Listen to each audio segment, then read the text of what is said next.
As I talked to her, she said, I just have to get all these documents. I don't understand.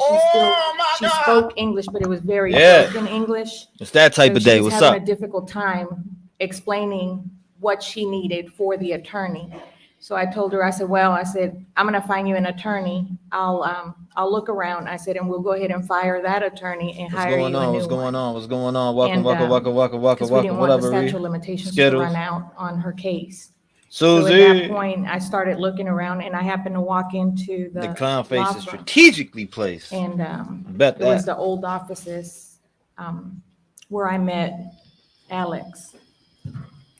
Just walked in, and that's where you met the defendant, Alex Murdaugh. Yes, sir. Okay. What's You were going trying on? to assist this individual who was having trouble communicating with her prior attorney. Don't mention whoever that attorney was, but you helped her get a new attorney. Yes, sir. Make sure you hit Did that you like help with button. that case, that particular case with this friend? Yes, sir. He told me he would take the case. Who is he? Who spoke? Alex told me he would take the case as long as I translate it and help him. Good morning. with the Good morning, details. everybody. Good morning. Because he didn't have anybody in the office that was bilingual, and I agreed. You were a hot commodity, weren't you? I mean, there was a need for translators. Yes, sir. So you helped with that case. She was a hot commodity. You heard that. Assist in other cases with Good morning, Yes, Nikki. sir, I Welcome. did. Welcome. At What up, times, Brian? Alec would call me and ask him if I could Yeah, we assist live. in translating or I'm checking when out there this were Murdaugh child. accidents and the folks were injured. And if they were not, if they did not speak the English language. I've been he watching would this ask me to Murdaugh trial translate. all last night. I was watching it and in were the you studio getting after I paid watched the for document. this service? Yes, sir. He would, it wasn't a Good morning. set fee. It was just depending on the case, Nice to see you. whatever Diane, I good did, morning, whether it Diane. was to Maldy Mama. get them signed up with a law firm, basically, or if I had any type of, in the Hispanic community, when you are in trouble or you're in need Hello. of something, and a lot of times those accidents, when they happen in the area, they are not from here. The language barrier is a big thing for them. So my instinct was more to make sure that they were well accommodated and whatever they needed. So sometimes he would reimburse me for It's been my a circus so out-of-pocket far from what I've whenever seen. I helped the individuals, who were in the accident. And that went on for a period of time when you were assisting either Alex Murdaugh or the law firm. Is that correct? Yes, sir. Did that Welcome, change welcome. into a caregiver, if you will, or Circus. Good morning, respectfully, I Cynthia. don't mean housekeeper or whatever term you'd like to call it, for Maggie Murdaugh?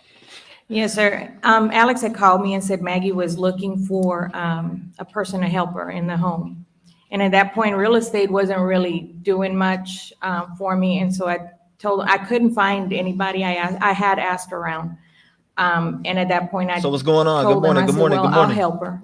And he was like, are you sure? I was like, yeah, I'll help her. I said, it's no big deal to me. It's honest work. So I said that I would help her. You were clearly qualified. Yes, sir. You were clearly qualified. So what did you start doing for either the would- Murdaughs or Maggie Murdaugh? Look at this I clown. Started helping the other ladies in the house with the cleaning, with Court is in running order. errands, running to the bank for her, whatever she needed me to do. When did that start? The best friend's testimony was In brutal. 2007. And were the two young children, or the two children? Good morning, Jackie. Buster Murdaugh, were they younger? Obviously, they were younger. when you- Yes, sir, they were young. And would you have interaction? Good morning, with Nina. Amanda or Alex Murdaugh during this time period? Yes, sir. How often were you working for the Murdaughs? At that point, it was maybe every other day, depending on how often she needed me. And where was that? Where specifically were you working? Where was their At house? the house on Holly Street in Hampton. How long did that go Hampton, on South before you Carolina. stopped and tell them why you stopped. I worked there with them on and off, like I said, not on and off, I shouldn't say that. Every 2 to 3 days, or it wasn't a daily thing at that point. Then I did go probably about maybe, I can't recall whether it was a few months later or a couple weeks later.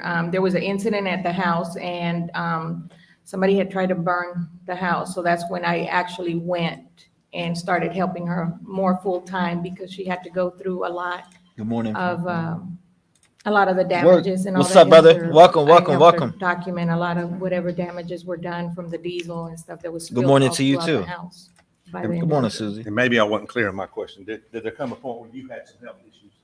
Yes, sir.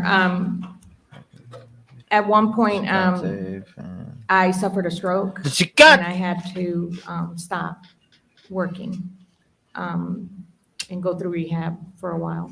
And what year was that? Good morning, everybody. Good morning. Good morning. Good morning. What up, Freckles? 17 and 18, maybe? Yes, sir. Yes, sir. So prior to your stroke and you had to go to rehab, how long did you work for the Murdaughs? Last 2 weeks, when he says I'm very sick, I wasn't watching TV anymore. It was- God bless you. Thank you, Kendall. I hope you're all right. I hope you've been okay. How long were you out after you had your stroke, Blanca? Maybe almost 4 years. Did there come a point where you went back and started working with Alex, with the Murdaugh family? Yes, sir. And tell these folks when that was. Shortly after the Right. boating accident, I reached out to Alex and Maggie, and I told them if they I think- needed anything that they could Call call on me. May have And gotten at that off. point, Maggie. So if you think he's said going to be she would convicted? Like for me to come back if I was able to. So I told her I would. At that point, I was feeling better, so I told her that I would go back. And once I went back, it was like I actually never left. I was just informed. Who's all been watching this trial? One for yes, two for no. Yes, sir. So after your recovery, you started working and actually called them, the Murdaugh family, and said, if y'all need anything. If y'all need anything, I'm here. And I don't think anybody will dispute that was in February of 2019. Yes, sir. Time period. Yes, sir. So when you went back to work with the family after the boating accident, tell these folks, what were your duties then? What was your job? I started right back at the same thing. I was helping with the cleaning. I was helping running errands. I Yeah, would he would cash be convicted. checks. I One, would, Two. and what I say by cashing checks for Maggie, sometimes Two, she didn't have one, time or she was busy third doing other pieces. things. So she would send me to the bank to cash checks, to pay them. Damn. People that she had working around the house. The main, Go ahead, I'm yes, sorry. sir. The maintenance line, that sort of thing that he was doing around the house. He will be convicted for Where were they something. living, the Murdaugh family, at this point in 2019? Both places, Oh, okay. Where both places? Moselle and Hampton. So you're working at both residences? He will Yes, be sir. convicted for something. Did there come a time where they moved exclusively for the primary residence to, well, where was their primary residence? Their primary residence was Holly Street, and once they sold the house, they moved straight into Moselle, full-time. Him, allegedly.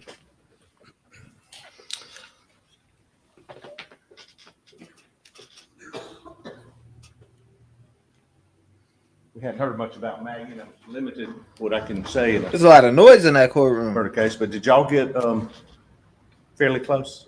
Running Bear says I'm Yes, sir. surprised that Murdaugh can use this last And when name. you Very had quit powerful working name. for her and you had your stroke, did you ever see her during that time period when you weren't working for her?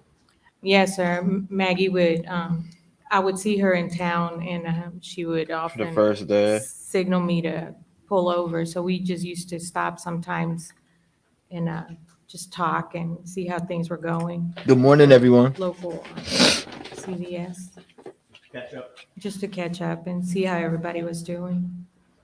And prior, when you were working and after, would you And I'm not asking you to say what. Clown show from everything that I've Close and we seen. talk personal things. Yes, sir.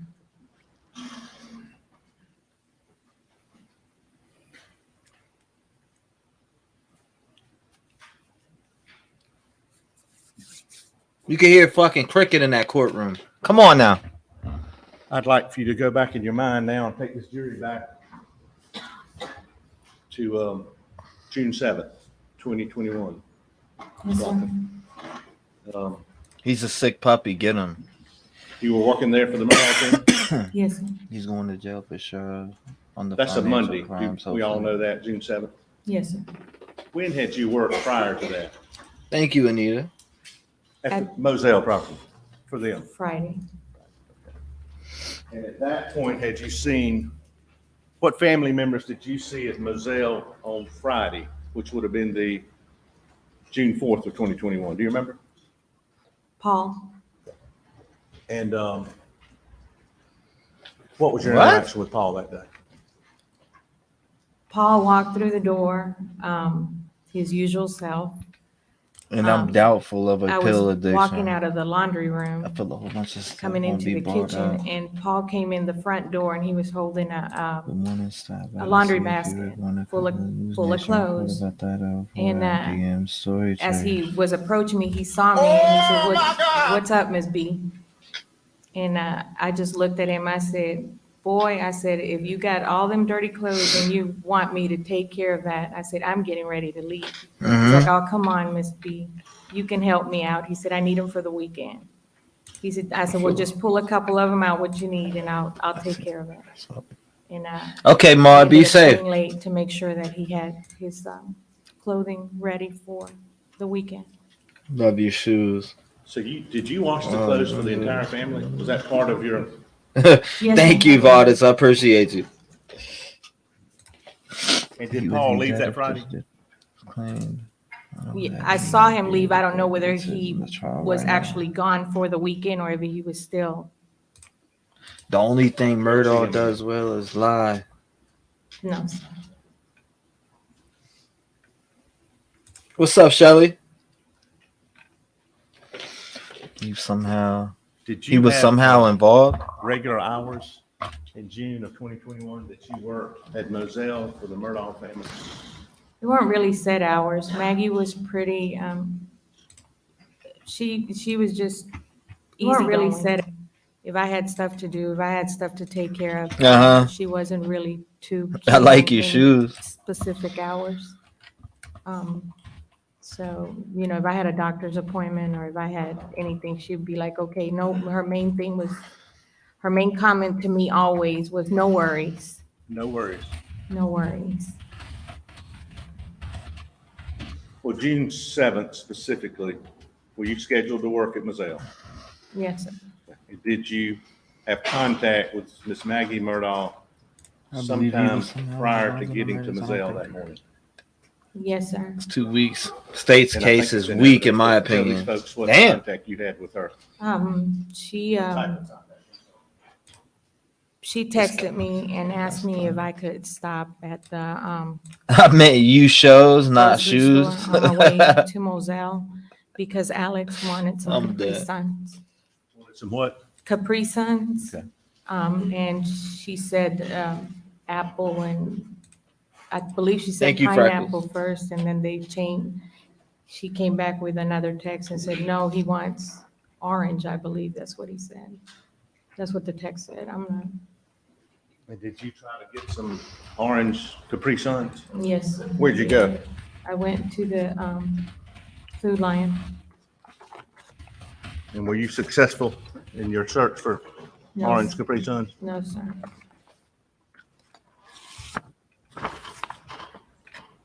No orange Capri Sun. So she knew his wife. Yeah, She was marked States 54. definitely knew the wife. Excuse me, Defendants 54. 100%. Interpreter too.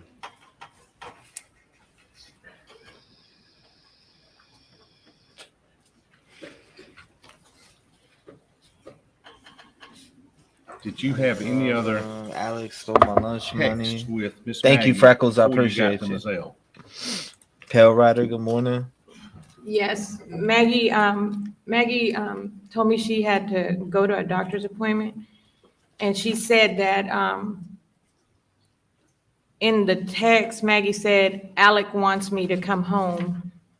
Okay. And, she said, and in a phone conversation, she told me, she said, I left some food in the refrigerator. Good morning, Is there any way everyone. that you can cook? Paul likes the way you cook. So, she said, because I don't think I'll be back in time. What up, Rook? So I said, yeah, sure. I said, I'll do it. So Mhm. it was nothing. I finished what I was doing, and then I started cooking, making sure the meal was ready, for when Paul and they arrived at home, well, that afternoon. And, we had another conversation on the phone, where, she told me, she said, Alec wants me to come home. And she kind of sounded like she didn't want to come home. He thinks he is the smartest in the room. He's Because so she really liked dumb. being at Edisto. And And they he's had a 6 lot feet of to the work that was side. going on, and she was trying to make sure everything was ready, for the 4th of July gathering that she was He planning. was doing So she was very detail orientated, so she wanted negative everything 42 perfect. bucks. So she was kind of. That's crazy. She sounded like she was a little disappointed. And then she said, well, Alec asked Paul to come home too, because he's got to fix the mess up out there that that CB had, done.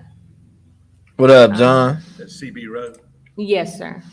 And he said Alec had told Paul to come and fix it because they were planning on, Has this been a sleepy having a trial? hunt that weekend, so he wanted everything ready and good to go. So he'd asked Maggie to come, and then he had asked Alex to come. That's what Excuse Maggie, me, Paul to come. Paul, that's what Maggie told me over the phone. And looking at defendants 54, can you read that? Like, why are you touching my shoulder, dude? He said, like, why are you touching me? Get the fucking hands off me. He said, thank you, I'm waiting at doctor. Huh? Alex wants me to come home. I had to leave. Door open at Edisto, but trust Mexicans to shut and lock for me. She said, he His said, dad is back in the hospital. the fuck The up. last doctor claims not cancer, it's pneumonia. And then she's got some emojis. She said, Alec is about to die. Hope he doesn't go down there to sleep. What up, He needs Mike? to take care of himself as well. And when she said, I trust the Mexicans to leave the door open, that didn't bother you. No, sir. When she said, I guess my question is, you said you didn't think she wanted to. Mr. Meadows, you're standing in front of the jurors. Yes, I did see a clip of that. When you had just testified, you didn't think she wanted to come home. Was work being done at Edisto? Yes, sir. And That was weird. She liked right? being at He Edisto. said, Yes, sir, she did. And when would she stay at Edisto? for sure. That's what I'm saying. You seen that, Anytime she right? had. He's over there touching on her. Where was a time of year that she liked being there more than others? Yes, sir. Come around spring, summer, she preferred to be in Edisto. And I guess, What up, Juan? was she at Edisto Sunday night? Do you know? Where was she Sunday night? I'm not sure. Unless she knows. She can answer if she knows. I'm not sure.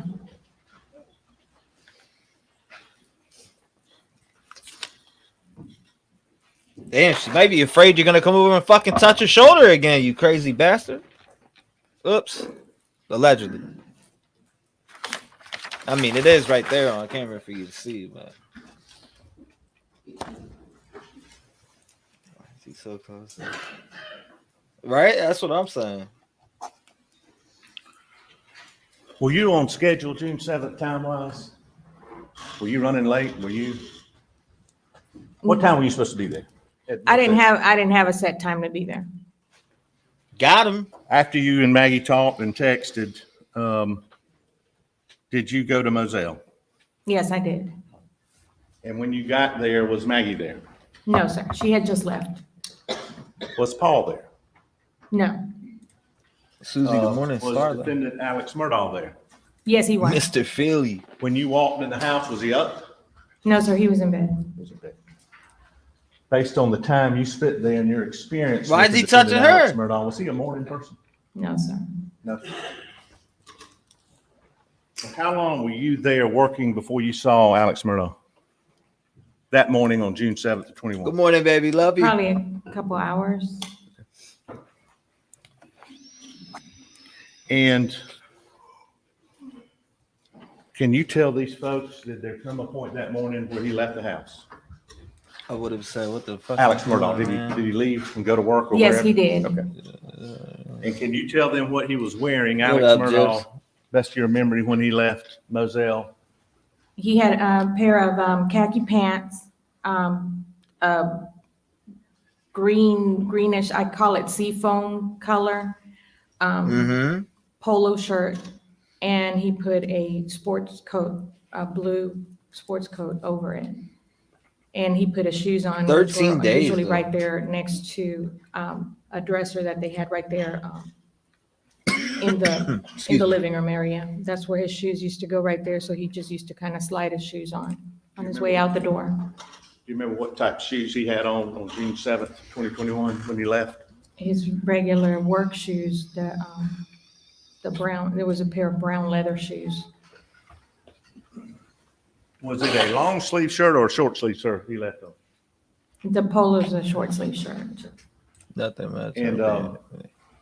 Staying out of everybody's view. Do you remember anything specifically about that What's shirt? up, Donna?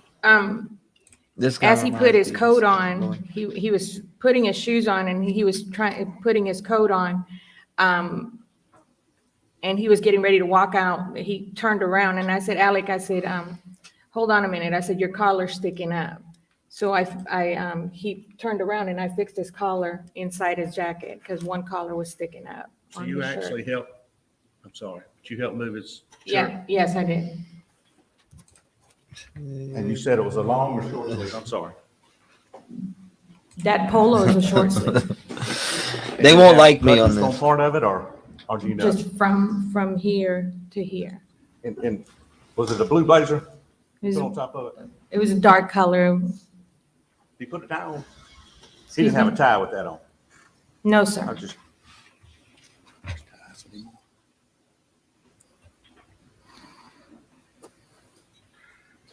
Now, Miss Maggie had asked you to fix dinner for the family. Did you do that? I did. Think some Tell them what you good. made. She called it steak burger, but it's cube steak and gravy, some white rice and some green beans. Some white rice. You're a good cook, aren't you? Yes, sir.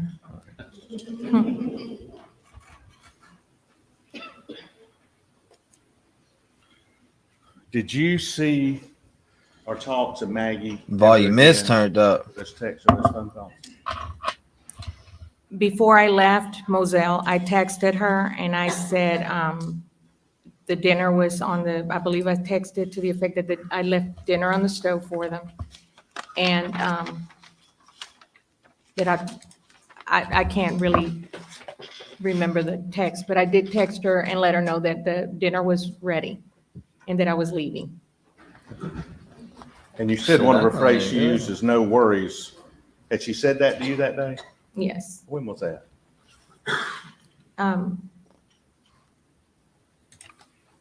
It doesn't matter. Damn. I can't remember. You got a family of your own, right? Yes, sir. Did you, when you left Moselle, what did you do? Pick up my son at school. And your husband's working, Yes, law sir. enforcement? Yes, sir. Okay. When you got home that night, did anybody call you that night? No, When did you hear about the murder at Moselle of Paul and Maggie Murdaugh? the next morning when I was getting ready to go out there. The next morning. Yes, sir. How did you hear? Alex called me. And what did he tell you? He didn't call, he called you the next morning. He called me early the next morning. And what did he say to you? Don't forget the And gravy. he sounded shaky on the phone. You could tell he was, his voice sounded really shaky. Hey, And Tom. he said, B, they're gone. They're gone. And then my initial thought was, did she go back Thank to you. Edison? That thought didn't cross my mind that he meant that they were dead at that time. You just didn't comprehend what No, was sir, going I on. did not. So he told me again, he said, no, B, they're dead. And at that point, I don't remember because I believe I dropped the phone, my husband got the phone. I don't remember after that. You literally dropped the phone. Yes, And did your husband get on the phone? I don't remember. I don't remember. Damn. All I remember is when he said that they were dead, I dropped the phone. And I believe I said, I'll be right over. I'll be right over. The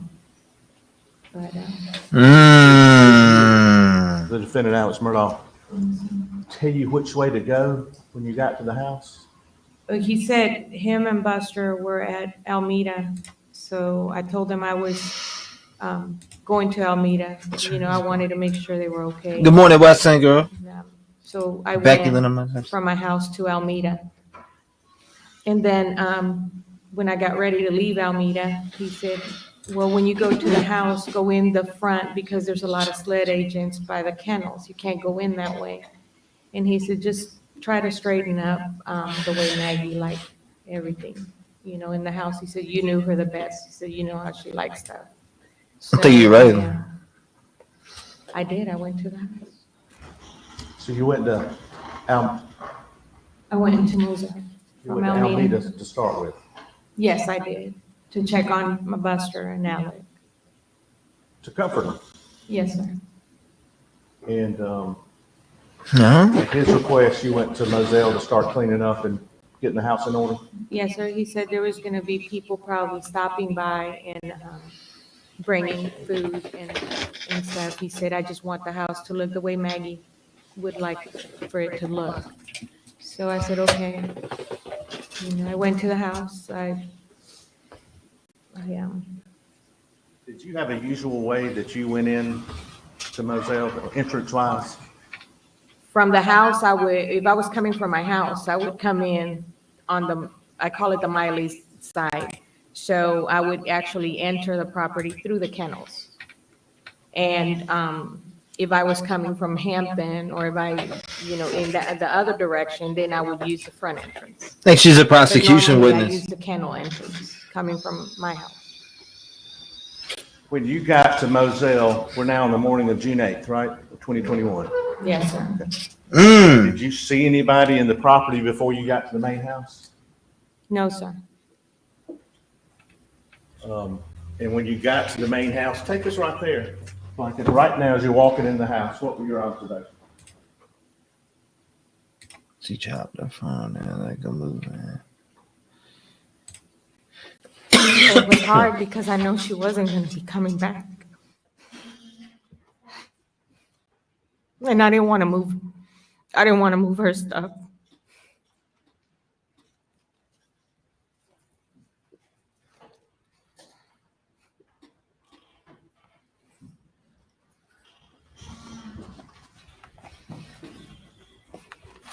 It was just a weird feeling going through when I unlocked the front door to get in. It felt cold. You really cared for her, didn't you? I did.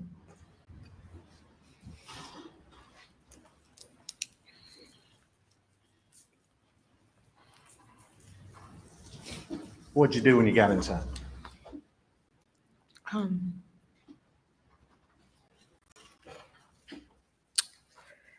When I got inside, I didn't turn on any lights. I didn't do anything. I walked through the front door and I went in the kitchen. And I was kind of, when I looked in the kitchen, I kind of just stopped in my tracks and I looked at the stove. And I was kind of, I don't know what the word is. When I looked and I noticed the stove, that there was no pots on the stove, it was kind of unusual because usually when they ate dinner the night before, the pots usually stayed on the stove. Very, very seldom would she put, certain meals in the refrigerator. A lot of times it was just left on the stove until the next day. And the pots were not in the sink and they were not on the stove. And then as I walked through, if you walk through the kitchen, like you're going from the kitchen, if you walk through the kitchen. I'm catching up with you. If you go to the left, there's two freezer and a refrigerator, and the laundry room sat right there to the left. There's a back door to the back porch, and then there's the laundry room door. They're both right there. Mm-hmm. And as I turned to go to the laundry room, I noticed that her pajamas were in the middle of the doorway. Right in the middle, laid neatly in the middle of the doorway going into the laundry room. It was her pajama pants, a pair of underwear, and her pajama top. Was that unusual? That was very unusual. Why? Because she wouldn't lay her clothes out like that, not in the middle of the door like that. It just didn't look right to me. You took care of the house. Yes, You took care of the clothes. yes. And not to get too personal, but sometimes you can't help it. Were the underwear there with the pajamas unusual? Yes. Why? She didn't wear underwear with her pajamas. No underwear with pajamas. But that struck you. No underclothes with the pajamas. But that struck you as unusual. They were there with the pajamas. Yes, sir, because the Thank you, underwear Bankhead. appeared to be clean, not dirty. They still had like fold marks. And the pots, and I may have just missed it. You said, where would the pots end up when you found them? After I looked at the pajamas on the floor, the way that they were set, I turned around and I said, well, I wonder where the pots are. So I opened the refrigerator door and the pots were sitting inside the refrigerator with lids on them. And I was like, who did this? I don't know at that point, but that was not normal. The whole pot to be sitting. That was not normal. Did you make any other observations in the house, the bathroom, or anywhere else? In the master bathroom, was her clothes were sitting next to the tub. It was a small pile of clothes right there next to the tub. And by the shower, if you walk in the master bedroom, there's a big garden tub, spa type tub. And then right here is the shower, and there's a window. On the floor next to the shower was a slight puddle of water, a towel, and a pair of khaki pants. And then as I went to the left to see if there was anything else that was out, I looked in the closet, and in the closet was a white damp towel on the floor, and there was I'm pretty sure the t-shirt was white at one time, but they get kind of dingy after a few years. But that it appeared that a t-shirt had fallen off of the stack of t-shirts that were on top of the shelf right there in the closet. It was laying on the floor next to the towel. When you took care of the home, tell us how the clothes were laid out, the shirts, the shorts, were you saying up on a shelf or the shirts? In the closet, there was a shelf. There was some shelves, smaller shelves right here. And then there was some long ones. Maggie used to keep her clothes on these. And then there was a shorter one, kind of like little box looking, Alex used to keep his clothes, his belts and stuff in that. And then on top, there was also an area where he kept T-shirts. They were folded and they were kept on the shelf. What? T-shirts. I know what a T-shirt is, but I mean, were they T-shirts like I'm wearing right now? Or were they T-shirts with pockets? It was usually they would be T-shirts, like if they would go, like when you go to a restaurant and they have like the logo of those type of T-shirts. He had a big collection of those. And would you put them on the shelf? Yes, sir, I did. Did you iron T-shirt? Yes, sir, I did. You iron the T-shirts. And you washed all the clothes? Yes, I did. Did he have a certain place that he kept shorts versus long pants? Yes, sir. When you walk in the master bedroom, when you enter the master bedroom, the bed was right here. At the foot of the bed, you had a dresser here and a dresser here. The right dresser on the top drawers were usually his underwear, his socks. The next drawer was his T-shirts. On the bottom drawer Feel bad were for his the family. pajama pants that he would wear or Wishy. his shorts that he would wear to sleep in. In the left drawer, and one sits on this side of the door going into the bathroom, and the other one's right here. On the left dresser, he kept his white T-shirts that he would wear under when he wore a suit. He would wear, the T-shirts were in one of those drawers. And then the other two drawers were shorts, the dressier shorts, and then the not so dressier shorts. You know, So you testified a shirt looked like it had fallen when you saw it this morning? Yes, sir. June 8th, 2021, okay. Was it still clean? Yes, sir. Did you put it back? Yes, sir. My boss, Don Zelenka, just reminded me that the food that you cooked, did you look and see how much was eaten in the pots? No, sir, I did not.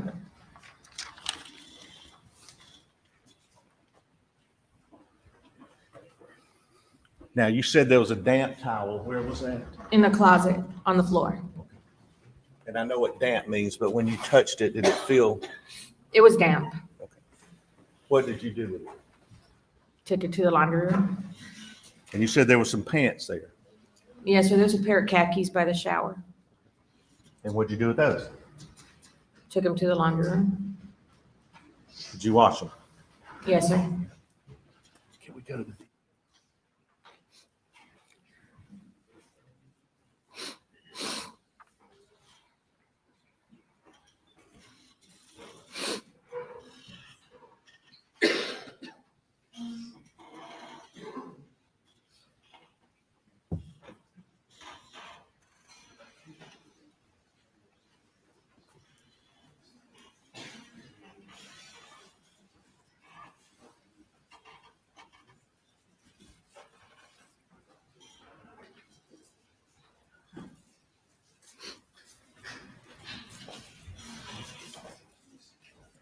Ladies and gentlemen, let's stand. You think so?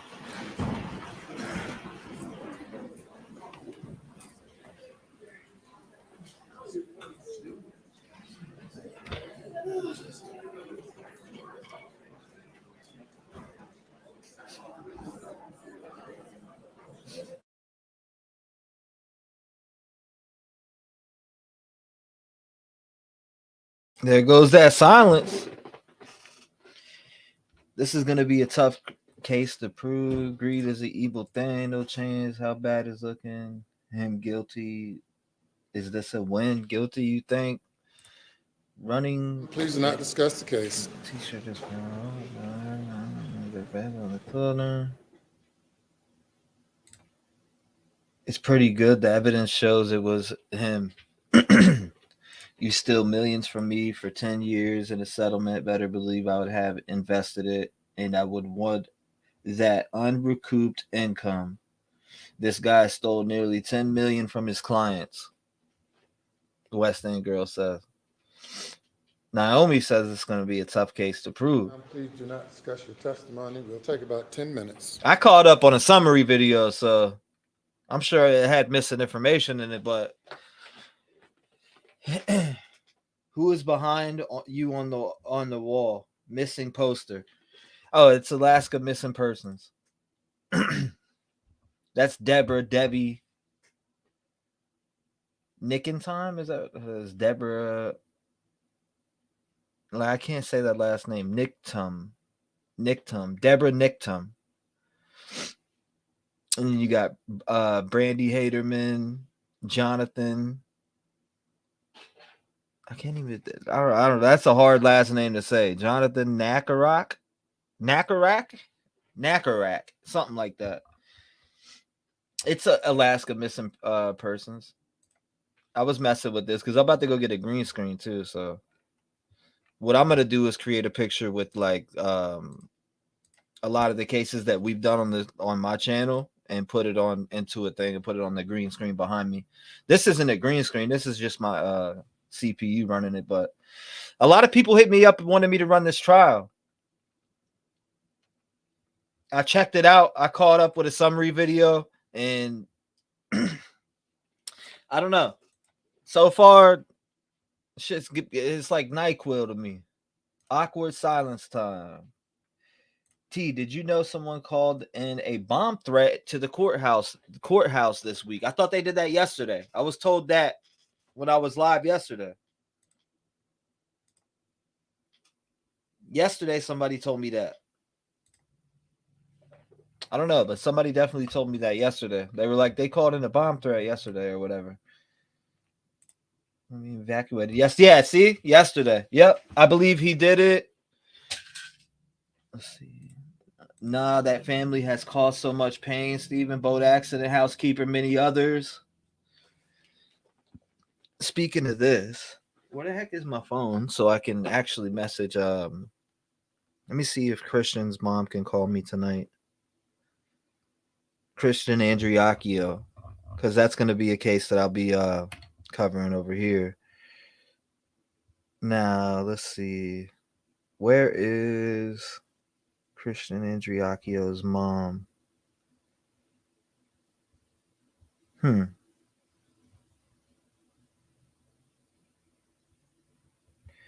Where the heck is her name? Oh, there it is right there. Can call me this afternoon. So I'm going to have Christian's, let me see. That would be great. So I was talking to Ray, which is Christian Andriacchio's mom, and they got a lot going on with the court cases, with the court case against Critical K. I'm sure we've already talked about that, but now that is the case I want to talk about.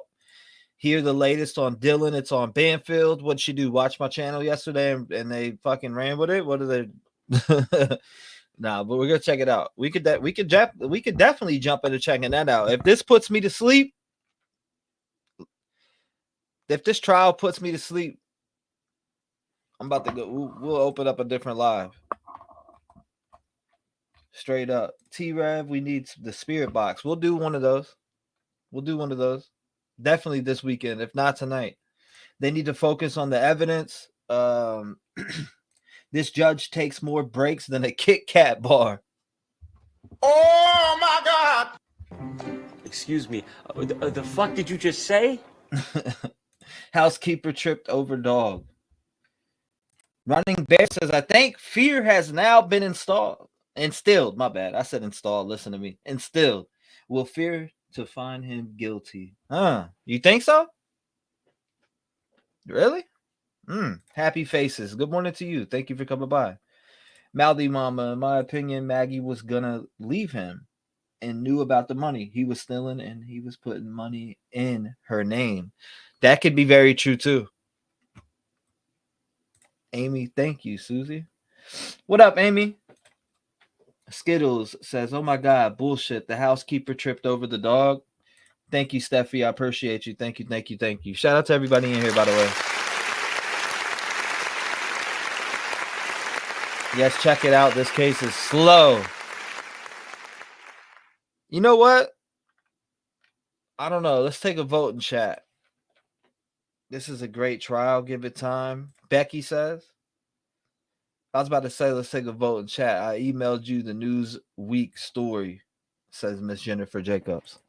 I seen a small summary video to catch up on this, or not earlier, but yesterday I was watching some clips and things important about the trial yesterday. So I was catching up on that because a lot of people requested that I stream this. They were like, you need to stream this. You know, this is a good one to stream. And it is an interesting case. It definitely is that. It's interesting. I mean, from what I seen in the summary, I think that he'll be convicted, but hey, that's allegedly. But from what I've seen, yeah. Crazy how that house was not locked down as part of crime. She was going to leave him. Maggie was living at the beach house. Alex lured her to the property. I heard some in evidence. It's good today. I need coffee 247. Welcome. It is interesting, but it's slow, Maria says. You know what I mean? It's slow. So let's make it more interesting, right? Let's go over here and let's watch a friggin' hold on, let me see something. Let's try to make this a little bit more interesting because you know we're over here waiting. So let's go ahead and do this, right? 2 weeks ago this was on. So when this comes back on, we'll go back over to it. Let's make it interesting. Tonight, it's all the Low Country has ever known. Probably one of the more prominent families in the city. The Murdaugh family dynasty. And this, for people who don't know about the case, I'm putting this on so we, you know what I mean? Decades of enormous power, wealth, connections. Right? And it all came yelled out, shut the fuck down up. with one phone call.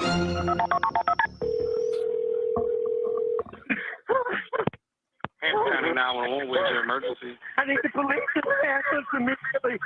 Tonight, the double murder investigation. My wife and child got badly. Exposing years of corruption. That don't mean that Good morning, he Candy. gets to be killed and nobody gets to find out what happened. Greed. Millions of dollars taken from many, many people over a long period Powerful, of time. man. And cover-ups. When I turned my back, they tried to shoot me. Secrets I that need small coffee. towns Gotta get your held coffee. on to for years. Already guilty. Unraveling with twist after twist, each more shocking than the next. You don't know what else is going to come up. And it all leads back to one name, Alec Murdaugh. There's just nothing you could say redeeming about Alex Murdaugh. Nothing. A News Nation special report, The Murdaugh Mysteries, starts right now. And good evening. Thank you. This is not 48 hours. Hell no. I would not be showing it. News Nation does not care. News Nation. I at least got to rock with News Nation because they are fair to me. They do not bump me. They do not kick. They do not strike me. They're fine with me using their, as long, fair use. They're fine with the fair use, which is why I like News Nation. For joining us, I'm Marnie Hughes. But why it's slow, Tonight, let's watch some stuff and catch up. Through a story that is still being written, a tangled web of mystery, murder, lies, and power, and one man at the center of it all, Alec Murdaugh, a disbarred attorney from one of South Carolina's most prominent legal families. In the next hour, you are going to hear about a boat crash, a dead housekeeper, and a teenager found in the middle of the road, all somehow connected to this prominent family. But it is the murder of a mother and her son that is shining a national spotlight on this small county in South Carolina. The double murder trial that starts tomorrow will have some of the state's most experienced litigators in the land facing off inside the courtroom. The question a jury will have to answer is, did Alec Murdaugh kill his wife and son? And if he didn't, check it out. Who did? South Carolina's Low Country, known for its coastal waterways and salt marshes, part of the Deep South. A century ago, plantations and cotton farms sprinkled the landscape. Now a bustling spot for tourists attracted to the historic cities of Charleston and Savannah. In the southeast corner of the state, we find Hampton, home to less than 3,000 people, a small community where everyone knows everyone. Mm-hmm. We have a watermelon festival once a year, and other than that, we don't do anything. And everyone knows Alec Murdaugh. The heir to one of the biggest names in South Carolina. A family with legal roots dating back as old as You the didn't see county this, Judy? itself. So much so, it's known by some as Murdaugh County. Randolph Murdaugh Sr. became solicitor, a role similar to a district attorney. He was succeeded by his son, Randolph Buster Murdaugh Jr., in 1940, and then his grandson, Randolph Murdaugh III. What is the Interesting. reputation of this family, this dynasty? Ruthless, obviously not afraid to use the power that they'd amassed. And then there's Alec. Didn't have quite the same reputation as some of his predecessors, known to be a little bit lazy. The patriarch of a picture-perfect family, until...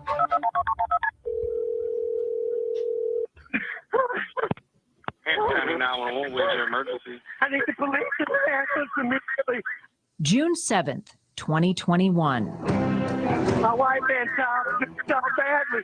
This 911 call made by Alec at 10:07 at night sends first responders to the family's Moselle estate, a 1,700-acre hunting property tucked away in a rural area. We know that they were together. They were apparently laughing.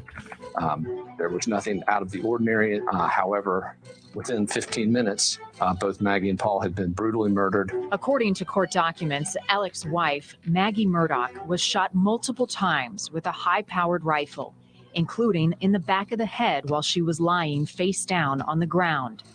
Their 22-year-old son, Paul, was killed with a shotgun, struck in the head and chest. He was a person of interest from the very beginning. The South Carolina Law Enforcement Division, or SLED, was tasked with investigating the murders. About that same time, the rest of Alec Murdaugh's world started to unravel with another call to 911. I got a flat tire, and I stopped. I got a flat tire. To help me, and when I turned my back, they tried to shoot me.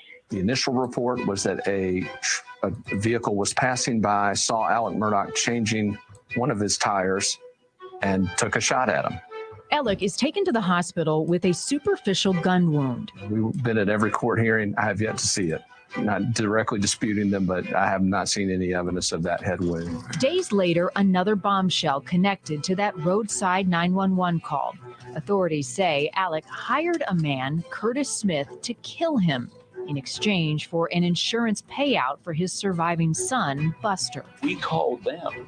They didn't know about Curtis Smith. We called them and gave them the entire story, his identity, his phone numbers, all of it. Curtis has a different story. He said if I was going to shoot him, he'd be dead. It's just another one of the crazy components of this Southern Gothic drama that just continues to unfold. Not only did he not get the insurance money, but he's accused of embezzlement and fraud. Nearly 100 counts of financial criminal activity, totaling nearly $10 million over the period of about a decade. Stealing from clients in his legal practice. Alec resigned from the firm. Then days later, a 20-year addiction to opioids was revealed, and he went to rehab. Then on July 2022, more than a year after his wife and son were killed, Alec Murdaugh was arrested and charged with their deaths. Forensic evidence was really what tied investigators to Alec Murdaugh as the top suspect in these killings. But that evidence has come into question over the last few weeks. Prosecutors say it took Alec more than an hour to call 911. They point to blood splatter on his clothing. And some are questioning whether splatter or the article of clothing where it was potentially found has been damaged or even exists anymore. You know, again, OJ had the glove that didn't fit. Down here in South Carolina, we've got the white shirt that you can't test anymore to see if it's got that evidence on it. And they claim to have video of him at the crime scene and motive. Its theory of motive is that Murdaugh committed these two murders to try to buy time for his financial downfall. Alec has pleaded not guilty. His defense attorneys say there is no DNA. We're told he's going to flip that narrative and actually tell the jury that they're going to prove Alec Murdaugh didn't do it. Now it all comes down to a jury and the battle of some of the best legal minds in the state. I am told from sources that are very close to both the prosecution and the defense that we should expect some surprises. Basically, the trial of the century here in South Carolina. Wow. Shining a spotlight on the Low Country once again, and a man named Murdaugh, who's lived a life on the road of power and privilege that may have finally hit a dead end. If you look at this thing, I've described it often as a multi-layered web of alleged criminality, and it all goes back to Alex Murdaugh at the center of it. And we are just getting started. Over the course of the next hour, we will untangle. I do have it open. It's right here for the Murdaugh trial. I have it open, so we're just watching this, while we kill time. Part of this web, we're going to take you through the details of 3 other deaths curiously tied back to this family. Join. You may be seated. Hold up. You may bring the jury. What?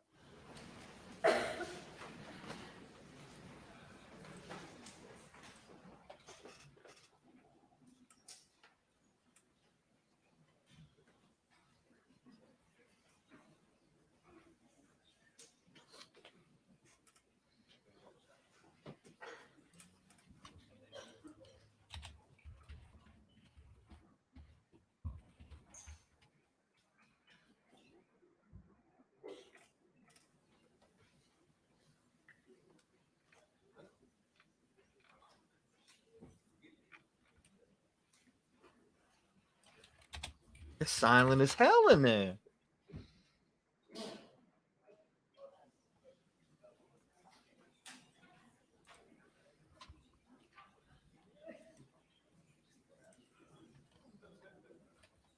Let me see if this works.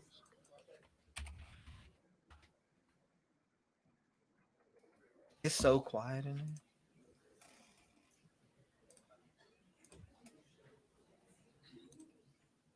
That's tough.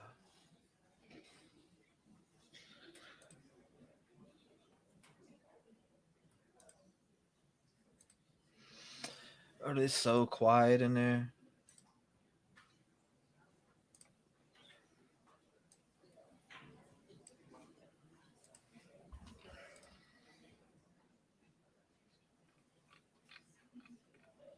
Yo, T-REV, hope you're well. Blessings from the... I don't know why I'm silent like I'm in a fucking courtroom. Yo, T-REV, hope you're well, bro. Blessings from the UK. What's up, my man? I'm over here quiet like I'm in a fucking courtroom. I need to chill. He cries without tears. A room full of lawyers. Could anybody be shady? Austin Reigns. Hopefully I said your name right. She said, hi, fam. Missed the last few lives. Glad I made it. Thank you for coming by. I appreciate it. Thank you. Since I would never go back anywhere else. Yeah, you don't need nobody but your damn self. This was a killing. Thank you. You may proceed. Inheritance, insurance money.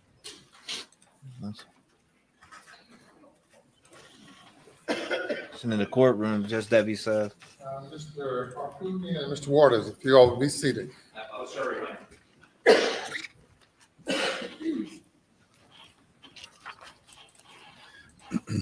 Ms. Simpson. Yes, sir.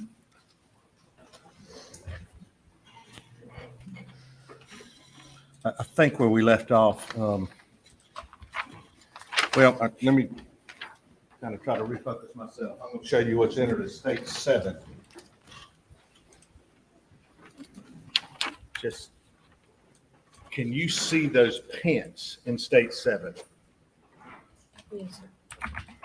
Do you recognize those I pence? hear your response. Yes, sir.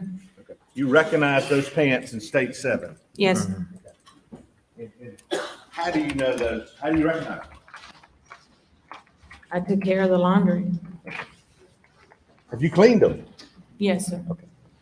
Where were these pants kept in State 7? The left The left dresser and the third drawer, third or fourth drawer. You know They that? weren't in the ones where, he had one drawer with shorts that he would usually wear on the weekends, you know, the dressier ones. Those were kept in the drawer underneath that specific drawer. So you know what drawers these were in? Yes.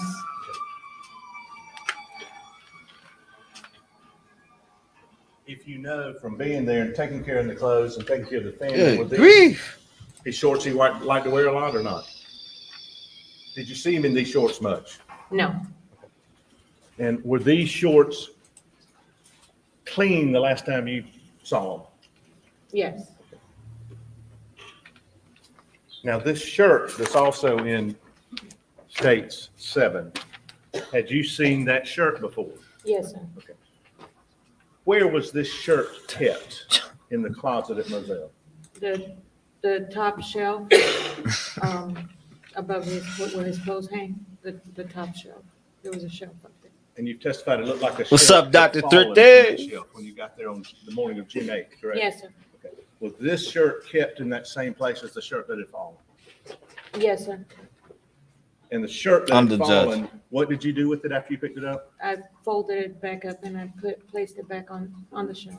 Was it clean? Now, Yes, sir. I understand that you all are apparently having a personal conversation, but you need to speak into the mic. Yes, sir. All right, look at me this way, I'm sorry.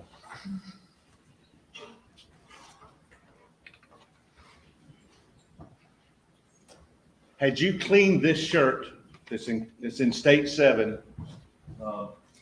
prior to June 7th of 2021? You're fine, Amy. You ain't got to have no damn I membership. probably did. And where would it have been placed after you cleaned it? Where would you have put it? Up in the closet if there was no more room in the drawer.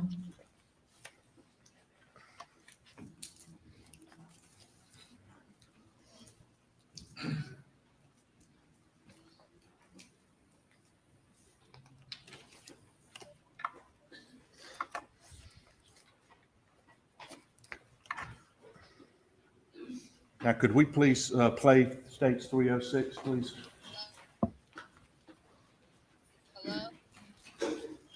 I didn't mean to call, babe. My bad. Love you.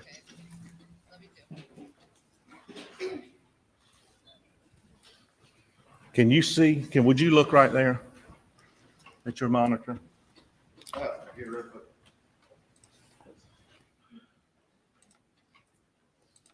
Here, I got you guys. You ready?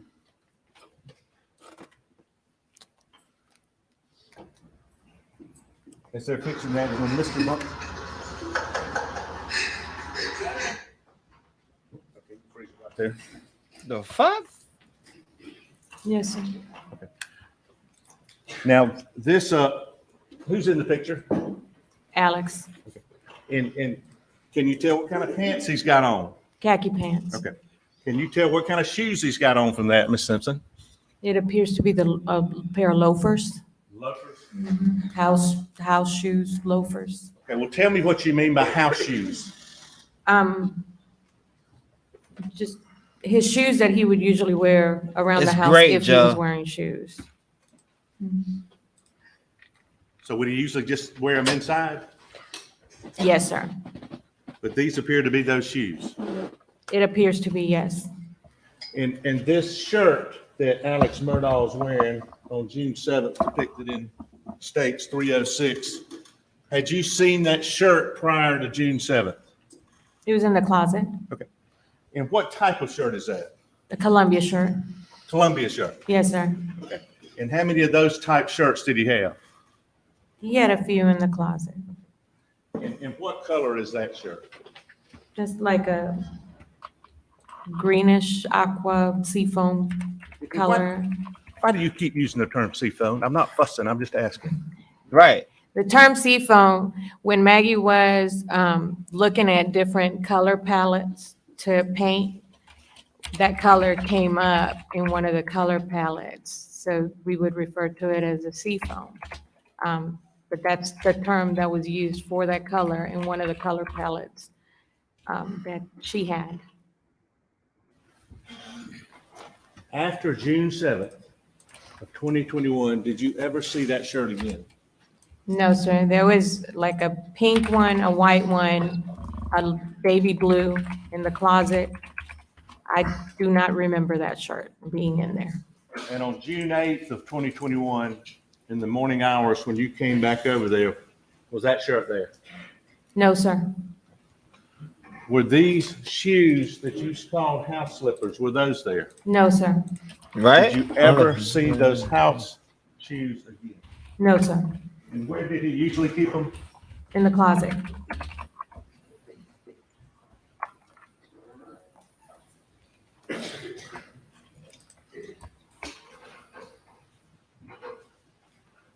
Did he have any other type shoes? Canvas or any kind of boat shoes? He had a lot of shoes in the closet. Do you remember any shoes that were canvas type shoes? The boat shoes, like the Sperry. Sperry shoes? Yes, sir. And do you remember those? Yes, sir. They used to sit in the closet. They used to sit in the closet. After June 7th of 2021, did you ever see the Sperry boat shoes again? No, sir. I do not recall seeing them in the closet. Never, ever. No, sir.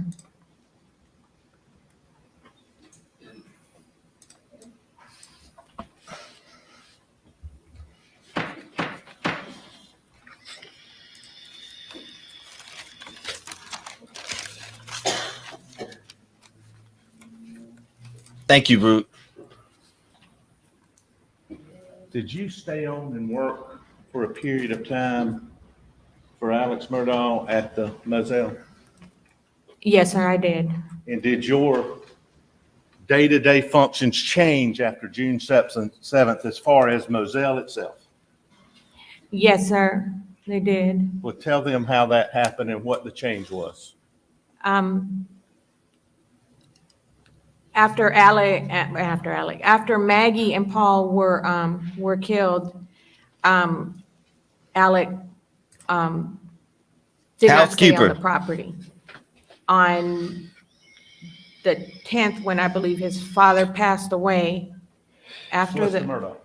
yes, I believe after the service that we had for him at the cemetery, Alec called and asked if my husband and I would stay on the property because him and Buster were not going to be able to stay there. So we agreed to take care of the property and maintain it while he said until he decides what he's going to do with it. And did in fact you and your husband start residing there for a period of time? We did. Interesting. And what, were you paid for that? Yes, sir. Okay. Well, do you mind telling them how much? He would give me $1,500 a week to make sure that anything needed for the farm was taken care of. And my husband and I would maintain cutting the grass on that property, which is a lot of grass out there. And it would take in excess of 2 days to cut. Did you cut it? Yes, sir. I would help my husband. Were you also taking care of the dogs? Yes, sir. Objection. Tell these folks what were the dogs' names? Grady and Bubba. Grady and Bubba. You don't need to know her personal life. You fed them? Yes, sir. Took care of them? Yes, sir. Where is Bubba? What's today? Whatever today is, where's Bubba today? He's with me. Were the killings before or after his dad died? It says So you have Bubba in your home. Yes, sir, I do. somebody may answer for that. Did Bubba have his own pen? Yes, he did. And I don't know if you've seen, but could, at some point, and I'll keep going to the video of, well, could we play that now, please, when we get it to the video, the kennel video, please? Was it? And before we get there, when, and I'm sorry, I'm going back to this real quick. Is that the shirt he left for the office in that day? No, sir. Okay. Go ahead.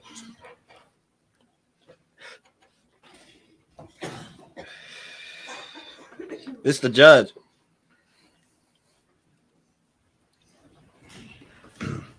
Had you ever seen Bubba with an animal in his mouth? Bubba?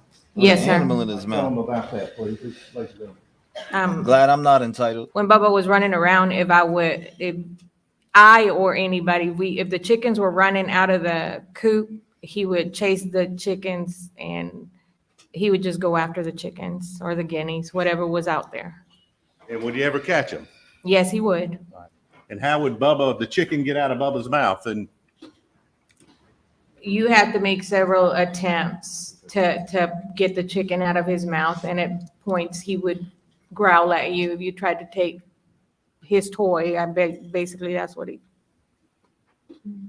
in your experience in being there, was it easier for a family member or somebody Bubba knew to get the chicken out? If he's stubborn. They started laughing in there. He's stubborn. Yes, sir. Okay. She's straight faced. But would it take a period of time to get the chicken out of Bubba's mouth? She ain't playing. Yes, it would. Okay. She said,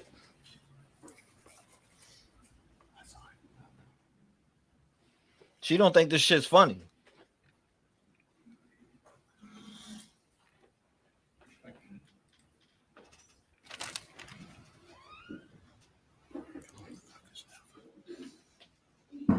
What'd he say?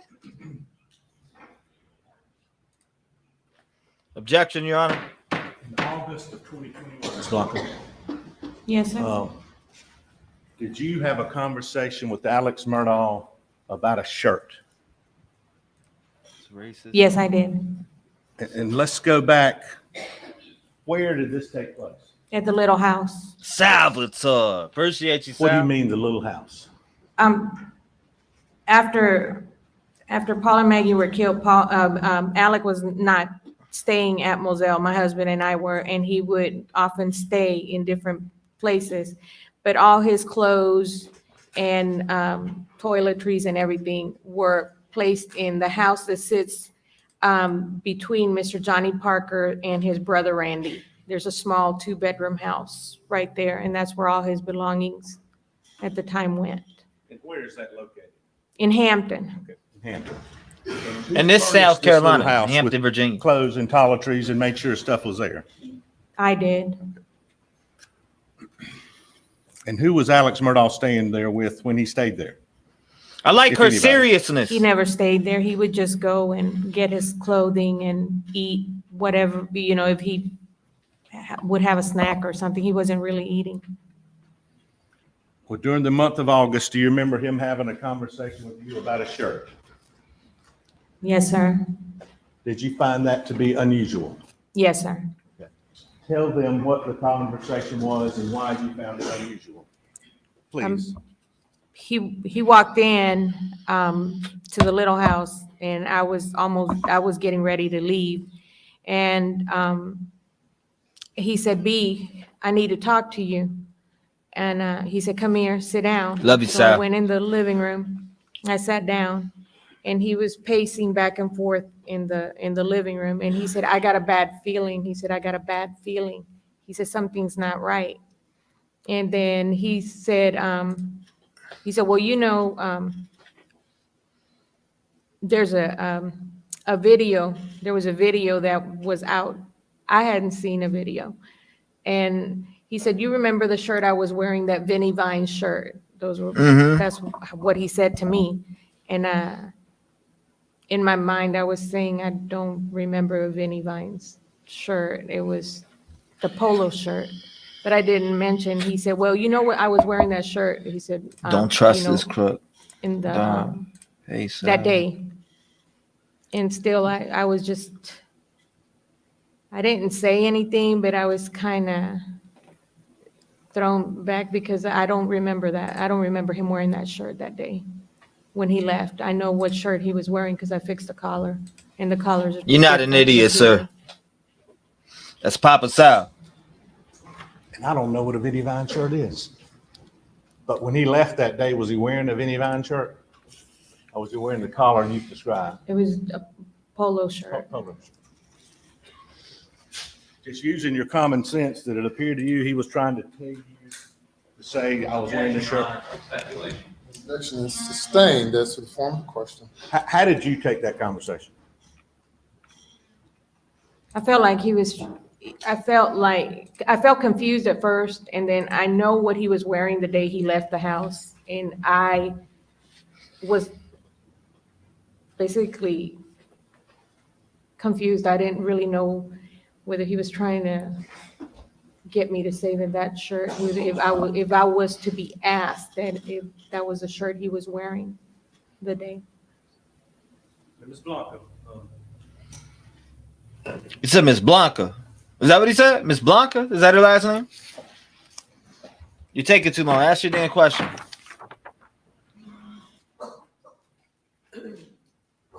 Man, they move like turtles in this fucking trial. Get your shit together, man. I've seen a few trials in my day, and this dude over here is taking his for all this time. Look, he's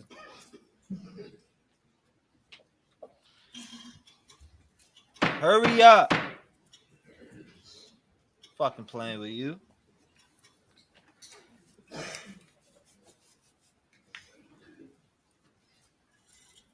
Gonna walk over to the table, man. Go ask your damn question. 457 for ID only. Do you recognize these, and do they relate to your testimony without saying what they are? Yes. On September 4th of 2021, did you have a conversation with defendant Alex Murdaugh? I did. Okay. And what did he ask you to do? He asked me to send him a photo of the insurance cards. And do you know what day of the week that was? And I'll go back here so you can talk. I'm sorry. I don't remember the day. All I know was it's on my phone. He asked you to send him a copy of his medical card? Oh, it was on a Saturday morning because the next day was my daughter's birthday. That early that morning when he called me, he asked me when I sent him the picture of the plastic insurance card. He said, no, I need the cardboard one. Well, the cardboard one was in Maggie's purse. It wasn't in the area where I usually kept the cards in the cabinet. So I told him, I said, it's in Maggie's purse. He said, well, go ahead and get the cards and send me a picture of them.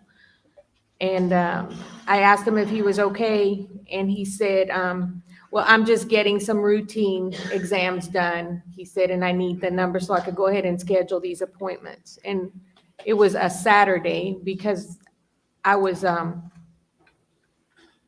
thinking, where's he gonna go to get lab, appointments done on a Saturday? But I didn't say anything. I went and I took pictures and I sent him all the copies of the cards that I found. Hey, hurry your ass up. We'd offer state 455. And I'm not talking about her. First of all, we obviously They are slow as shit. about this as he walked up to me a moment ago. I don't quite understand the relevance. Why him asking for? You want to tell me? Objection. Dumbass argument. I'm sorry. If he would just consult with me for a moment and tell me what the relevance is, but he hadn't told me. Your permission? Yes, sir.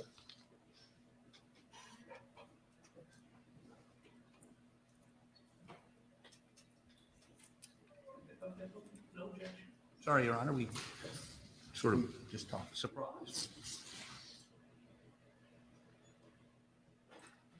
I think with that's 455, 457 without objection. Reserving our previously made objections.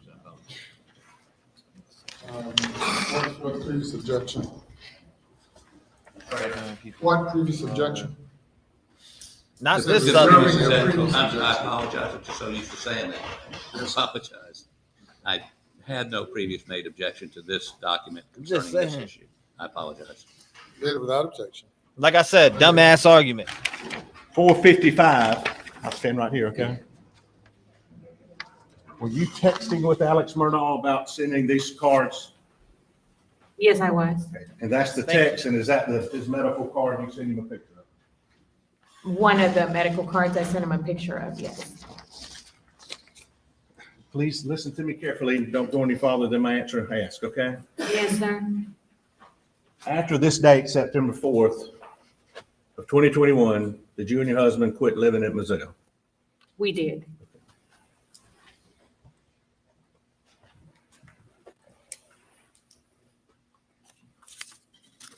I'll be there for every minute of it, though.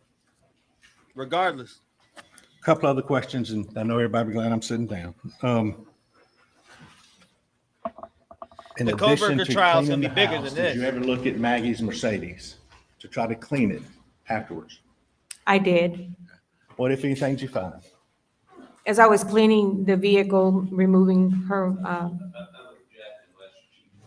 Gives a date, or at least a range of dates. You remember when that was? that was about a week after. Okay. After the murders? When did you, do you remember when you cleaned her car? I cleaned the car when they asked me to pick it up from the the impound sheriff's department. And who asked you to pick it up? Randy and his wife had dropped off Paul's truck and they were getting ready to leave to go out of town. So he asked if my husband and I could go pick up the Mercedes from the impound and bring it back to the house. And did you clean it after that? I did. And what did you find, if anything?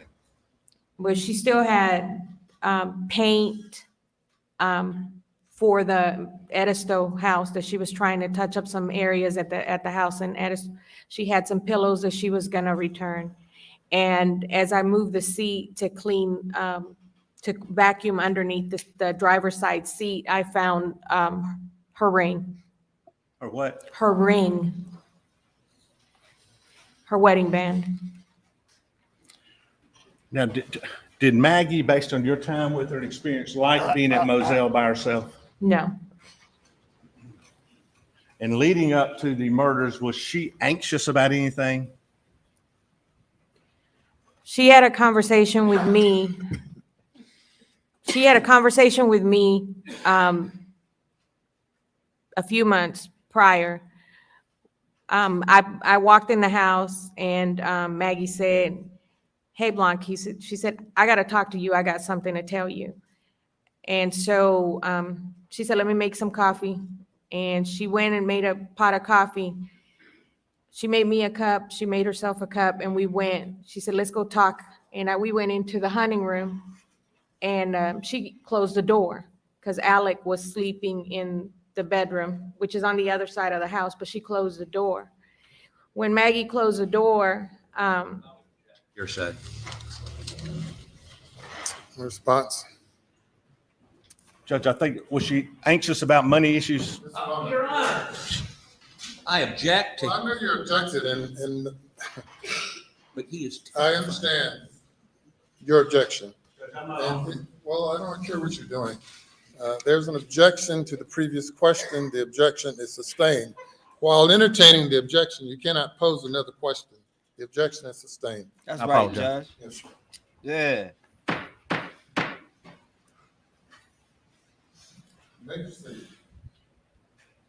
Your Honor. Judge held it down right there. This is a matter that needs to be put on the record. All right, ladies and gentlemen, we'll have you go to the jury room. Please not discuss the case.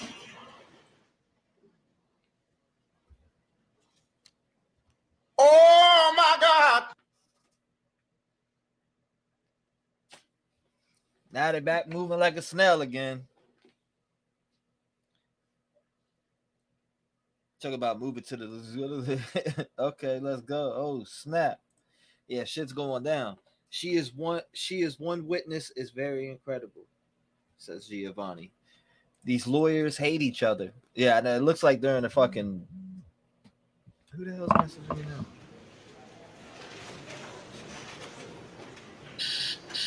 Oh my God, everything's going off alarms. Somebody just messaged me. Yes, sir. If everyone will be seated. Yes. I objected to a conversation. We're aware of that conversation, but I objected knowing where he was going, which was, and in that same interview, by the way, that she gave about his statement. The other Maggie said Aaron, that how she you was doing? concerned about money. She also indicated Maggie was never concerned about money. either way, it's hearsay. He said before Your Honor ruled, was she concerned about money or wasn't she concerned about money? He testified, which is to hearsay. I would move for mistrial. I think it's unduly prejudicial based on the last 3 weeks we've heard of financial misconduct on part of the defendant. I would move for mistrial. I would move that it's not mistrial because I don't think, even if you give this jury an instruction, you can't unring the bell. You can't correct that. Oh my God! And now I've had to draw attention to it, even more so by objecting to it. He knew that was wrong. Thank you, Your Honor. Mr. Meadows. And for the record, I apologize for that question. I don't have to say it. I'm Well, sorry. we're not here about apologies. Go ahead. And I can't help it. Yes, sir. Judge, under 803, and what I should have brought to the court's attention first, 803.3, we think this would be admissible. Hearsay exception, then existing mental, emotional, or physical condition. The statement of the declarant's then existing state of mind, emotion, sensation, or physical condition. We think it fits under that rule, how she was, and that's all I was going to elicit. That's it. I wasn't going, and hearsay was coming out a little bit there. A lot of hearsays come out in this trial. They wasn't objected. It just was rolling. I wasn't trying to plan that part ahead. But I do think respectfully it comes in there. We'd like you to consider under 803.3, Judge. And that's what I should have said before I asked the question. Again, for the record, say I'm sorry. 803.3, the following are not excluded by the hearsay rule, even though the declarant is available as a witness. A statement of the declarant's then existing state of mind, emotion, sensation, or physical condition, such as intent, plan, motive, design, mental feelings, pain, and bodily health, but not including a statement of memory or belief to prove the fact remembered or believed, unless it relates to the execution, revocation, identification, or terms of declarant's will. All right, Mr. Harpootlian? Obviously, Your Honor, I don't think that's covered by 803. Why not? Well, because it's the He said, why not? And maybe we need to ask her exactly what she said before we rule on it. The only testimony we've heard on that point is his. We heard a question, then an objection, and then another question while the court was listening to your objection. Yes. So we'll have a proffer of this testimony and see where it's going. Was Maggie Murdaugh anxious of anything in the days leading up to this murder that she expressed to you? Yes, sir. Please tell the judge what it was. She was worried because a lawsuit had been presented stating that they wanted $30 million. Maggie was crying. Maggie said, we don't have that kind of money, Blanc. And that's what she used to call me. She said, we don't have that. She said, if I could give them everything that I got and make this go away, she said, I would do it in a heartbeat. She said, I'll start over. We'll start over. She said, I just want it gone. We're listening to a proffer. Go ahead. Would that be instead of that long, would that be like money issues that she was worried about? The money issues dealing with the lawsuit. And Your Honor, that's all I was going to offer her. I asked for the money issues. I wasn't looking to even go in detail on what she said there. That long conflict. Yes, sir. I don't quite understand how this fits into, first, the what you allowed in under 403, 404B, and raised gesture. Right. It is her perception that the lawsuit, for $30 million, is putting financial stress on her. There's not any. She's not relating that Alex has any stress on him. He's the one on trial. Her perception that the $30 million was concerning her. I mean, she's not. I like that about him. That My is man Maggie back Murdaugh, here. not the defendant here. There's no connecting it to the defendant. I don't understand. That's the man. I mean, not only is it hearsay, it's not relevant to the issues being litigated here. Her state of mind. on financial issues? I don't know how that relates. Anything further? No, sir. No. We've had testimony elicited by the defense throughout the trial from witnesses portraying the family as a loving and happy marriage. Question posed to Mr. Gibson, I believe it was, and to the other friend of Paul's and Buster's as to whether the family was anxious or seemed to have any concerns or issues going on at the time. And I find that this testimony properly responds to that testimony, and the objection is overruled. Anything else? Anything else? All right, let's take a 1 minute stretch before the jury comes back. Good. Hey, my man said a 1 minute stretch. How long is a 1 minute stretch here, guys? I need to know here. How long is a 1 minute stretch? What are you thinking? He called for a mistrial. Like, what? Like, come on, dude. I don't know. Damn, y'all are on it with the Kohlberger case. Yeah, we can jump into the Kohlberger case right now. I mean, Judge Newman is a good man. He said a 1 minute stretch, standing up. He really stretching. He did a great job, though. He you know what I mean? I love this judge. Keep things short and sweet, and it's really a minute. LOL. So, okay, Paul, Paul, it is said the bad one, but it must be worse than being rich and acting out under such a star son Buster, in my opinion. 7 in dog eats, shooting blanks on that. No mistrial. Absolutely no mistrial. Are they crazy? It's wild. Hell no. Well, there ain't no damn mistrial. Into this day. The judge told him straight up. He just said, I like this judge. You got that's how he's rolling. He's like, what? You want a mistrial over what? No, not happening. I missed what happened with the judge and break thing. Run it back. It's great. It's great. The judge did great. Shout out to the judge for keeping shit intact, because there's a lot of complaining going on in the damn courtroom. Tell you that much right now. You know how much the judge hears somebody cry on a daily basis? You know what I mean? Especially at trials. He's not looking at privilege. Right. Exactly. Denying the objection, the motion for mistrial is also, that motion is denied. You bring the jury back.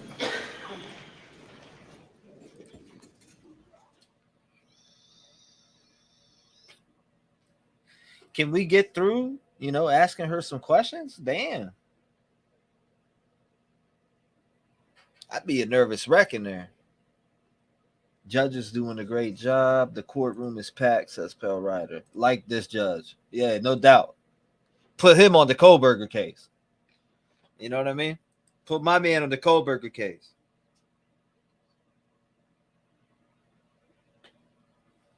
You know what I mean? We need this judge at the Kohlberger trial. The judge said hell to the no. What an amazing job. Gyps, oh, I see. I'll go digging. Denied mistrial. Exactly. Yep, mistrial denied. It's a good witness when all they can do is go for a mistrial. This witness right here is, got the jurors feeding the jurors what they need. The last objection is overruled, and you may proceed. Ms. Simpson, in the days leading up to the murders of Paul and Maggie Murdaugh, based on your time with her, was Maggie Murdaugh anxious about anything? She was concerned about the amount of money that they were requesting on the lawsuit. $30 million is what she told me.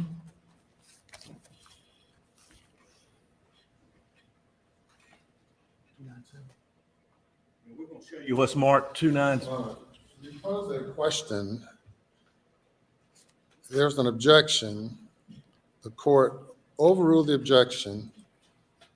And do you want the witness to answer the question that you posed? Yes, sir. She had, Well, you posed a separate question. yes, sir. And I thought she had answered. You said she was worried about 30 million. Can you explain that more? That wasn't your question. What was she That there was an objection to. Do you withdraw the question that you posed prior to the court's ruling on the objection? No, sir. Or you Don't. forgot the question? To the world, yes, sir. I'm sorry. All right, proceed.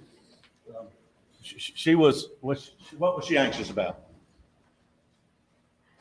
She said she knew the amount of money that they were asking, but she felt that Alec was not being truthful to her with regard to what exactly was going on with that lawsuit. She said, he doesn't tell me everything.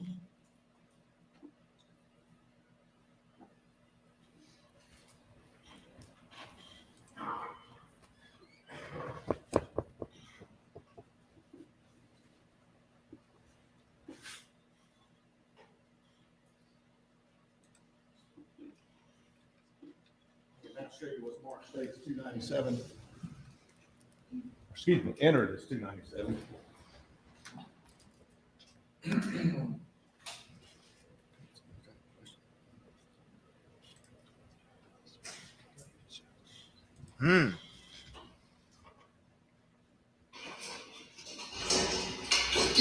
Get back.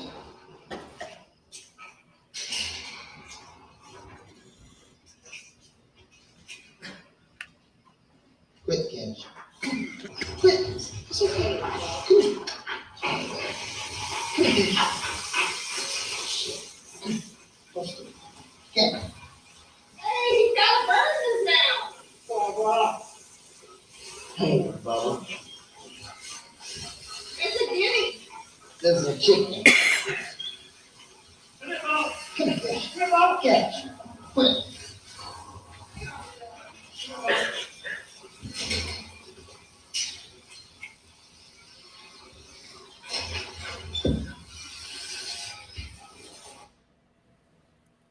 Ms. Blanca, I don't believe you. had you seen that before? Yes, sir. Okay.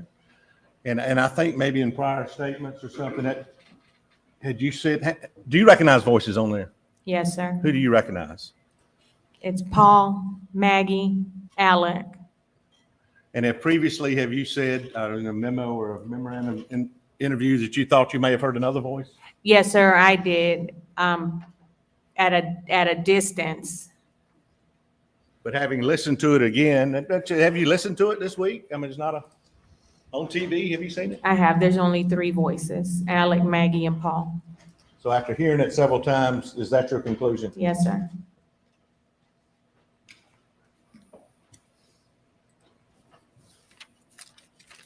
Just a few more questions. Yes, sir. Would Miss Maggie Murdaugh, did she go down to the kennels at night by herself? No, sir.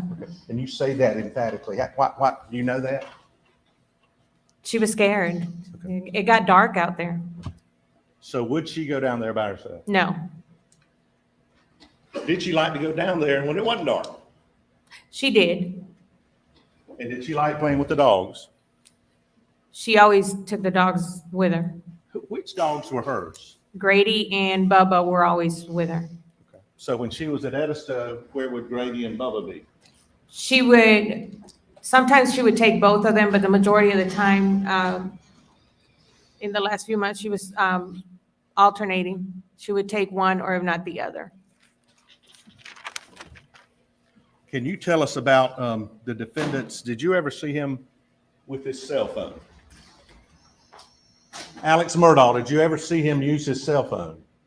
Yes, sir. Can you tell the jury his habits with the cell phone? Would he have it a lot? Did he use it a lot? Yes, sir, he did. He was always on his phone. Say that again? He was always on his phone.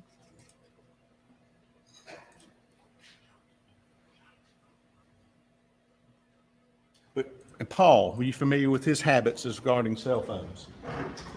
Not, the times that he was there at the house, he was always on his phone. If he'd go in the shower or whatever, he'd play his country music on the phone.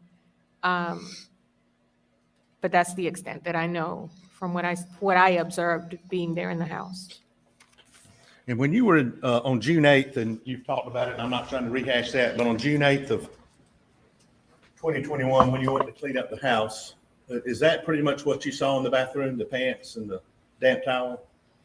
Yeah, so there was a rug right as you step out of the shower, and there was like a slight puddle of water, a towel, a white towel, and then a pair of khaki pants. But you didn't see any bloody clothes or anything like that? No, sir.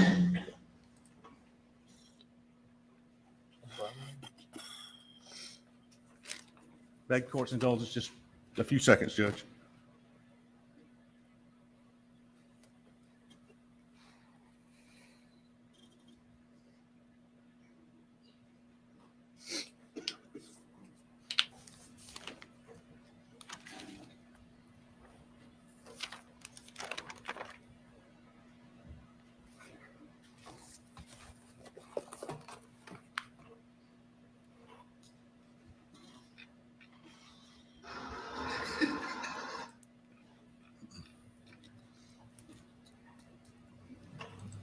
If I did this, I'm sorry, Judge. Is the individual in states?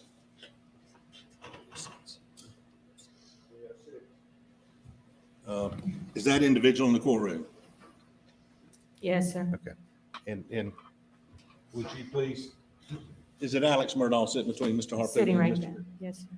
And the record is reflecting. Thank you, Judge. Have you ever seen that shirt again? No, sir, not to my knowledge.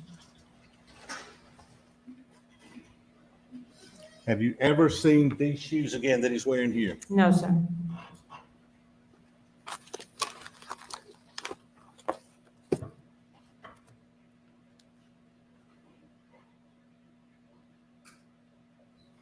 And the Sperry cloth, you said the Sperry shoes, have you ever seen those again? No, sir. That's all, thank you. Nomination. Your Honor.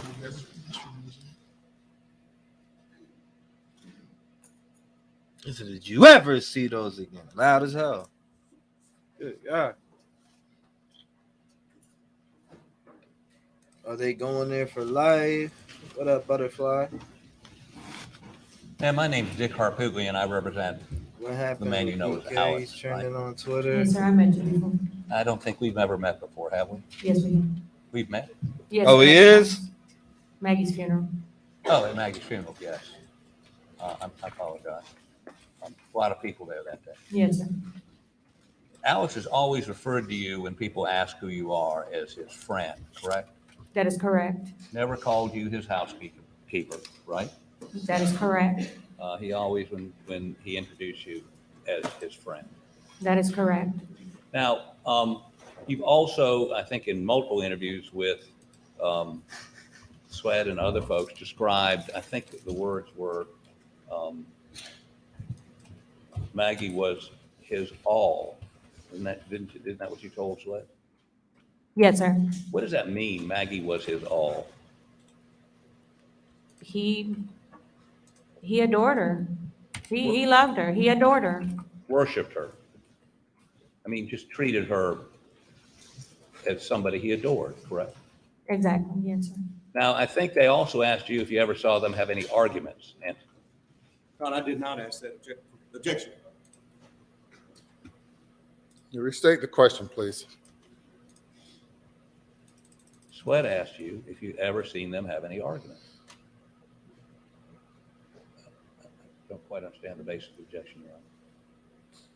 You restated the question. You may respond. What was the question again, sir? Did you ever see them have any arguments? I never saw them have arguments. It was just minor disagreement because of the remodeling. And I think you cite specifically, when you said they had arguments, it was about the paint colors, for instance. One of them was Maggie was set on getting a certain white, and Alec was saying, just get whatever white, basically.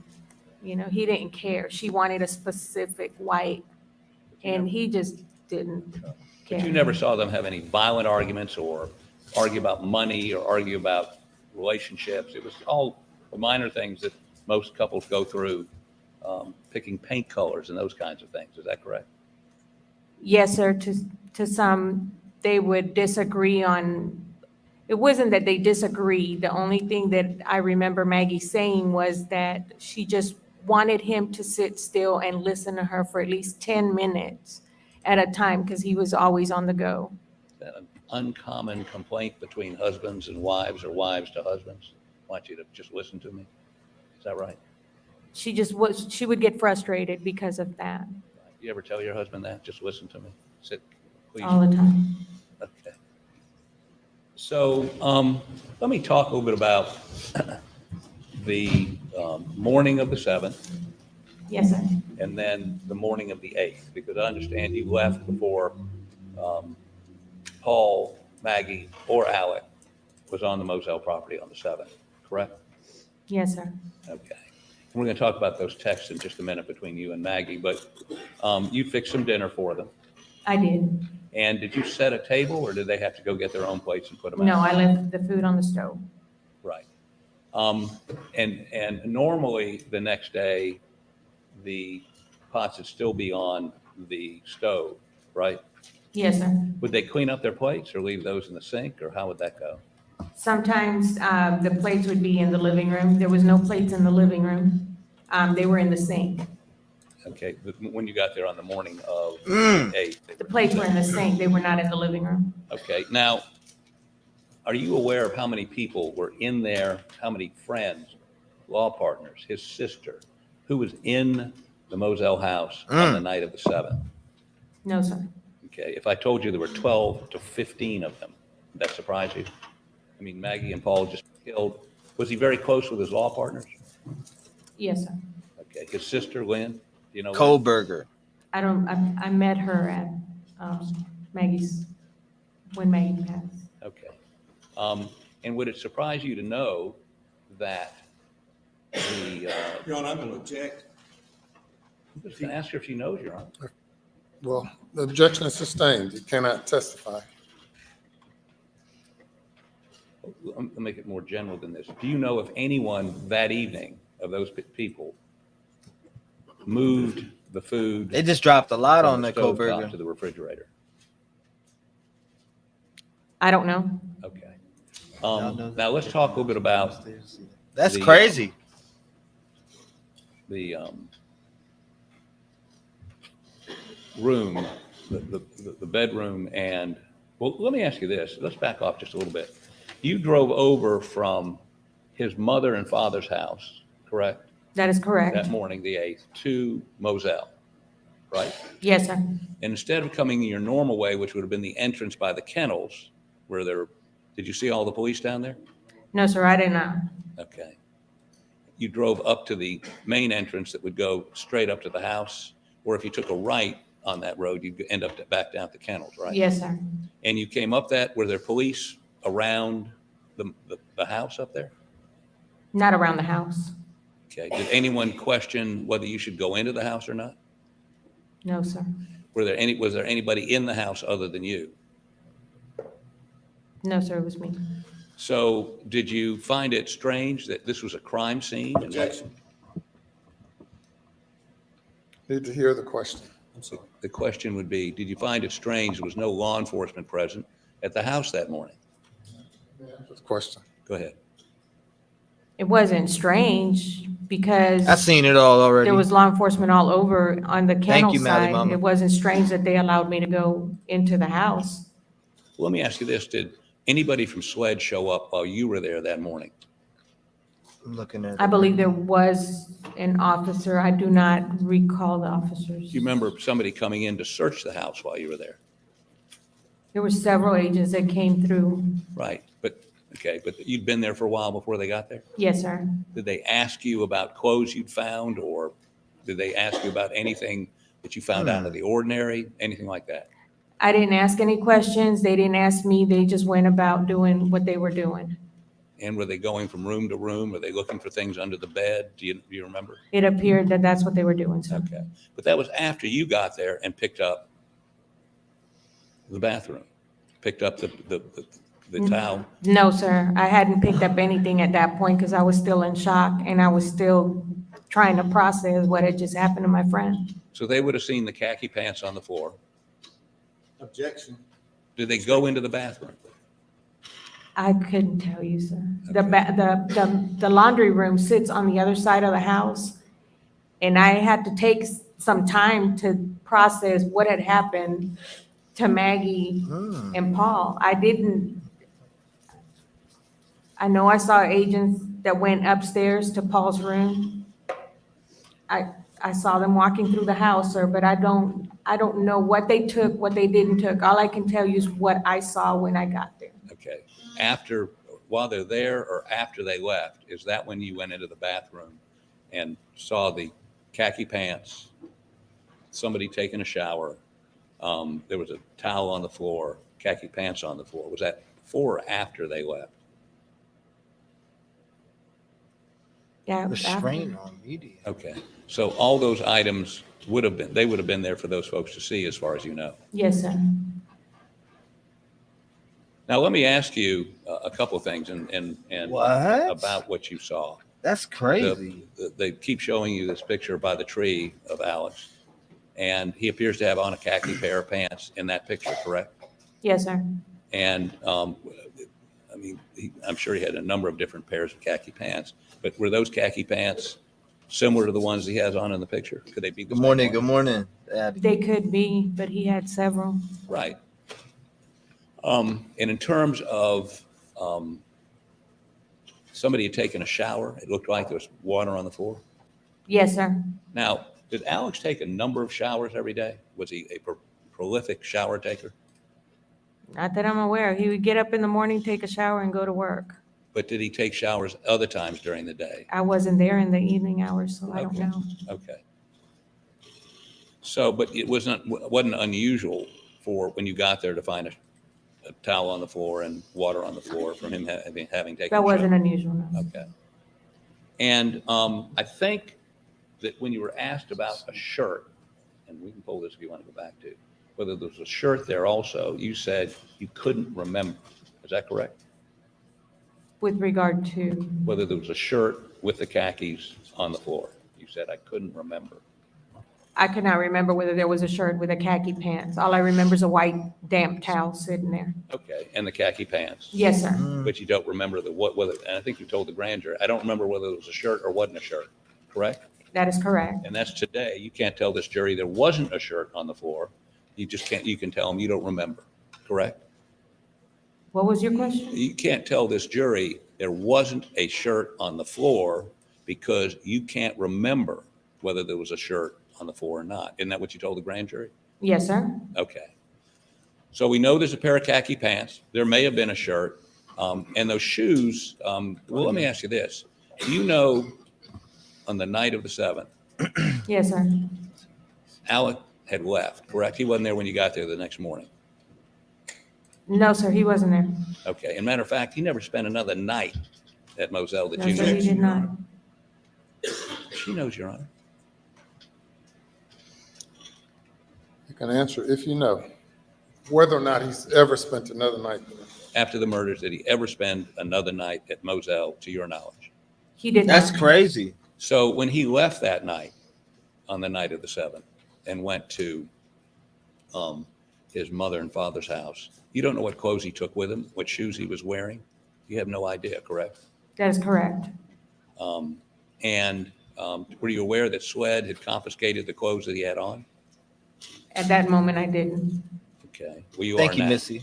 Yes, sir, I do know that. Okay, a white T-shirt, pair of shorts that he showed you, and whatever shoes he had on, some sneakers, right? I didn't see the sneakers, but I saw the clothing items. Okay.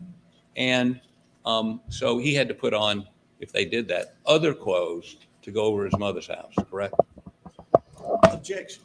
Would it stand to reason he'd have to put on other clothes or go in his underwear? I would assume so, yes. Okay. Do you know what he wore over at his mother's house? No, sir. Do you know whether he wore those shoes? No, sir.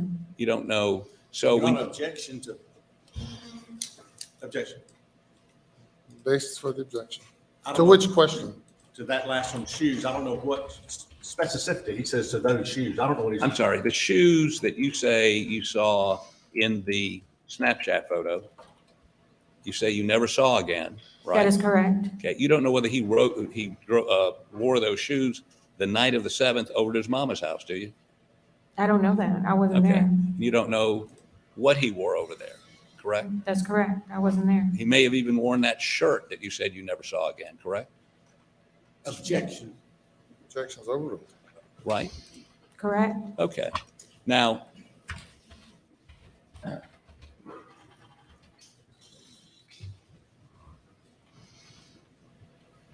10 pages. if somebody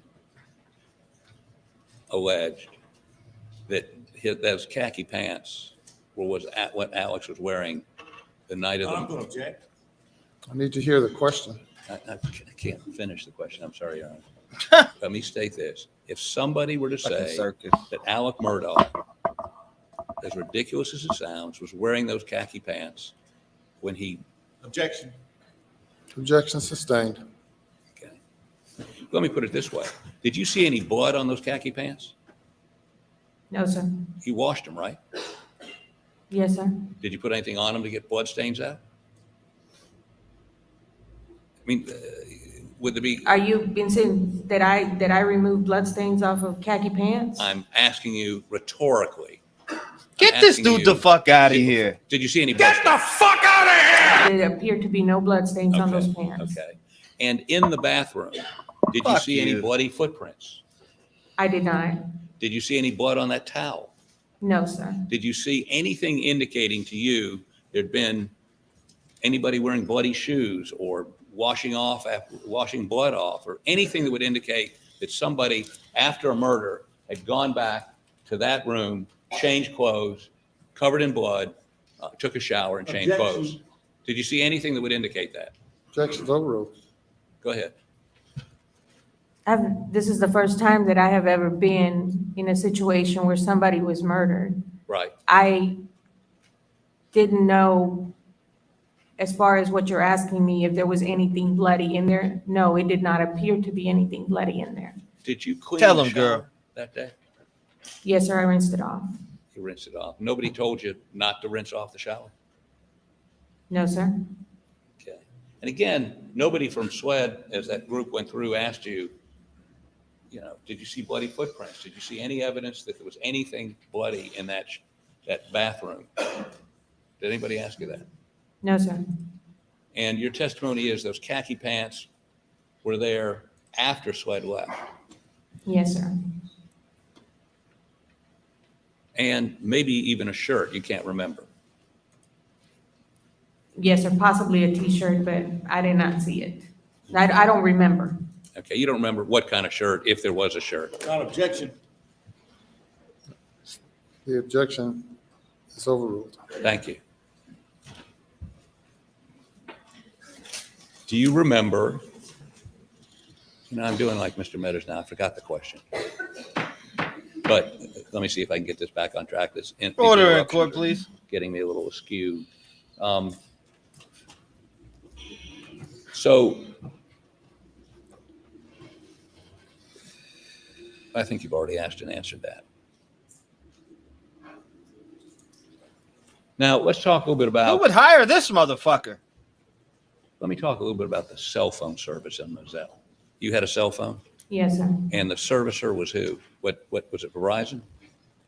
Or do you know? The cell phone carrier is Verizon, yes, sir. Okay. And so, did you ever have any trouble getting a signal anywhere on the Moselle property? Up at the house, down at the dog kennels? No, he is. Was it sporadic? Yes, sir, it was. Okay. And sometimes you'd be talking to somebody and they'd drop off, or the call would end, not because you ended it, because the service was bad. Yes, sir, if you were moving around in the house, certain areas, you could not get a signal. What about down from the kennels? It was touch and go in the kennels. You really, once you got signal, you better stay where you were at, because if you moved, you were gonna lose your signal. Okay. So it would not be unusual at the kennels, if you did move, that if you were having a conversation or getting texts or trying to answer a text, you wouldn't be able to do so. Like I said, it depends on where you kind of knew the areas. At least for me, I already knew that if I had to make a call or send a text, I would walk out the kitchen door straight to the edge of the corner right there on the porch and make my call and not move. If not, I would lose the call or I would not be able to make my call. What about at the kennels? At the kennels, like I said, it depends on the area where you were at. And once, basically everybody. Damn. We all kind of knew that if you moved out of a certain area and went to another, you were gonna lose signal. Okay. Now, at the kennel, do you know what area you could get a call? Keep that. I mean, you just talked about up at the house, there was a sweet spot, if you'll. Yes, sir. pardon my language. Was there a sweet spot down at the kennel, or do you know? I'm not sure at the kennels, but I do remember Mr. CB saying that the signal out there was horrible for making calls or getting calls. Or sending texts or getting texts? Exactly. Yes. Okay. Now, let me talk to you a little bit about this conversation in August of 21, after the murders. Yes, sir. Mr. Alec came over and was inquiring of you what shirt he had on that day, correct? It didn't feel like he was inquiring. It felt more like he was trying to convince me of the shirt that he was wearing. Did he tell you that he just finished? Objection. I'm sorry, I'm just asking if he told you something. Objection. Cross-examination. I'm objecting to hearsay for the record. I need to hear the question. Number one. Number two is cross-examination. Go ahead. Did he tell you that he just finished? Objection. Meeting? Do you want me to pose the question, Your Honor, or not? All right. I'm going to send the jury to the jury room. Please do not discuss the case.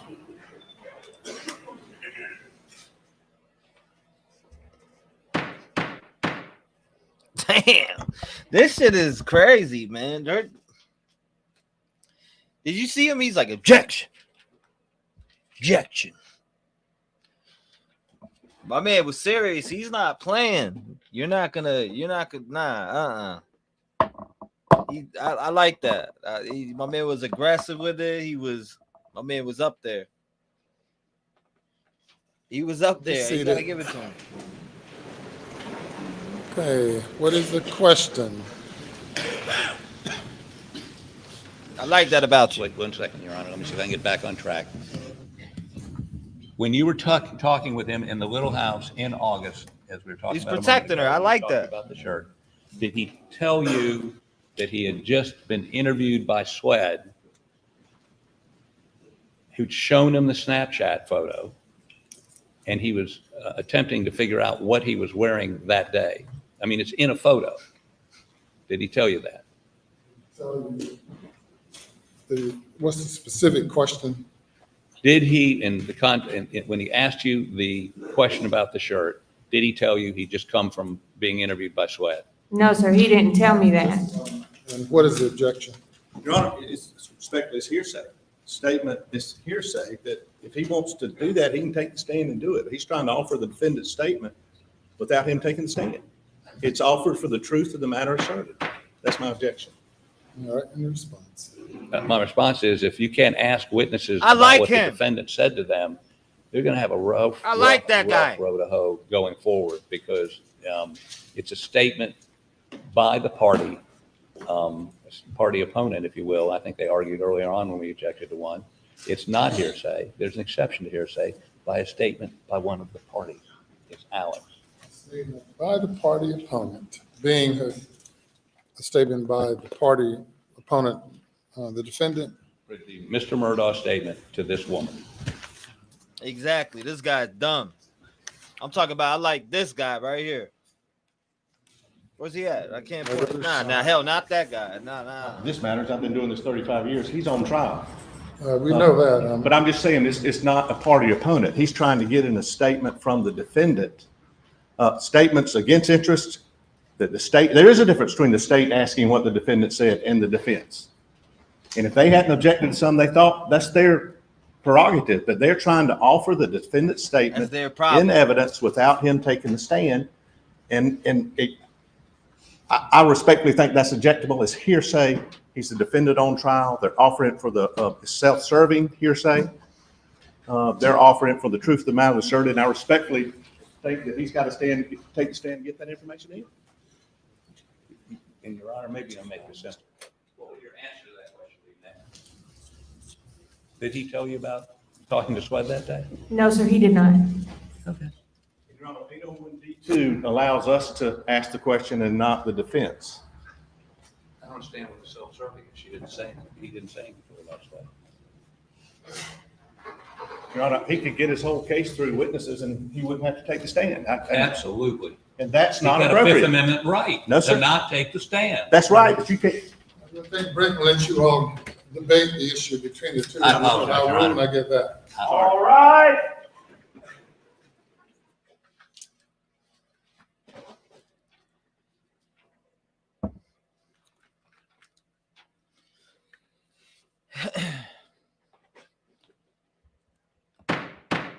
All arise. Bob Barker pants. What did I miss? I left for 2 seconds to get a drink. What did I miss? Did I miss anything?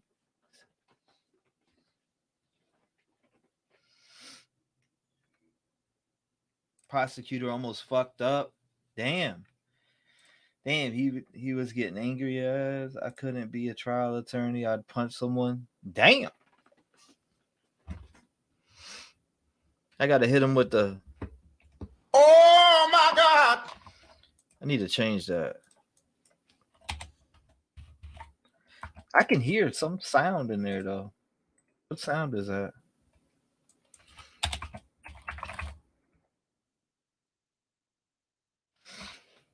But yeah, no doubt. I mean, what do you guys think about it? I mean, you think he's gonna get? You guys probably, a lot of you probably been watching this longer than me. I just got into it yesterday when I've seen other people mention it before, and I was like, nah, I'm paying attention to Brian Koberger and what's going on with the Idaho 4. I'm talking to Christian Andriacchio's mom. I'm talking to Travis Juten's mom. I'm trying to get some things going in motion for them. And I checked the summary out. I was watching some videos last night, and then I was like, because people were emailing me, you should check out this trial. And I don't know. I'm checking it out. I've checked out the summary. I've checked out everything up to now. I don't know. Right now, this seems to be like this trial's been a circus. What I don't know about this case is the full backstory on the actual story that we were just watching on News Nation before. So I don't know how long this break's going to be, but let's get back to it. Joining us tonight I is got it on, Jonna so as soon as it comes back on, we'll hear it. attorney and also has worked as a prosecutor. We appreciate you helping us shine a light on this case and better understand exactly what is at stake starting tomorrow with jury selection. The crime scene was grisly. It was gruesome, the double murders. New details about this crime scene have come out just in the last week. What more have we learned? Like I said, for everybody that's here watching the trial, I still have it on, so when it pops back on, I'll hear it over top of this video and I'll play it. About the murders and where they happened. Well, the one thing that we know is that the murders happened on the property, far away from the main house of the Murdaugh property. But also we know that Alex Murdaugh is claiming that he had an alibi. He was not there at the time that his wife and his youngest son were killed.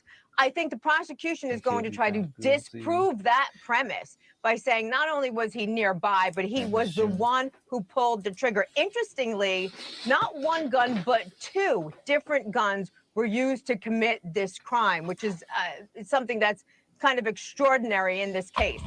On the other side of this, his defense attorneys have pretty much signaled that they are going to point the finger of the culprit being not Alex Murdaugh, but instead this his cousin Eddie, as he's known in South Carolina. He's a psychopath. Instead, the same person who Alex Murdaugh hired to fake his own murder, except that Curtis Smith missed.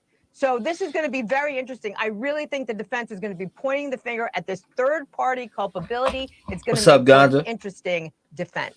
Well, and they'll also be talking about blood spatter and whether or not it was on the shirt that Alec Murdaugh was wearing that night.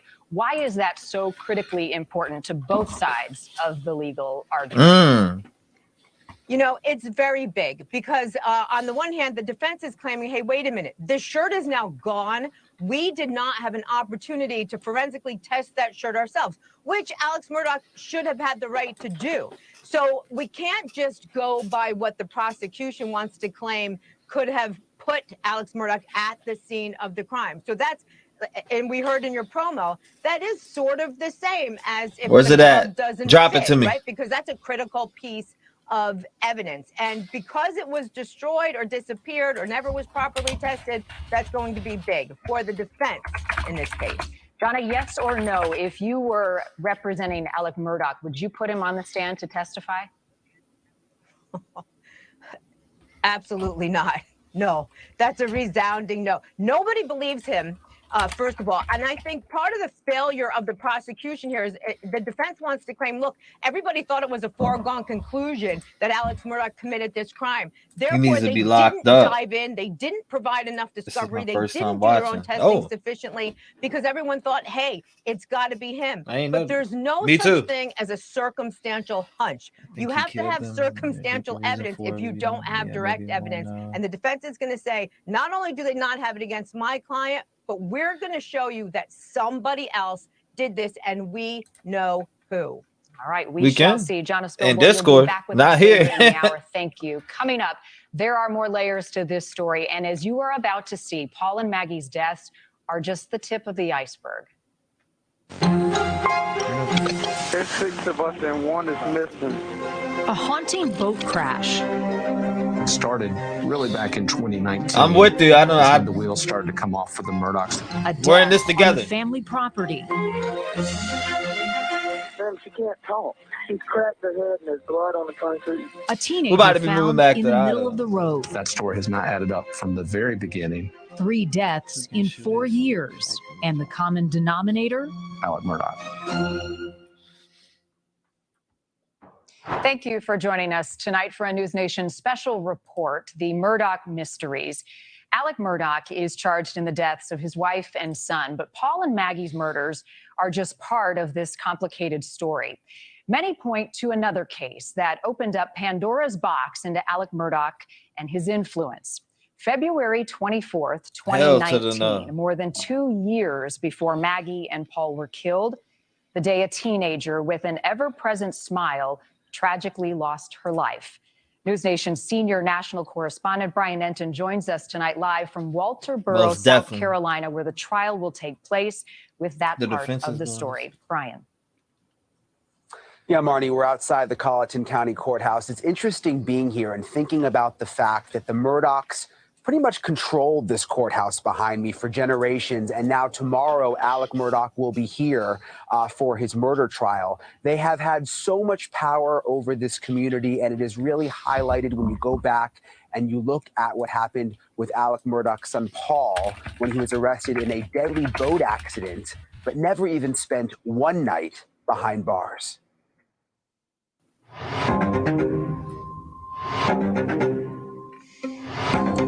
There's 6 of us and 1 is missing. What, Molly? She's in the water. Can you see her? Carnage and chaos. Damn. 10-year-old Mallory Beach missing after a night on the boat with friends.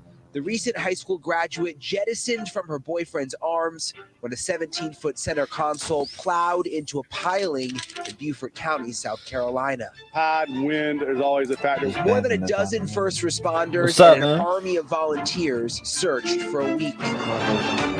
Bring in the air assets to help us look in the areas that the boats can't get into. She's definitely dropping the Their bomb. chance to find Mallory alive turned to an unbearable wave of grief. Miss your voice, miss your smile, everything about you worth the while. The store where she worked and modeled clothing posting a public tribute, but privately, the Murdaugh machine was at work. A lot of influence across the board. Nothing really happens unless the Murdaugh family says it happens. It was the Murdaugh's boat, the family's youngest son Paul parking it at a gas pump. He was at the helm, or was he? Friend Connor Cook on board as well that night, and his attorney says it was not long before Alec Murdaugh was telling all 5 survivors to stay quiet on who was captain. What was clear immediately, though, alcohol was in copious use by the underage boaters. The police report saying all were grossly intoxicated, yet no one's blood alcohol levels were checked at the scene. Same thing if everybody's standing around a car.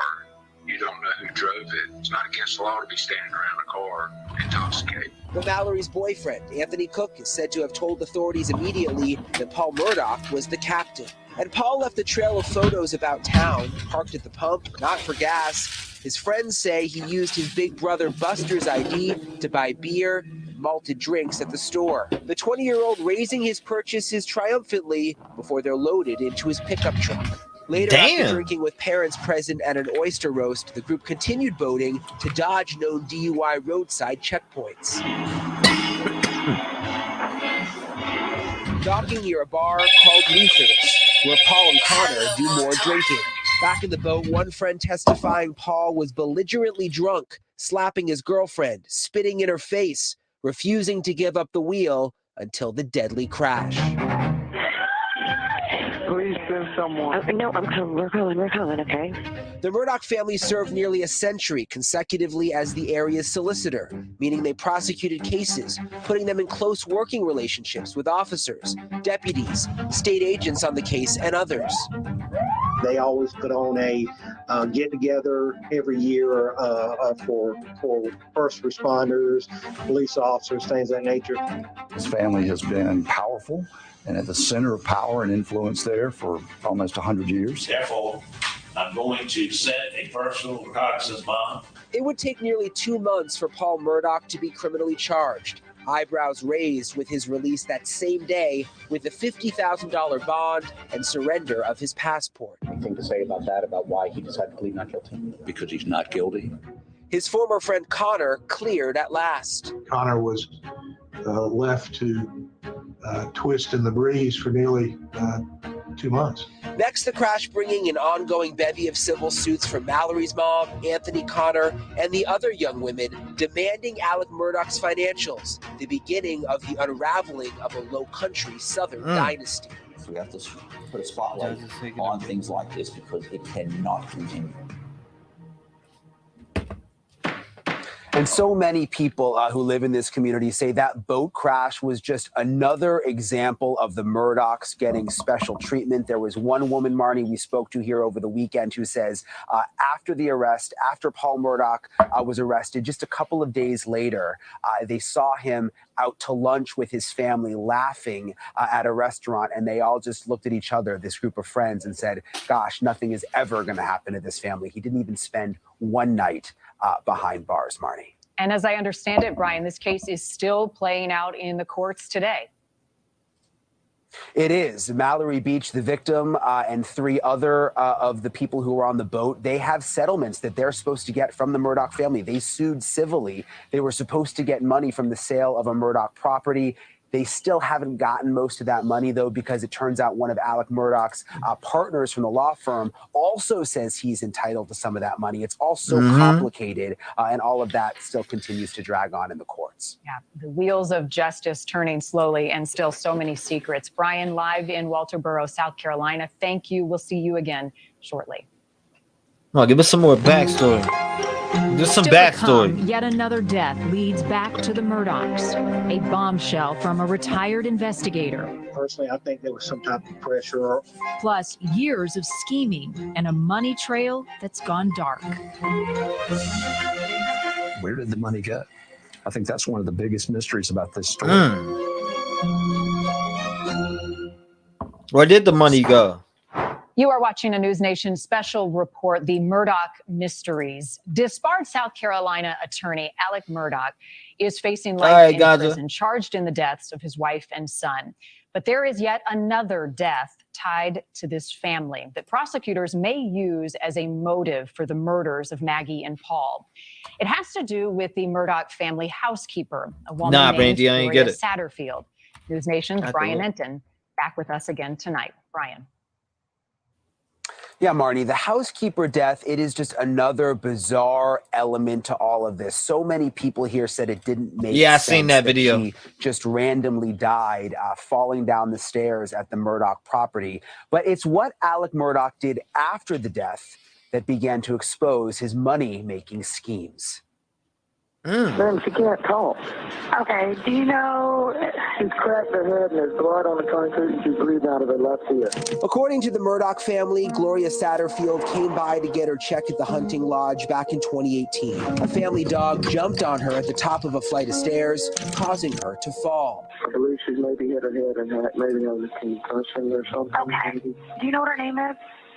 Gloria Satterfield. The 57-year-old later died at the hospital, and the Satterfield family says Alec Murdaugh approached the family after the funeral, suggesting her sons Tony and Brian sue him for insurance money. Satterfield's family thought he was looking out for them, helping them after Gloria worked for the family for more than 20 years. For her, it was a badge of honor. She considered herself to be part of their family, and she was proud of what she did. She never spoke about her time in the house with her family. She wouldn't reveal those secrets. The family was to get more than $4 million from her. That's crazy. Boys, Tony and Brian never saw a cent. What we now know is Murdaugh stole the settlement money. We got a confession of judgment from Alex Murdaugh for the entire $4.3 million. And that confession of judgment has been a very valuable tool for a lot of different people for a lot of different reasons. Once we got that confession of judgment, Alex was disbarred the next day. And that is when Alec Murdaugh's web of lies started to unravel. At the heart of it all, money. Prosecutors say his money scheme started as early as October 2015. It's believed Murdaugh's MO was to defraud victims out of their settlement money. So far, prosecutors say he took $8.5 million, and that number could keep growing. It remains unclear what Murdaugh was using the money for. His lawyers have suggested opioids. We're really not going to know where that money went to. We do know that based on the charges a couple weeks ago for income tax evasion, Alex made a lot of money from 2010 to 2019. Some years, $2.5 million. But time and time again, he diverted money intended for victims, laundering it ultimately for his own use. One of the alleged victims, a state police officer, injured on the job. Murdaugh facing charges in a host of cases, all being moved after the murder trial of Maddie and Paul Murdaugh. The Murdaugh's umbrella insurance policy and family assets will help pay future judgments, a conservatorship appointed to protect any source of money for potential victims. The family assets, according to local estimates, Maggie's estate valued at $5 million. Alex as the beneficiary. Alex's retirement fund at $2 million, and his father's fund is still in probate around $1 million, with Alec the beneficiary. You don't steal that kind of money for that long without being exactly deceiving folks. And while the Satterfield case is one of the few already settled, a criminal investigation into her death has been reopened. The coldest thing that I've come across was Gloria's son, Brian, was living with her. Obviously, after her death, there was not enough money. There was no money. The bank foreclosed on that mobile home. Alex knew that. Alex knew that the foreclosure was happening. And Alex had already taken $3.5 million. And so he sat back and watched Brian lose a mobile home and get pushed out on the street to have to go live with family members while he was sitting on $3.5 million of their money. And what's so sad is that Gloria, Marnie, was not just the Murdaugh's housekeeper. You heard it in the piece. She worked for them for 20 years. She was the nanny for the Murdaugh boys, basically living in their home.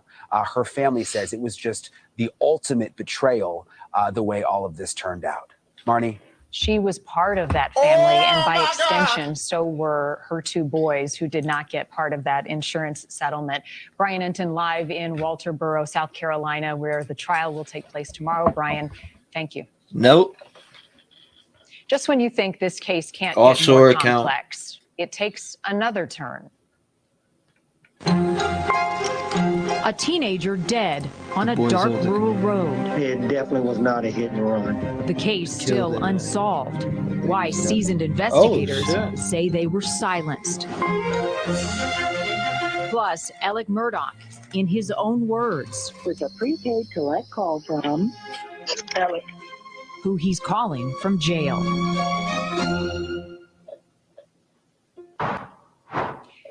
Disbarred attorney Alec Murdaugh faces 2 counts of murder in the deaths of his wife and son. But there is Still yet nothing, another ladies and gentlemen. case tied back to this family that has gone unsolved for years. And it wasn't until Paul and Maggie's murders that investigators gave this case a closer look. News Nation correspondent Rich McHugh is joining us live tonight from South Carolina with the story of 19-year-old Stephen Smith, whose body was found in the middle of a rural road back in 2015. Rich, good evening. Good evening, Marnie. This is one of those unsolved cases that just Unsolved. baffles people around here. Few people actually believe that Stephen Smith was the victim of a hit and run, but the case went largely ignored for years until these other Murdaugh cases came to light. And one detail that seems to bug people the most is that of the people who showed up at the scene where Stephen Smith died, several of the Murdaughs, and few people understand why. Stephen Smith was studying to be a nurse at the Orangeburg Calhoun Technical College. His end goal was to become a doctor. July 8th, 2015, he was on his way home from school when he ran out of gas. Seriously? The car was found down this dark rural road in Hampton County, South Carolina. Stephen's body was found 3 miles away in the middle of the road with no skid marks or other physical evidence that a car had struck him. A special accident investigative team looked at the case and determined it was a homicide. But a pathologist disagreed, saying he likely died from a mirror of a passing car hitting Stephen's face. It definitely was not a hit and run. He had blunt force trauma, and it seemed to be an intentional act, which we consider homicide. AJ ain't no an joke. attorney involved in several cases connected to Alec Murdaugh's numerous cases, knows Stephen Smith's mom, Sandy. So we think he was dumped there on the road. Was a very sharp kid, as like a young man.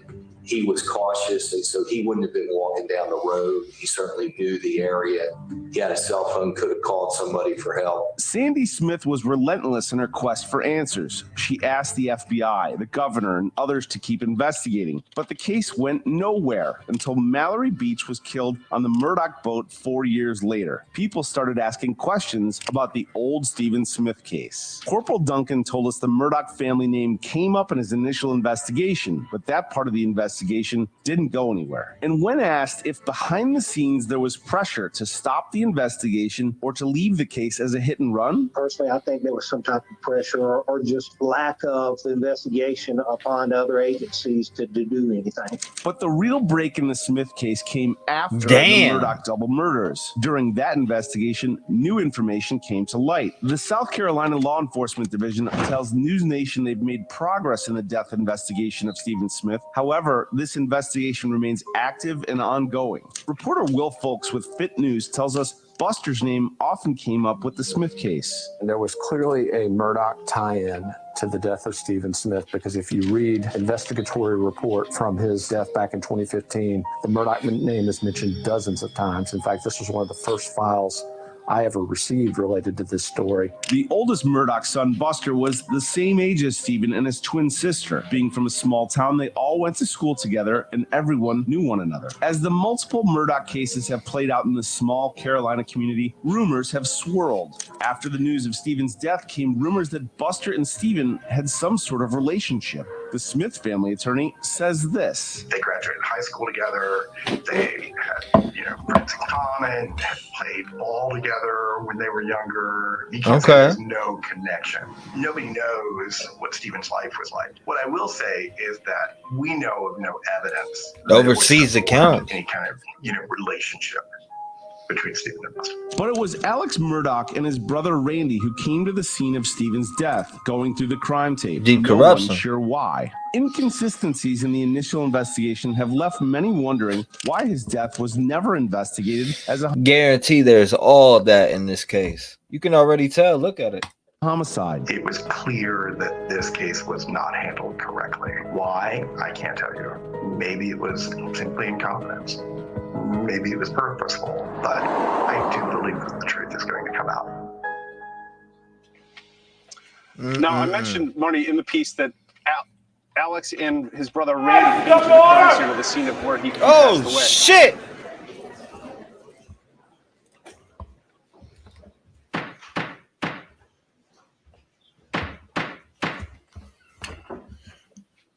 Court of order. You may now be seated.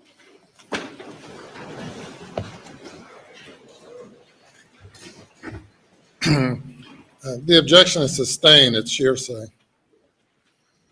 You bring the jury.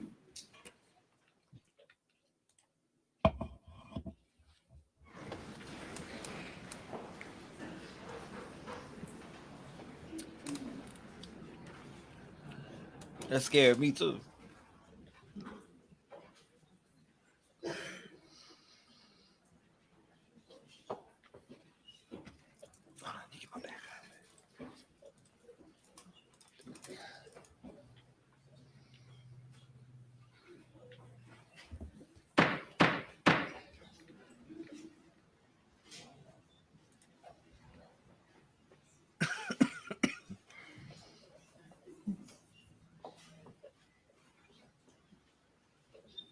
All right, guys, we gotta be quiet. She's on.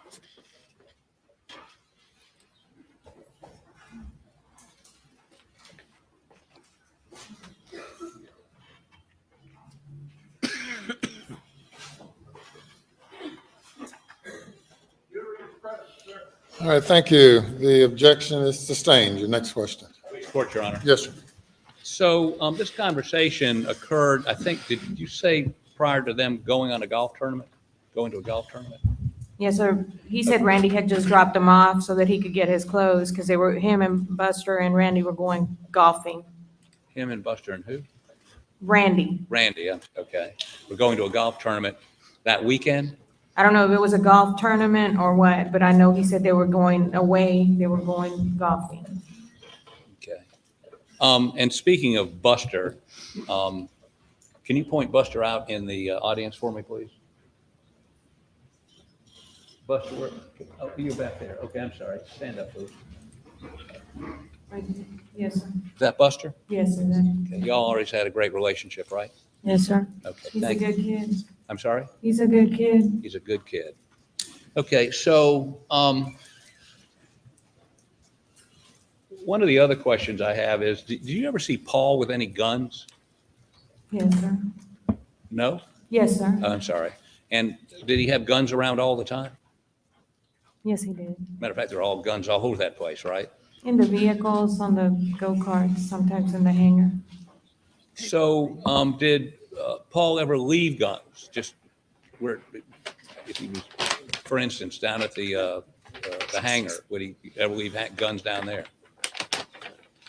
I have found one occasionally out there. A pistol or rifle? A rifle. You know what kind it was? No, sir. Okay. And do you know if he ever left any down in the feed room? Not in the feed room. I'm not sure about the feed Okay, room. you never saw anything in the No, feed sir. room. I believe in one of your statements, I read that sometimes he'd leave him somewhere and actually there'd be rust on the rifle or the shotgun or whatever. If he left it on the golf cart outside, he would sometimes leave it laying across, and I would get it in the morning, and already the dew would rust off. And that would be a golf cart he would drive down to the kennels, for instance? Yes, sir. Whichever one he was in, and he preferred the gas. The gas one is usually where I used to find Gas? golf Golf cart? Yes. Okay. And so that would be a way he would get down to the kennel sometimes? Sometimes, the majority of the time, he was either in Dolly or in his own truck. In what? Dolly, Dolly. the F-250. I forgot y'all name all your trucks, or they named all their trucks, right? Yes, sir. Okay, so most of the time he would be in a truck, but sometimes he would take the golf cart, if you will, down there. Yes, sir. And apparently sometimes he had guns in the golf cart. Yes, sir. Okay. Now, let me touch a couple of other things. See you, Skittles. Did that day you saw the SLED folks in there, did you see them taking any pictures, or do you remember? I believe some of them were taking pictures, but I'm not positive. Okay. You were shown a picture of a rain jacket.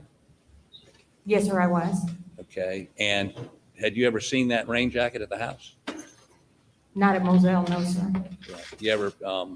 And what size clothes did Alec wear? 2XL. 2XL, not just a large. Would anything a large fit him? I don't think he might have had one or two items that were that size, but most of the clothing was 2XL. 2XL. How about, would you put? It's a big ass trial. Yes, please. And blow it up for me, please. Okay, how about make that bigger for me, please? No, not the rain jacket. I'm sorry, the Snapchat picture. Apologize. Well, wait 1 second. You see that rain jacket on there? Yes, sir. You've never seen that, according to your statement, never seen that at I've never seen that jacket. Okay. And you knew pretty much everything, every piece of clothing that was there, right? For the most part, yes. Yes. Okay. And how many rain jackets did Alex have? Remember? I did. Too many to count. Too many to count. Okay. But none of them looked like that. No, sir. Okay. How about blow that up for me, please? Can you make it any better, closer? Yeah, that's good right there. And that shirt is that the one he was wearing that morning when he No, left? sir, it was not. It's not. No, sir, that was not the shirt he was wearing. And this is at 7, you understand this is 7:40 p.m. That evening when he's out with Paul. I wasn't there then. Okay. But that's not the shirt he was wearing when he left that morning. That is correct. That was not the shirt. Oh my God. One moment.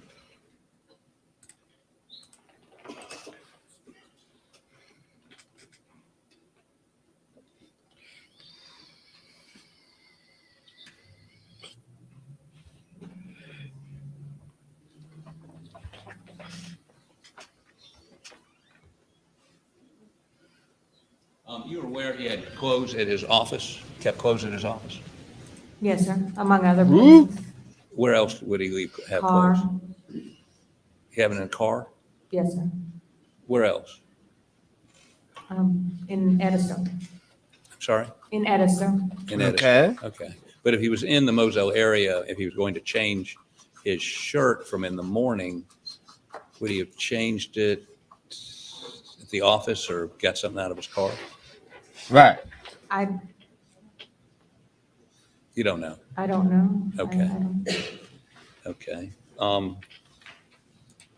Now, let me show you.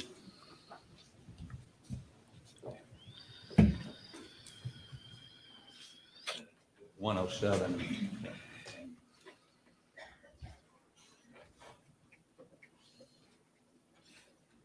No, it's just this court case. Trust me, I've watched a few trials.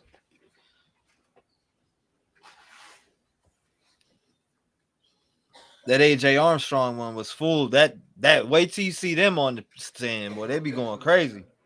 They got antics and everything. Can you tell the jury what that is, please?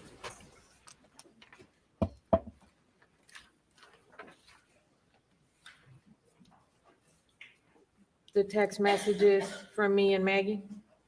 This is on June 7th, 2021, right? That is correct. And the first one, I'm just going to try to hurry this up a little bit. She asked you to stop. Yes, sir. She says, will you stop by? This is at 7:05 a.m. Stop by the store and get Alex Capri Sun. He likes orange and pineapple flavor plus Mountain Cooler. Yeah, how about Thank you, I'll this? pay you back. You say, I will. She says, thank you, get 2 boxes. Now, after that conversation, there's a text at 3:28 p.m. Blanca, dinner's on the stove, just left. So you left there at about 3:30, correct? Yes, I sent the text before I actually walked out of the house. I had a habit of sending her the text, make sure everything, and then locked up before I left. Okay. But at that time, I had gone upstairs to drop off some clothes. I noticed that Paul's truck, or a white truck, was sitting at the kennels. So I left the front door unlocked at that time instead of locking it. But you didn't see Alec anywhere there? No, sir. Okay. You didn't see his vehicle? No, sir. Okay. And she says at 3:40, thank you, right? Yes, sir. Okay, then at 3:54, you said, you're welcome. I just made your deposit. Maggie then says, I guess this is one exchange. Thank you. I'm waiting at the doctor. Alex wants me to come home. I had to leave the door open at Edisto, but trust the Mexicans to shut and lock for me. What music one? And then she says, Alex's dad back at the hospital. The last doctor claims not cancer, pneumonia. Alex is about to die. Hope he doesn't go down there to sleep. Now, you know what she meant by that? What she meant was Maggie used to get frustrated. She said every time something happened at Almeida with his dad or his mom, that Alec would get called and nobody else, that they always called Alec to go to the house. And she did get upset over that the family was basically putting all that on Alec and he wasn't getting enough rest. So when she said he's going to die, she's worried about his health. She was worried about his health, yes. Okay. And she says Alex needs to take care of himself as well. And that's consistent with what you just said, correct? She's Yes. worried about his health. Yes. And you said, yes, he does. He Bust told a me he was butt. tired when he left. I hope they can treat Mr. Randolph. Maggie says, I'm scared for him and Alex and all of us. What do you mean by that? Thank you, Hollis. I appreciate you. Alec hadn't had much sleep.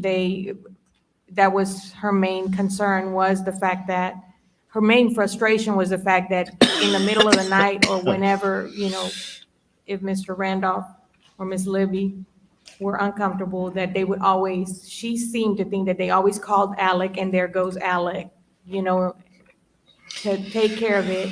And she felt that it wasn't fair that he was the only one having to take them. And your response to that is, I know, just pray about it and hope he gets a little better. Is that what you said? Never paid it back. Yes, sir. And you say, Alex and you really need to relax. Always being on the go with little or no sleep is not healthy. Remember, I have a doctor's appointment in the morning in Beaufort. If I get done early, I'll go to Moselle. I'll let you know. And she says, no worries, right? Yes. Now, What would I do?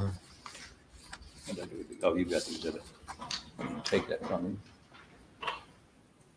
and hand it to. Ain't been no different. Okay. So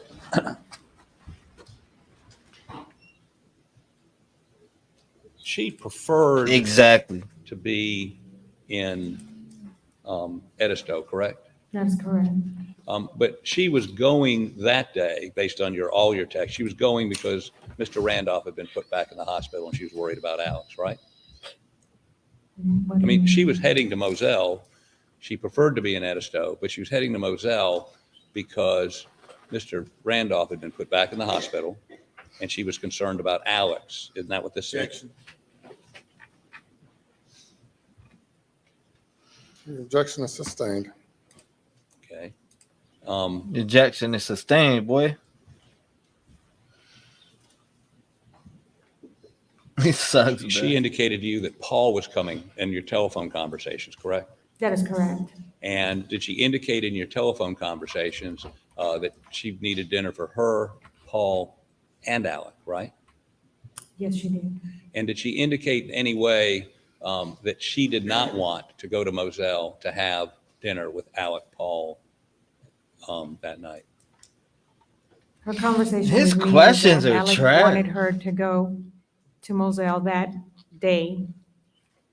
And she was concerned about the workers that she had in Edisto. And she would have preferred to be in Edisto, taking care of the final But for details. Mr. Randolph's condition. She was concerned about the work being done and leaving the house open in Edisto. She wasn't concerned about Mr. Randolph. I mean, she was, but her more concern was that her house was open. Okay. Now, I mean, she preferred to be at Edisto in the summertime as opposed to Moselle at all, correct? That is correct. Now,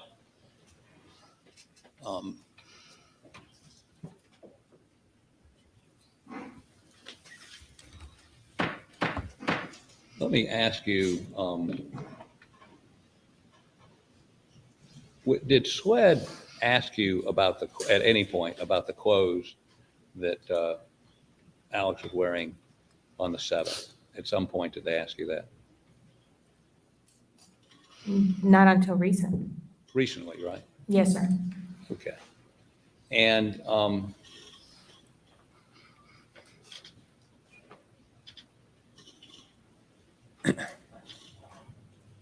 is it clear to you, I mean, you've been asked recently to recollect something that happened in June of 21, which is almost 2 years ago. Did they ask you other questions about what happened on June 7th when they asked you about the clothes? Yeah, this dude, boring. They asked me where I was. They asked me what I was doing. They asked me when I saw Alec leaving that day, my discussions with Maggie. They requested to see my phone, which I gave them so they could see the text messages, phone calls that we had had.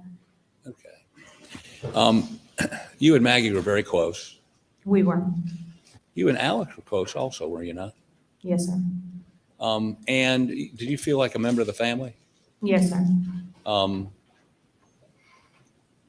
Had you ever heard from anybody about well, strike that. Did you indicate that Maggie, one of the things Maggie told you was that she was not, after the boat case, she was not being treated very well by the people in Hampton, correct? That is correct.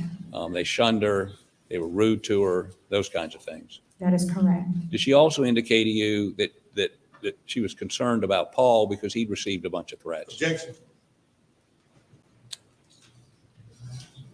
Objection's overruled. Yeah. Did she ever indicate to you she's concerned about Paul because Paul had received threats? Yes. Okay, beg the court's indulgence.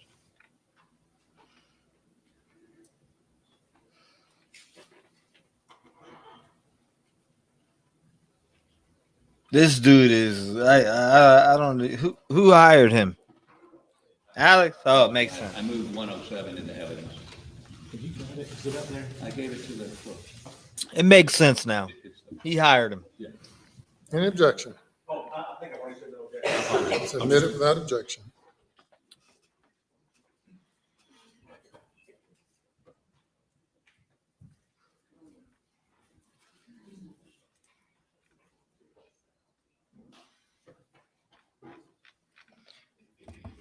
Objection. You guys are boring as fuck. And he hired the wrong person. That same morning of the 8th, did Go you on clean out. the gun room?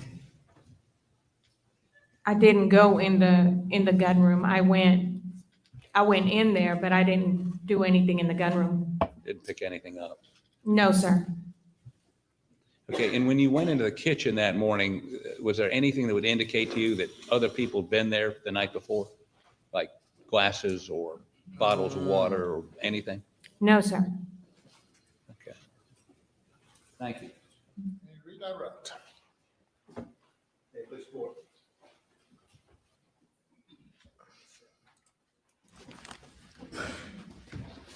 Dang, y'all about to make me move over to Idaho 4 in this bitch. Y'all about to make me move over to Idaho 4 on this motherfucker. Come on, bring me up. Get me up to live. Here, how about that question? Mr. Harpootlian asked you about the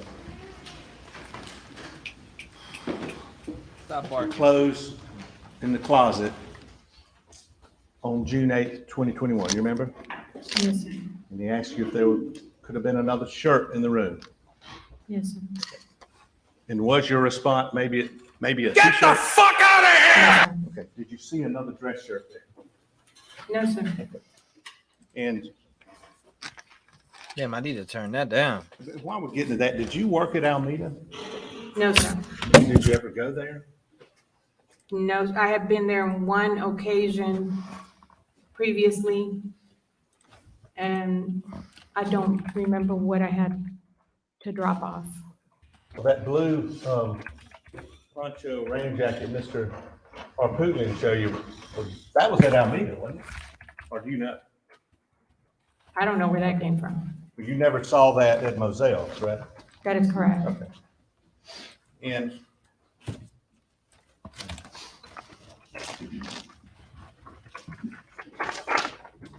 state 7, well, first of all, this is state 2. States 306. Have you ever seen that shirt again since you went back the 8th, the 9th until today? Have you ever seen that shirt again? No, sir. Once I moved a lot of the belongings to the little house, he had packed some of the clothes up, but over the weekends and stuff, when they were going from place to place, I noticed that he was purchasing different I could always clothing take items, calls. shorts, shirts. So there was a couple of new ones in there, which still was not that shirt. It was some of the newer ones. Who was purchasing a lot of shorts and shirts? Alec. After this event?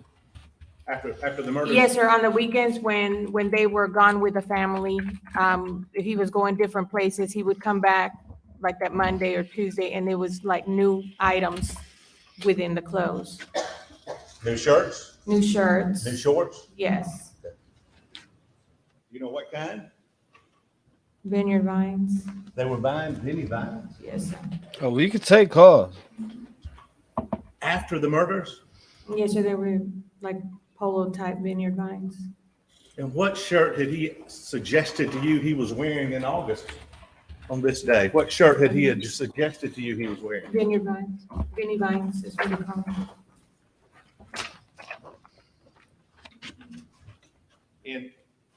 In state 7, said you recognize these shorts and shirts? Yes, sir.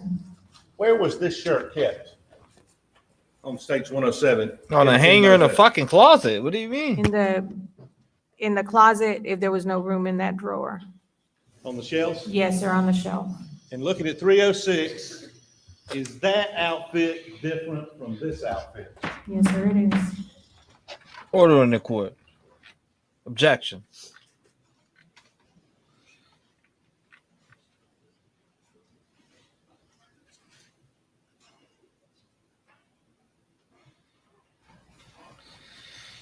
And I think showed it 107. Whose idea was it for Maggie Murdaugh to come to Moselle on the evening of June 7th? Oh, we'll jump into some calls. How about that? Testify if you know.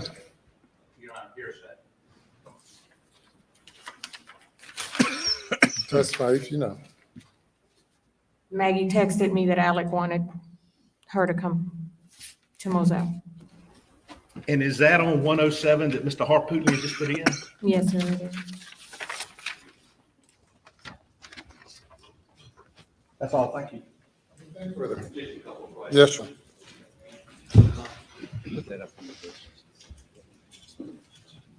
The gavel is a masterpiece.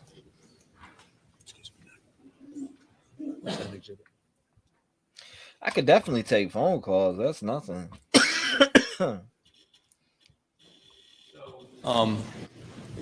Just a couple questions.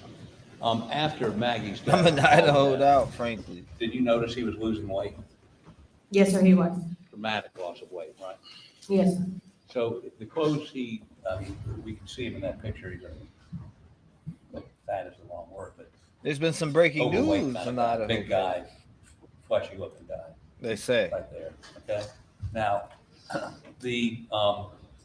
so he needed to buy new clothes because the other clothes were falling off of him, right? I assume so, yes. Yeah. So it wouldn't be unusual for him to need to buy new clothes because he's losing weight. I guess. Okay. Now, this is 306. This is the picture. And you say this is a shirt like a Columbia shirt, right? Yes, sir. Now, a Columbia shirt, don't they have a logo that says Columbia? We'll Yes, take sir. some. You know, the sleeve or You see one on here? I don't see anything on this shirt. The style of shirt is the Columbia style shirt. It's not a, you're not saying it was a brand name Columbia shirt. You're saying it was a Columbia style shirt. Yes, sir. Okay. Never And, know. your testimony again is this is not the shirt he walked out with that morning, He did not walk out with that shirt that morning. but those could be the khakis he walked out with that morning. Possibly, yes. And when you say you never saw that shirt again, you did see those khakis again, did you not? Yes, sir. I watched those khakis. They were in the bathroom. I'm assuming it was the same pair because he only had a few that he wore. Right. Okay. And in addition, Yeah,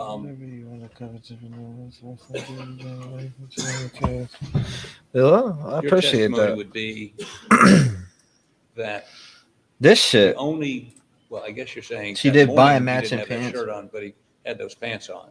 Could possibly have those pants. He had several. Okay. And would you scroll down to the footwear, please?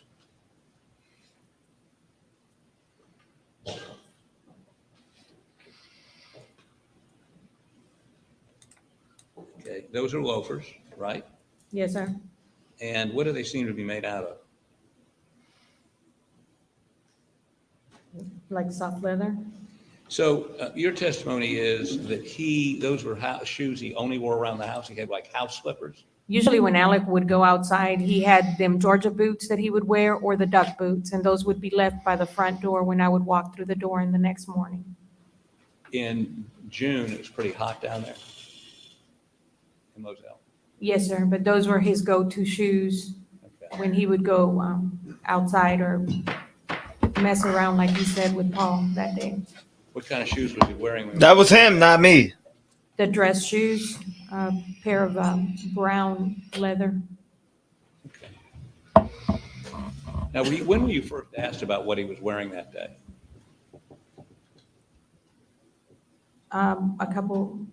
Maybe a couple of days when they interviewed me.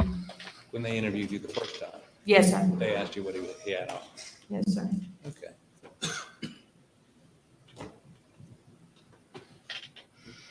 I'd rather have Daryl Brooks represent me. God damn. You may step down. My God.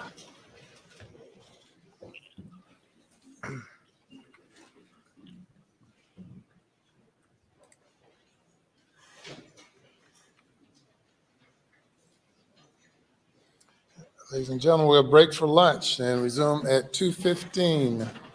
Please do not discuss the case. Get the fuck out of here!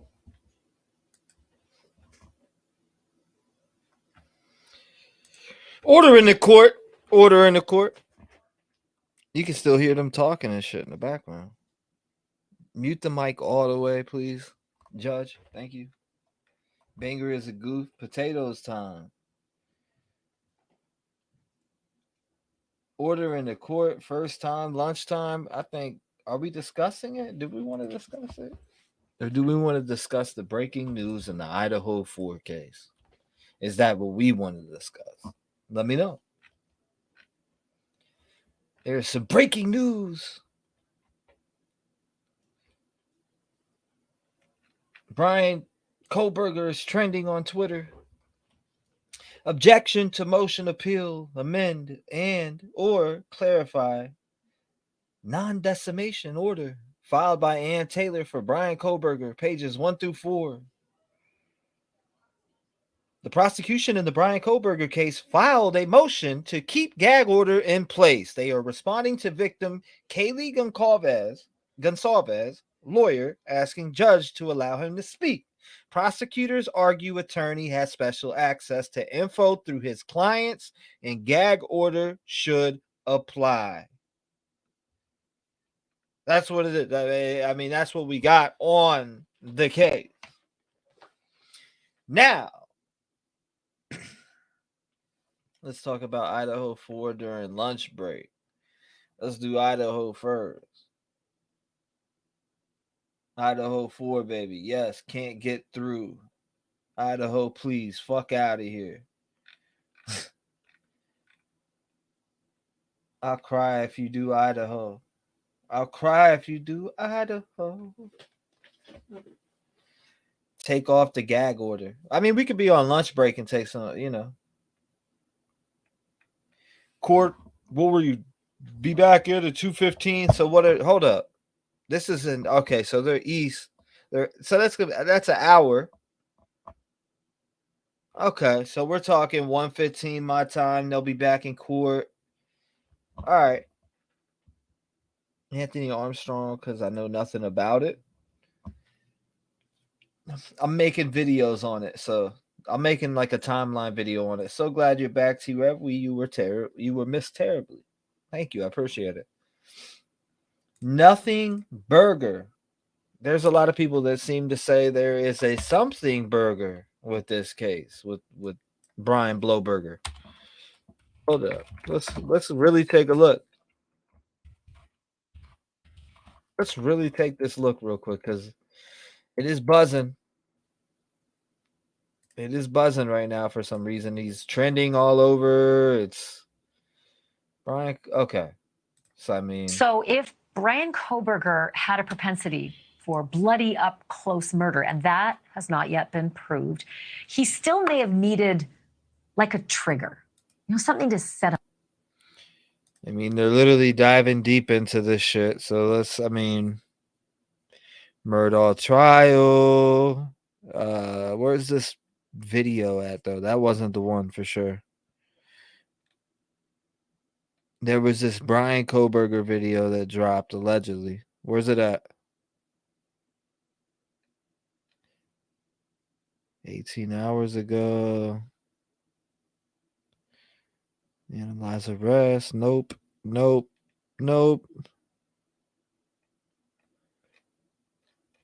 Why? What are people? They're talking about that video that I played yesterday. Something to set him off, like maybe a personal crisis, maybe a loss, something that might have made him lash out. Like maybe like losing a job, like losing his job as a teaching assistant at Washington State University. And then with that, losing your funding for the doctoral studies program you're in the school, because it appears right now that that's what happened. We now have sources with direct knowledge of the termination letter that was sent to Brian Kohberger. And tonight I want to read the letter to you in full. The letter is dated December the 19th, 2022. Starts this way. Mr. Kohberger, I am writing this letter to formally inform you of the termination of your teaching assistantship with the Department of Criminal Justice and Criminology effective December 31st, 2022. In keeping with the WSU Graduate Student Handbook, chapters 9G2, remember that, and 12E3, remember that, below is the list of events that led to you being deficient on the following contingency clause of your funding. Quote, maintaining satisfactory progress. Oh, you want me to really be taking calls? All right. Here, I'll take some calls for you right now. You ready? 1, 2, 3. Let me go to...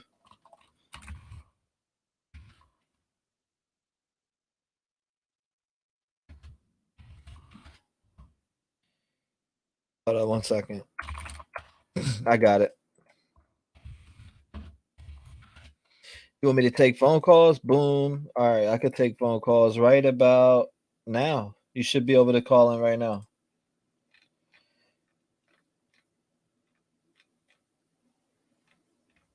Yeah, you should be able to call in right now.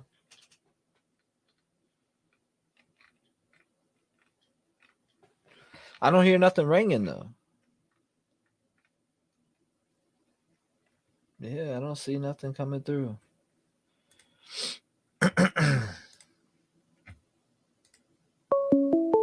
There it goes.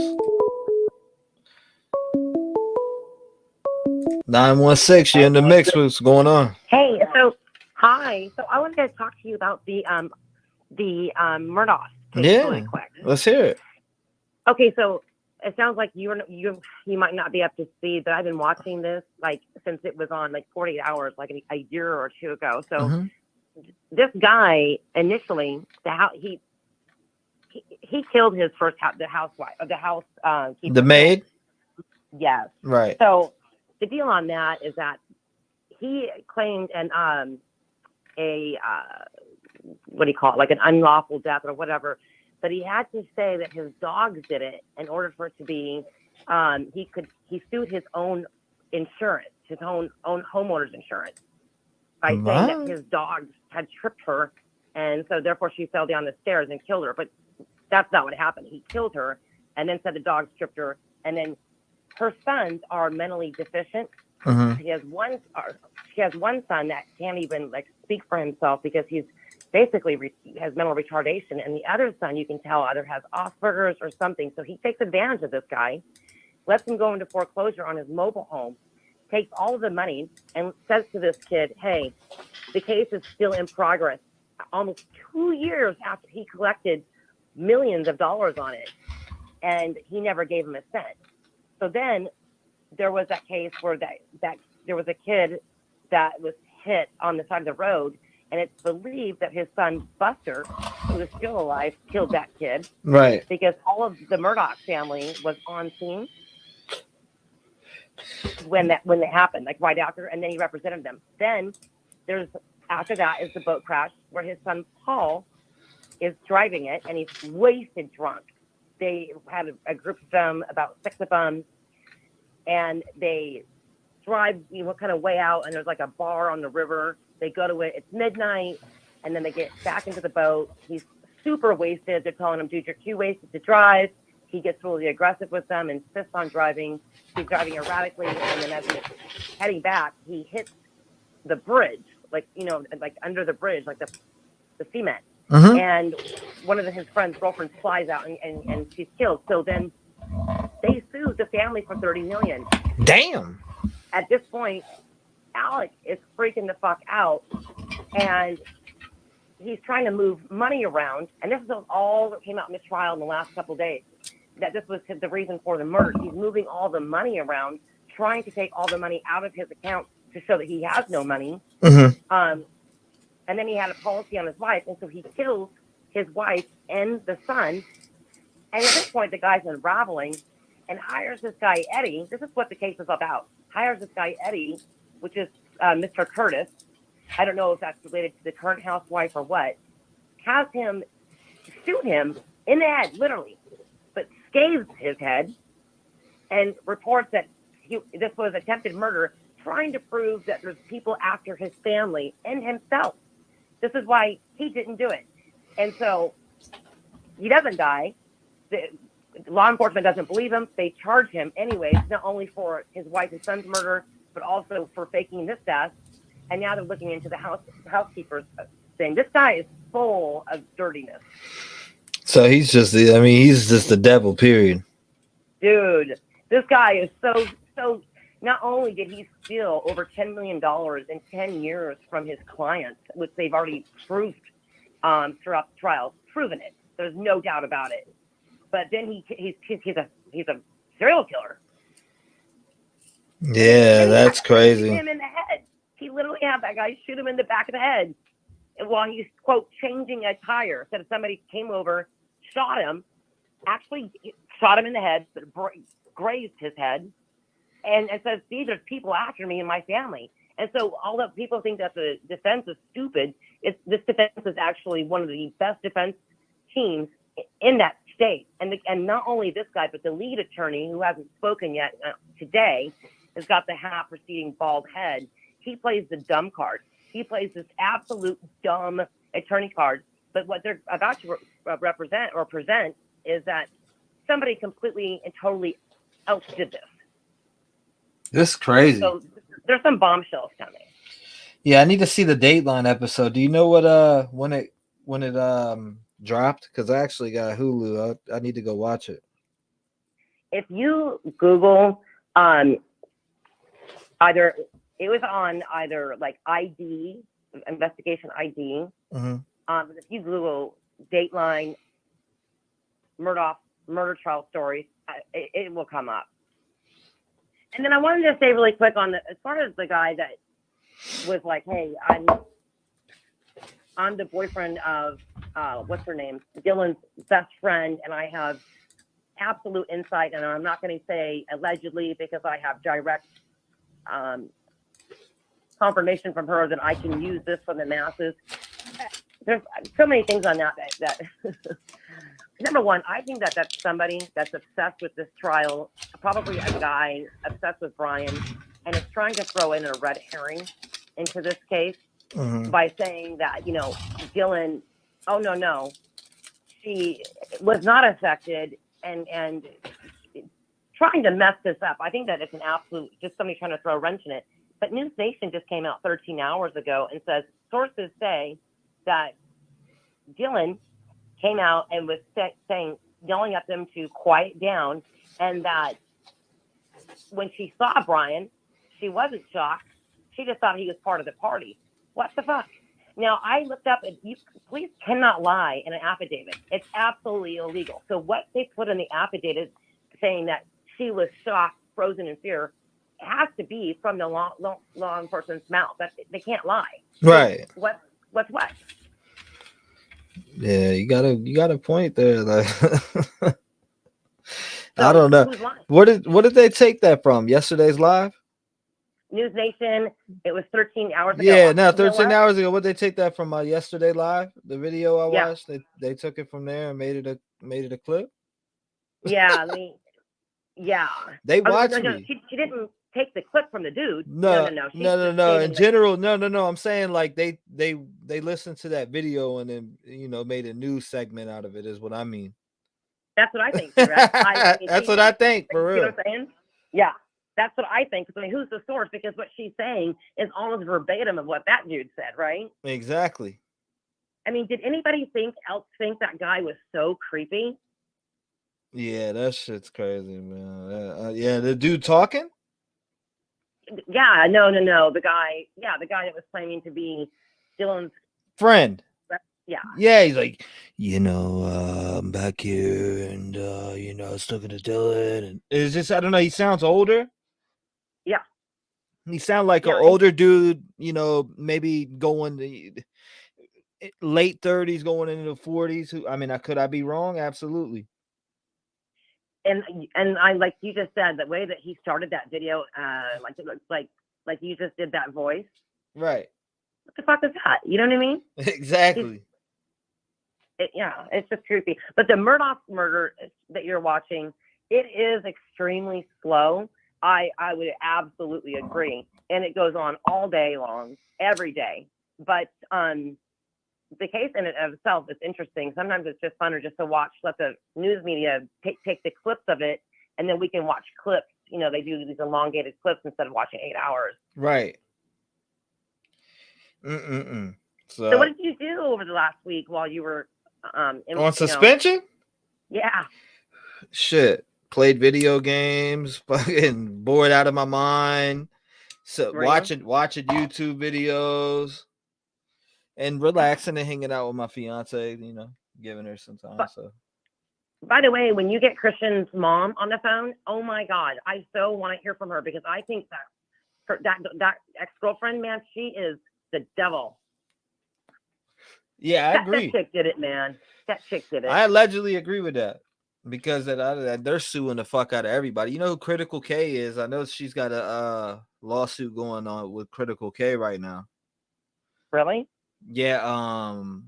Who's Critical K? Wait. I don't know Critical K. I don't know who she is. Maybe some of you guys in the comments know who Critical K is, but they got she's got a little case going on with them right now. So, but I've yet to touch down with her because I wanted to make content helping towards Christian and pushing and run some lives. So I was going to do a video and then do lives where we're talking about the case and going over certain things, because she's going to fill me in on the gaps on the gaps of things that happened up to now.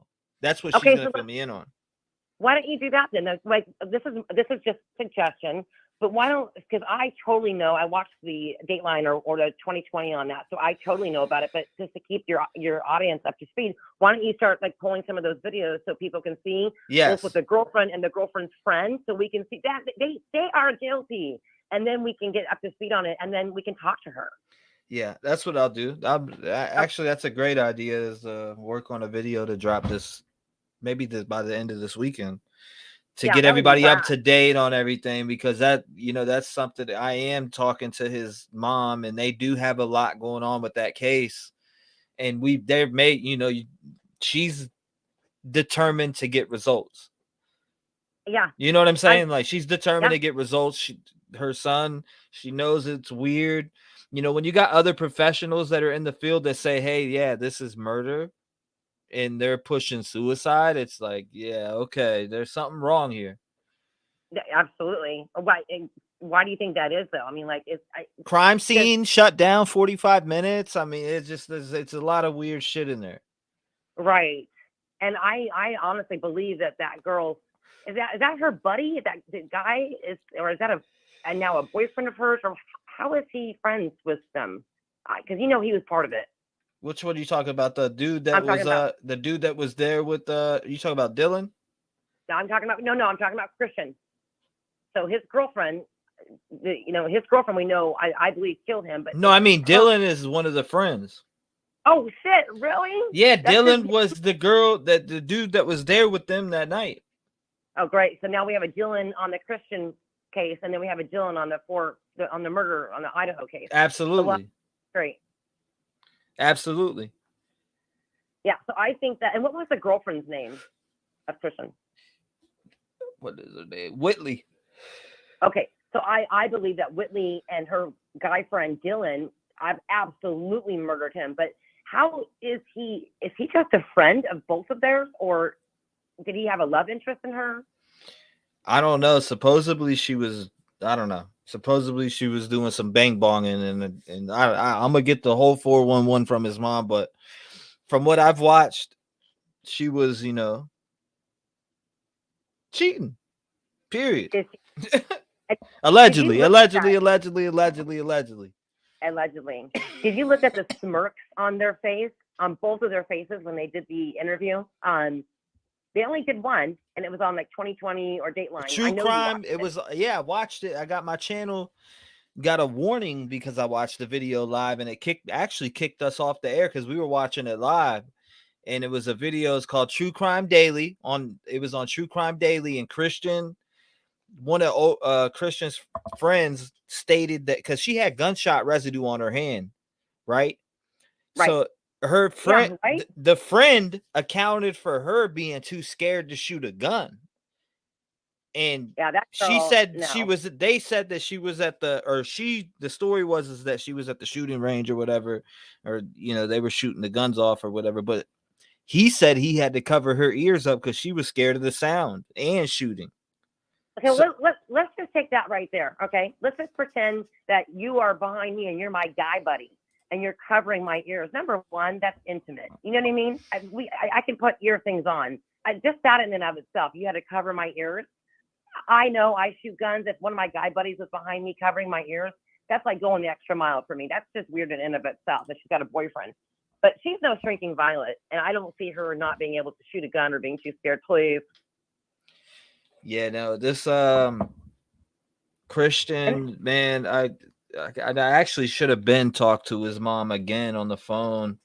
I should have been talked to her, but I was on that 7-day suspension, so I wanted to really make a push for trying to get the Rev gang behind it, and because he, like, this kid, I don't know, when I watched it, it broke my heart in half, and I know what I was seeing, or at least felt what I was seeing, and I know that 75%, maybe 65% will believe what I believe. I think it was a murder, allegedly. I personally wholeheartedly believe in my heart that was a murder. Allegedly. I 100% agree with you.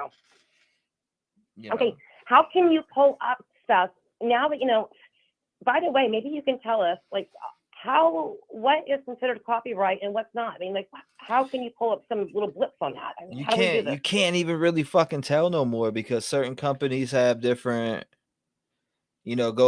certain companies copyright their stuff differently, and there's different companies for that, and some companies will literally have your live shut off, and then you got companies like News Nation where they won't, as long as you have stuff for fair use and as long as you have something for fair use in your description, which I do, and we share their channel and they respect what I do, so they won't strike me. So News Nation, I can watch any one of their 40-minute videos and not get kicked offline. Who else can I watch? I can watch some of Inside Edition, but then some of their videos got different type of copyrights on them, some that are stronger. So when you start to watch a video online, you can actually catch a strike. I got a strike on my channel one time for watching a rap battle. And really? I got a strike. They weren't playing. The owner of whoever, but I tried to request and fight it. They gave me the strike. They weren't playing, but as long as you have fair use in your description, it covers for the most part, but you can still get a strike. Why don't you just Google, because there's got to be answers on this. Google which news stations or which can I replay on YouTube with what you just said. You got to be able to Google that, and it should give you a list of some of the ones you can do. They said, did you go to YouTube copyright school? Hell no, I don't need to go to YouTube copyright school to know what's what. I know I could play. There's several different channels where you could watch whatever you want all day long. You're not going to get a strike from it. If anything, this is what they'll do. This is their copyright. All right. So when you watch it and then you go to monetize your video, you can't monetize your video. All earnings go to them. That's just how it works. Right. That's just how it works, period. So in general, that's that. But who cares? I don't care. You can take all the earnings you want. I just want to be able to get on here live, watch it with you guys, and be able to have a conversation. And I'm fine with that. I'm cool with that. I don't, right. I don't care. Let them get all the revenue from it. I don't care. I'm here to check out the story that my heart is invested into and put my time into it. Okay, so really quick then, can you just catch those of us? I know a lot about it, but with the Christian case, can you just in a nutshell just tell everybody what happened? What's the deal on that? How did he die? Where? So for the Christian case, he died at his house, their apartment that they lived in, and it's alleged that it was a suicide. It was Whitley and Dylan was there. Dylan called the police, and I forget, it was something with he didn't give the right number or whatever, but police came into there. He had the gun under him. I don't know. It was a botched crime scene. In my opinion, it was a botched crime scene. It was set up just the way that where the gun was. It just nothing added up. And then and then his clothes were changed. Who changed his clothes? Right. And was he in the bathroom? Yes, he was in the bathroom. Found slumped over the bathtub. Absolutely, yes. And then the gun's found underneath him, and she's got gunshot residue on her. Right. Right. Yeah. Are you talking about Whitley, right? Yeah, Whitley. Whitley had gunshot residue, and so did Dylan. Oh, really? They both had gunshot residue on their hands. In fact, they had a murder warrant, and this is where it gets interesting, right? They had 2 murder warrants for them, allegedly. Okay. They didn't act on him.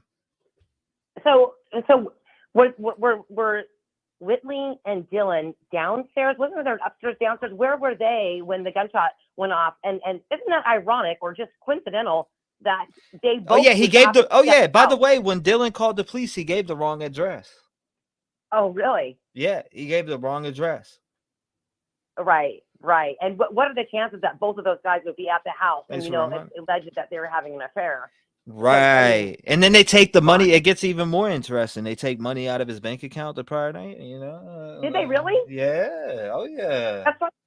That's right. They said that he allegedly gave them the pin. And yeah, that's right. Do we know where they were when the gunshot went off, when he, committed suicide is what they're saying? Yeah, that's where everything gets fucked up. That's exactly where everything gets all fucked up. And Ray hired a bunch of people, a very well-known, respected, people that are retired from law enforcement. They came in and took a fair look at this case, and they scream it's a murder. So you have one gal. She says it's in the evidence. Says Dylan said he was at Best Buy and she was home. Yeah, it's good. It's gonna be a interesting documentary to make, because there's a lot more digging detail by detail for me to put together on this storyboard. It's gonna be the first one I do on Adobe Audition too, and that's kind of why I got the computer I got now, so I can make these more in-depth type documentaries and digging in deeper, with the details on each story that I'm covering. So the audience in general can get a good look at the story that we're going to be talking about and going up against, because these are people that there's a bunch of cases that are in my head that are deemed suicide, and in my heart scream murder. And there I could name 3 off the top. Christian Andriacchio, and that's why it bothers me a lot. Kylie Rodney, that one screams something. By the way, wrong in that. Can I quick on Kylie Rodney? Absolutely. I'm from California, and I've been to Tahoe, and I know Truckee, all that area really well. I've lived up in Northern California all my life. This is my stomping ground. I can tell you, this is one of the things I just wanted to say on that. Watching the fire cam on that, seeing the people coming down the hill, I got to tell you guys that is very plausible that was everybody leaving the party, and they may not have seen her car going in. This is all I'm going to say about that. And because I don't know all the other details, maybe it was, but when they said that, when I'm looking at these people coming down the hill, number one, I don't think we realize how pitch black out it is. It's even though you can see there's some moonlight, it's still really dark. And that's what we do. We follow each other, headlight to headlight, in order to find our way out. Sometimes you can't find your way out, and you got to follow each other to figure out. And usually it's the guy that's leading the parade. How do I get the fuck out of there? It does not surprise me that she could have taken a wrong turn. The chances that those headlights then just stop, and then go up the hill, like somebody was waiting for her car to go in, maybe. But I don't know. To me, that's very plausible that she took a wrong turn. Who do you think murdered her? Allegedly, Sammy. It had something to do with it, allegedly. But have I been wrong before? Yeah. Have I been right before? Yeah. But something just tells me.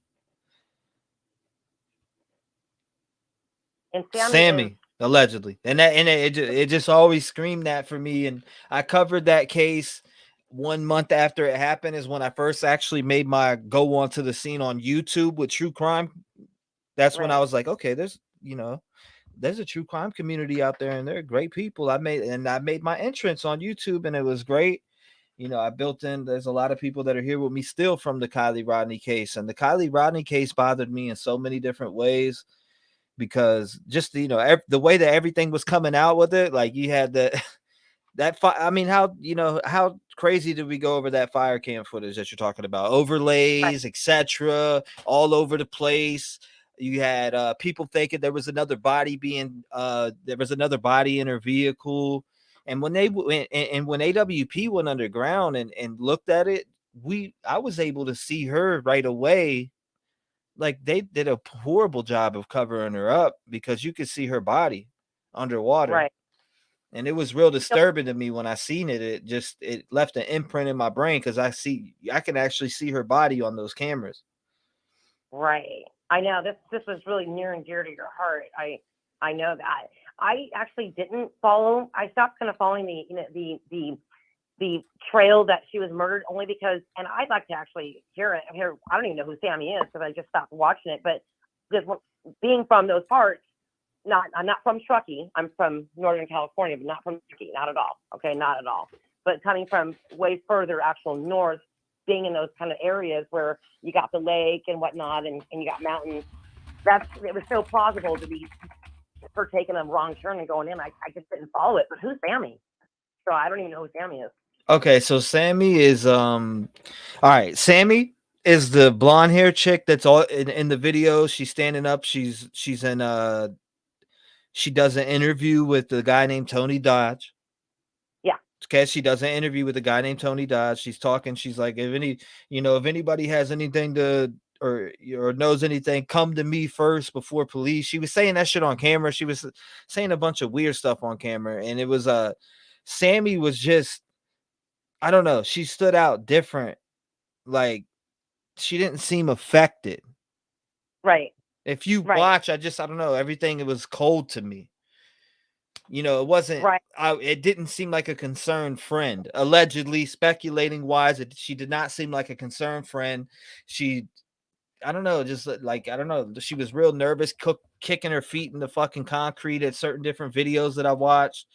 Sammy was just, she was definitely weird, but she made some contradicting statements on that Tony Dodge interview that she was in, and that Tony Dodge dude's a weirdo too. Yeah, and I should let you go because I can see other people are trying to get in on your live chat. But I just wanted to say on that, it did the drug test on her, and I think she didn't have anything in her system but THC. But let's not forget that I don't think they tested for synthetics. So I don't know that they really can test for those. Maybe somebody knows better than I, but somebody might have drugged her with a synthetic. I don't know. And she got disoriented. I mean, unless somebody thinks that they literally pushed her into her car into the, I don't think people realize how easy it is to actually go into the lake like that. Like, to literally take a wrong turn and do it. But I'm wondering if she was drugged, but man, I'll have to for this. Her vehicle was pretty far out too. Like, I don't know. Right. Her vehicle was a decent way out. Right. Do I think that she just pulled off from that party, fell asleep that fast behind the wheel, and was able to make the turns or wherever she did to drive straight perfectly into that water? Right. Well, she could have just let her. She could have. When it's really dark out, the water looks black. The water looks black. So you're thinking it's the road ahead. I know just from experiencing this, you think it's the road ahead. You might see some glistening coming off from the moon, but remember, she's a young kid. She may not have my kind of experience being around the lake. I mean, I've owned several boats, and so I'm way older than her. So she may have just thought very seriously that she's going our way. She had her brake on, trying to get oriented, took it off, and then fucking went in the water. So do you think that it was an accident? Personally, I do. But I did watch a little bit of that girl. Well, I would just ask you to. All right, so I would just for you thinking it's an accident, and I respect what you're saying. I respect what you're saying, but respectfully, I would like you to look at some others. There's some other things that I would like to present to you that may change your mind. I'm down. You know what I'm saying? There's things that I can present to you that would change your mind on that perspective. Maybe. Can you pull any up really quick? Like, can you pull it? Like when I got the. I mean, I got a whole folder full of shit. I'm talking. I got playlists open full of shit on videos on Kylie Rodney. And if I get started back on that Kylie Rodney shit, man, I get sucked in. I'm live for 18 hours. The Kylie Rodney case had me live for 24 hours around the clock, damn near. I'm telling you, I'm sitting here falling asleep on my 19th hour live. The Kylie Rodney case consumed the hell out of me. I'm telling you this right now. I don't know who's been here with me for the Kylie Rodney case, but you guys in the comments know how long I was live during the Kylie Rodney case. And I could not stop. I don't know, man. It just, that case, that's another one of them cases like the Idaho 4 case that just rocks me. And the fact that it was deemed an accidental death. Yeah, it bothers me. And Melissa Gordon was saying, show us the videos. But then another gal said she watched what girl? The girl that she didn't know was Sammy. That's right. I watched that girl like she was doing, I don't know, maybe it wasn't Sammy. The girl that was doing her own, I saw a clip, a girl doing her own little recording of her own self, like in her car talking. And she was supposed to be the friend of Kylie. And so she was talking about it. And maybe that's not Sammy. Maybe I have it confused. But dude, I'll let you go, and that way other callers can get in. But if you wouldn't mind some of that stuff just on that girl Sammy that she was saying. Yeah, there's some shit on that you got that. You're just making my mind go right back to that, thinking about how crazy how they pushed it off as accidental, and it's just like, okay, nah, I just don't. I'm sorry. I don't know. Yeah, that case leaves me tongue tied because that poor little girl got fucked. Zero justice. And Yeah, I in my heart feel like it was a murder. Well, I gotta tell you, like coming Alleged. from small communities, growing up, Truckee is a very, very small town. You are talking about a very small town. It is a bedroom community of Lake Tahoe. It's a small town, guys. But again, I don't live there. Okay, I actually live south of there, but where I'm from originally is actually way west of there. Like it would be like a 4-hour drive for me. But and I'm a West End girl on your chat, by the way, if you ever see me come up. Yeah. What's your name in chat again? West End girl. West End girl. I love you, West End girl. Thank you for calling in. I appreciate you. God bless you. Great conversation too. So you too. Thanks, T-REV. I'm gonna keep watching just in case other callers call in. I'd like to hear some other people. Thank you, West End. I appreciate you. Shout out to you, and I can't wait to hear from you again. Fair enough. Thank you. We'll definitely be putting you onto that Kylie, the other stuff in the Kylie case that I think. Oh my God, totally. I totally want to see what you're saying about with this girl. So if you have anything, I clip on what she's saying. I'm just gonna have to do an all true crime live this weekend, where we talk about tons of different cases. Whether it's certain segments, we go through a 45-minute or an hour. We talk about this case, and then the next hour we talk about this case, or maybe we all talk about cases that we loved or not that we loved, but that we were sucked into because of how crazy the shit was, what got us into true crime. That's more of other content that I'm going to be bringing to the channel too. So look forward to that. Is where we sit around and talk about what got us into true crime to begin with. Totally. Call in, callers. I want to hear other people. Let's go. Call in. All right. Bye. Thank you, Weston. I appreciate you. God bless you. Lock your doors, and I can't wait to hear from you again. Thank you. Shout out to her, man. If you want to call in, it's 219-885-9693, man. We're on the lunch recess. I'm hanging out. Lower crowd than usual. I like it. It's laid back. Everybody is chilling. We're in the building, baby. Who is calling in? Let's hear from her.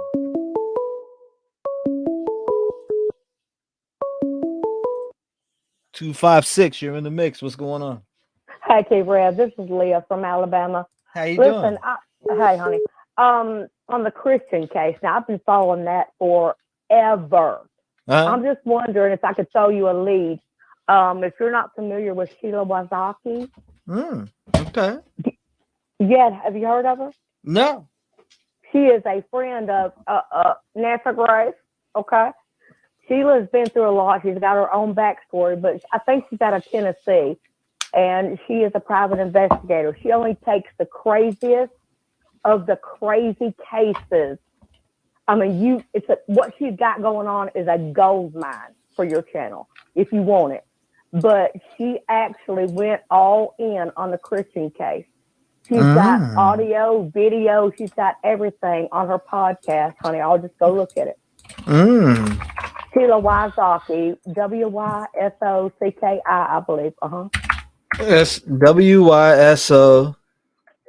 Yeah, I see it. And you said she covered Christian? She's covered Christian and that other little girl, a bunch of stuff. But she comes with the receipts. You can listen to her audio, video. She sent people in to that Christian's girlfriend who is, from what I gather, if I remember correctly, she ended up getting Sheila Wysocki? Yes. Okay.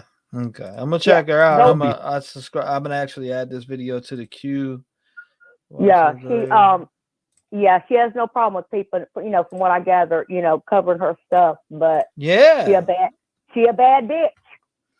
I like that. I know, right, lady. All right, honey, I gotta go. Well, thank you for calling in. God bless you, ma'am, and lock your doors. Oh, they lock. And keep that hollow tip in the chamber. Shout out to her, man. God bless. If you want to call in, it's 219-885-9693. They're on lunch break in there, and we're just talking shit. But hey, Yeah, that Kylie Rodney case, man. That Kylie Rodney case is different for me. That shit kept me up for hours. 757 sent from heaven. You're on the line. What's going on? Hey, Trev, it's Donna. What's going on, Donna? How are you today? I'm hanging in there. Good. Hey, I want to talk about Brian Kohberger. Okay. For a minute. Yeah, let's get into it. Well, he's a piece of shit. Yeah, that's true. You know? One of the things that I was listening from yesterday was, the trigger. I think John Kelly said, too, there had to have been a trigger to get him to do what he did, and allegedly. And I was just thinking, he got fired from that position as a teaching assistant. Who did that? Was it a woman? Right. Was it a woman who kicked him out of that position? Was he under, female authority? Right. That might have masculine. I don't know how to say the word, demasculinized him. He felt like she was beneath him, and how dare she, could it have been a woman? I don't know. I was trying to find out who exactly did that to him, approached him and explained to him why, because that could be a trigger if it's a woman. Because I don't think that happened after. That all happened prior to the murders, I believe, from what I was looking at from yesterday. So, it's just something I was thinking about. They're talking about how he, may have been an incel, and It's impossible. It's I'm about to say it's impossible. It's possible. we may find that out about him. And it'll be interesting to see. I was looking through documents. I was trying to find. Somebody had a document of the letter saying that he was being terminated from that position, and I never got to the end of it. I couldn't find who wrote the letter. If anybody has that, or anybody kind of, came across that, let me know, because I'm curious about that. Because that could have been the trigger if it was a female that did that with, to him. He got fired in December. I believe the trigger was that Instagram post Kaylee made that day. So blessed to be surrounded by these beautiful people every day that made him very jealous. Kylie. Another thing I was thinking about when you were talking about Christian. That case is crazy. That case is crazy. I was watching some videos on that this past weekend. And one of the things that was amazing to me was for them to rule that a suicide was just crazy. Dylan, I found that Dylan, he left and went to the bank saying that Christian said, go get money to get lunch, wipe out my account, take out everything out of it. He went to the bank to try to do that, and they have him on film. They have him on, they have him on camera. But they wouldn't release the money because he didn't have his ID or whatever. It wasn't the right person. It wasn't his account. But they have him at Chick-fil-A. He went back to the apartment, said Christian was there smoking a cigarette, blah, blah, blah. Then he says he went to Best Buy, but they have no clip of him being there. None. So that kind of is sketchy. Plus, the type of gun that they said he used would have been so loud. And what was weird about that case, what I did find? They said that after the killing or the death, that Kohberger is a piece of shit. There was a police chief that lived like three 3 apartments down or something. I stand Did you on ever it. see that? Yeah. Where he showed up at the crime scene and told everybody, "We're done here."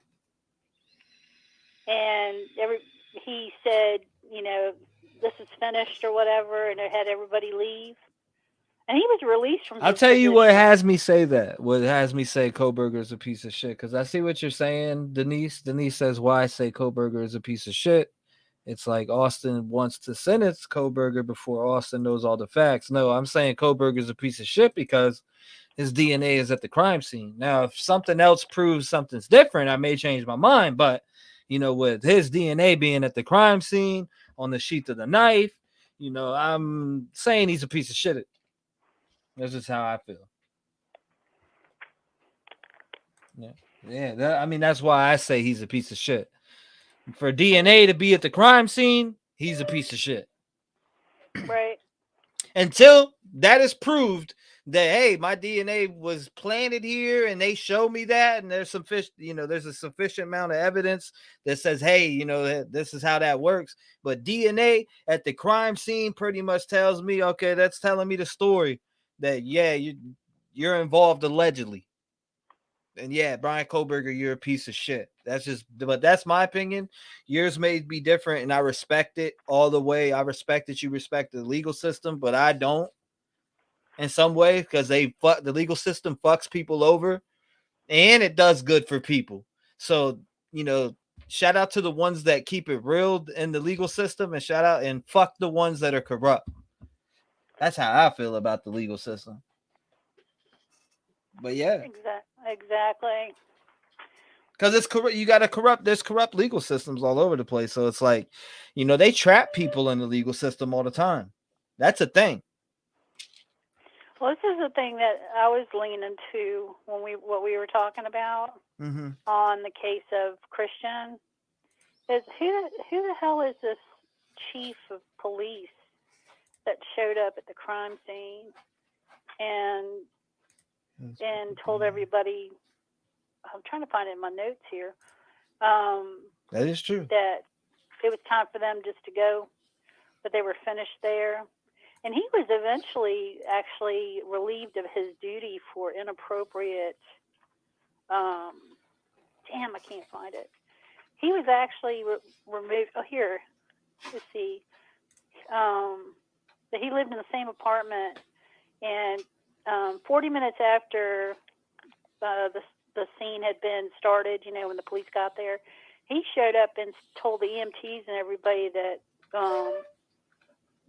it was finished. It was what they were doing was finished, and everybody was to leave. He didn't. It was a suicide, and it was done. But it did say that. So what do you think? What do you think about the whole you know, the students saying? And I remember this, you know, very well. Is what do you think about them saying, oh, he, you know, was a dickhead before, and then after that date of the murders, he came in and was just grading motherfuckers straight up hundreds. You're talking about Koberger? Yeah, like that confidence went up. Well, they said that. Well, one of the things they did say too is that he was harsher on the women in the class, and at the same time, I think, you know, he was doing that because he felt like he had superiority. And, you know, he's studying to be a PhD in criminology, and he's got these students. I think his mind was thinking, I'm above this, you know, these students. Right. And he has a superiority complex, so nothing is going to be, you know, he's graded hard because, you know, they were not meeting his expectation of what his mind, you know, what he would have put on that paper. See what I'm saying? But when he came back, you know, I think that sometimes there's a release with a killing. Yeah. I think that there's, you know, there's euphoria. There's a sense of excitement, you know, and he was in that. I think he was in that bubble, right? Like a bubble of excitement that he had not yet come out of because it hadn't been long enough, you know. So he was still in that you know, excitement stage. So when he come in there, he was charged up. He had committed something that he had only fantasized about. Well, in my opinion, I do not believe this is the first time he's done this, but I think they will find more. They're looking for more if they haven't found more already. But that's just my opinion. I don't believe this is a first time kill. But I just feel like he was in jubilation. You know, he was still in that, you know, reliving it in his mind, everything he did. So he was happy, you know. I mean, the balls to show up at school the next day just tells you what kind of mind you're dealing with here, you know. Those kids meant nothing, you know, the death of a human being, a person. You know, he dehumanized these people to be able to show up at work or his class the next day. Right. And continue just life as normal. You know, who does that? Who does that? So, you know, I don't believe, because of his behavior post attack on these kids. Right. I just feel like there's more to his story. I don't think this is where it started. I believe that even in high school, you know, I think they need to check where he came from, and I'm also questioning some of the cases that are, you know, I don't know if I've always heard he doesn't fly. He doesn't fly out of fear. He flew with those police officers. They didn't give a shit, but because he ain't got no fucking choice. Right, exactly. But I'm just kind of curious if he ever made trips out there prior to going to school there. Because don't you have to like visit schools to, you know, when you get accepted? Isn't there a period where you visit? Yeah, did he visit? Did he visit and allegedly do other murders? Exactly. I mean, there's other murders. I know that's what's on your mind. Come on, get it out now. Yeah, but there's all kinds of things happen in Pullman. If you look at Pullman, there's a suicide. There's been death by police. There's been other things going on in that area. Plus, you know, in Moscow, there's old deaths and murders that they have yet to solve. I mean, this is like a cesspool of something, you know. So what are you insinuating though, as far as? I just think it's just like, you know, I just think that I'm curious if he ever made a trip out there before, and I'm curious. I don't believe that there's just one. That area is very, very much known for, you know, killers being out that way. You know, I know Bundy was out that way. Is that part of the country? I don't know. I just know that there's something just doesn't seem right. And I'm curious where he went. I mean, if he drove to go to that school, you know, they need to follow his path, where he went to. It kind of reminds me of Israel Keys. You know, Israel Keys would leave his family home and go to different parts of the country, you know, and commit crimes. But he would fly, you know, but he would go to different parts of the country and just randomly pick people. And if Brian was driving cross country like he did with his dad, they need to look at the places that he went to. You know, if there's cases that are similar, it looks like he's very comfortable with a knife. Right. You know? So they need to look into cases where knives have been used, you know, because that's a very personal crime. What? It's a very personal. I'm gonna take this phone. I know if you want to call me back, you can. I'm gonna take this phone call. Let's see what they got to say.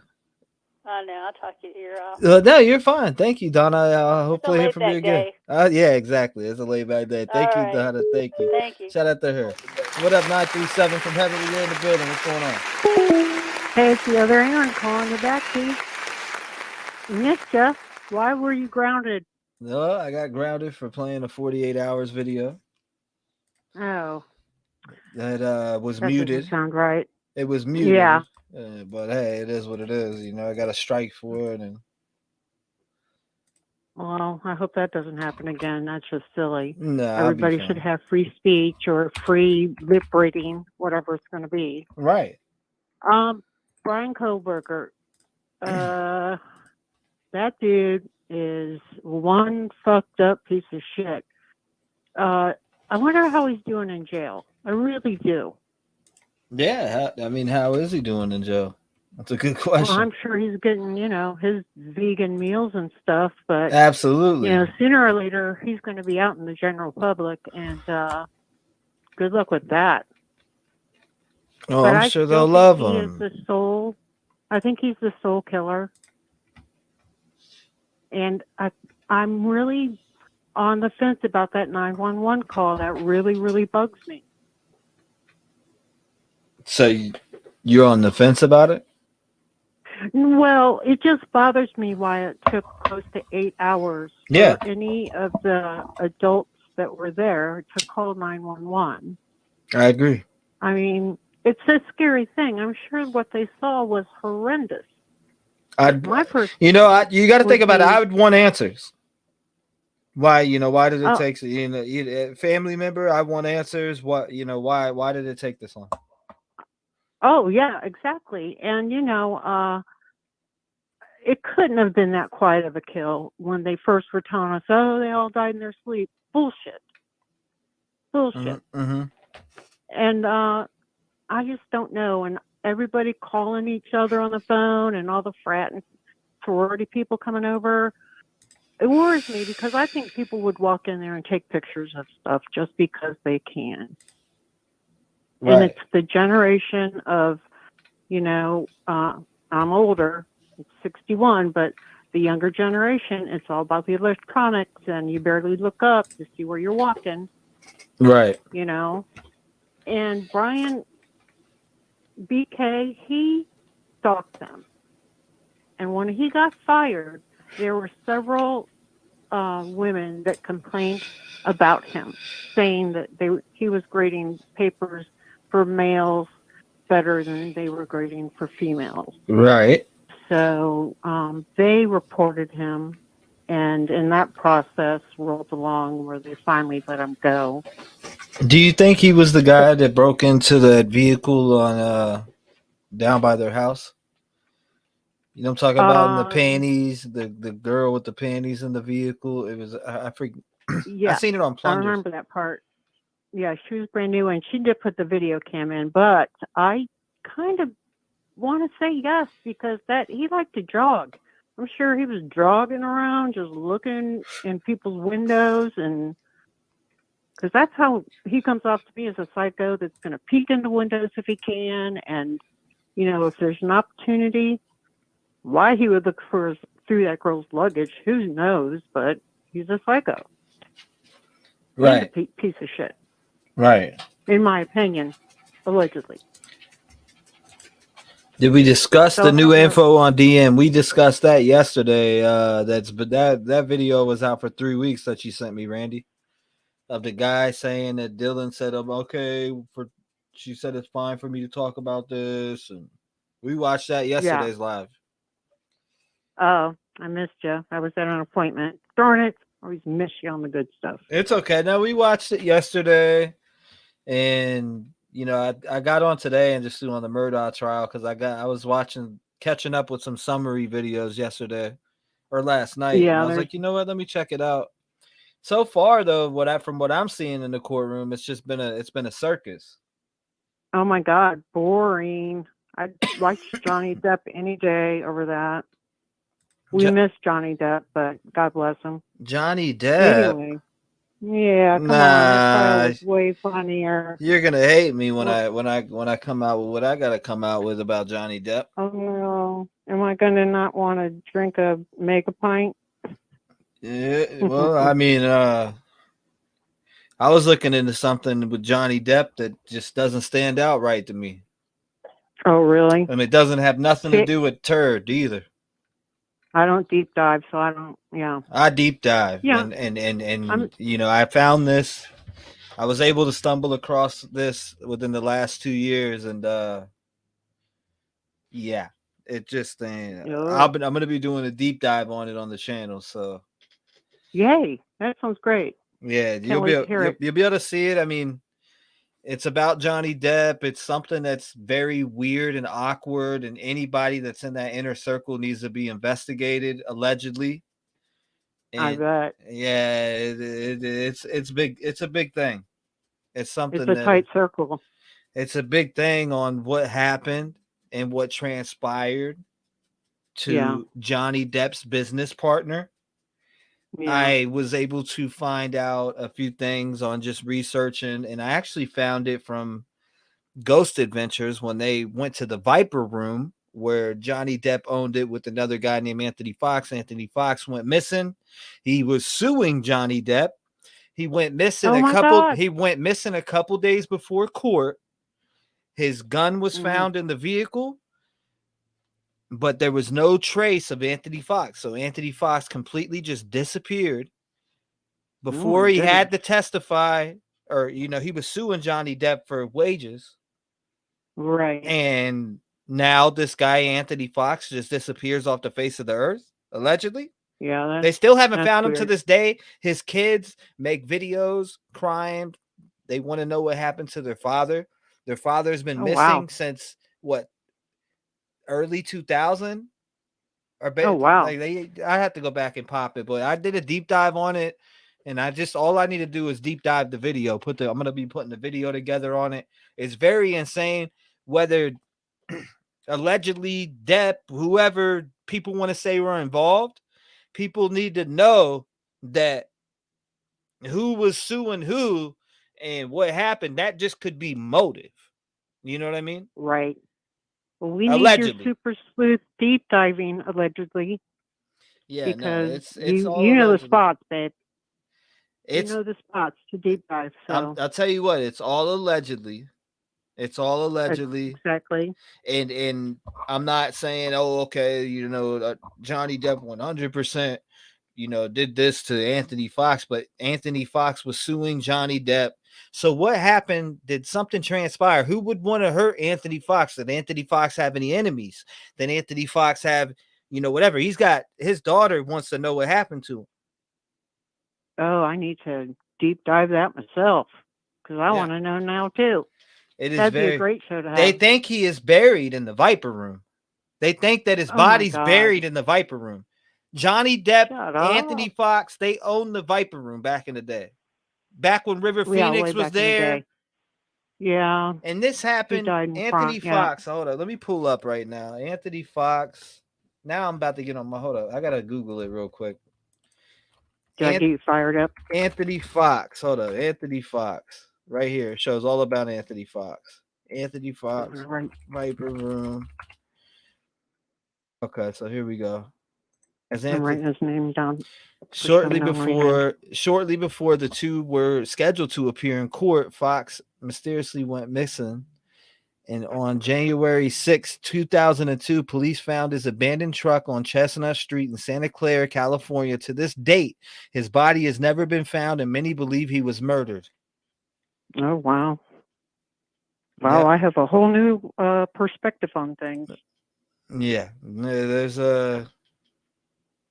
Well, I'm going to let other callers call in. I'm glad you're back on. We all missed you. And keep super sleuthing for us, hon. We love you. No, thank you. I appreciate it. And I can't wait to actually display the video. I don't know how I'm going to go about the video, but I'm definitely making a video on what I just talked to you about. That'd be great. And I'm sure you will do a great job. Well, thanks, T. I appreciate you calling in. God bless you. And thank you for rocking with me. Thank you. I appreciate you. Shout out to her. Anybody want to call in? It's 219-885-9693. We're just chilling today, man. We're just chilling today. We're in court. Oh, Donna, Donna, come on, Donna, we love you. Sorry for fumbling and being scatterbrained. It's okay. It happens to the best of us. I'm scatterbrained all the time. I was just scatterbrained now. I struggle with anxiety and it messes with my train of thought. I love sharing my thoughts, but it's like, duh, sometimes. Love this community bears with me. We love you, Donna. Stop it. That was a great phone call. You did great. I didn't think you, I'm scatterbrained like that myself sometimes, It happens. It happens to all of us. It happens to all of us. Right, Becky? The Viper Room was a death trap. I'm telling you that right now. When some people don't like it, but I'm not attacking DM at all. I'm just saying if the defense is not gonna have if it's true, the defense is gonna have a grand time with it. Yeah. Oh, y'all better leave Johnny Depp alone. Lord. It's not about poking at Johnny Depp. It's about getting justice for Anthony Fox. Now, Anthony Fox has kids. They want to know what happened to him. Do they deserve to know what happened to him? It's not our fault that Anthony Fox was suing Johnny Depp and then he went missing and died. It's not our fault. But, I mean, does his family deserve justice just like everybody else? Yeah, absolutely. I mean, that's just my take on it. I don't know about your take. I don't know what everybody else thinks, but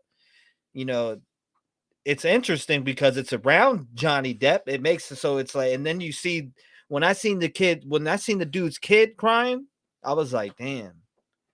They just want to know what happened to their dad. They want to know where their dad's body is.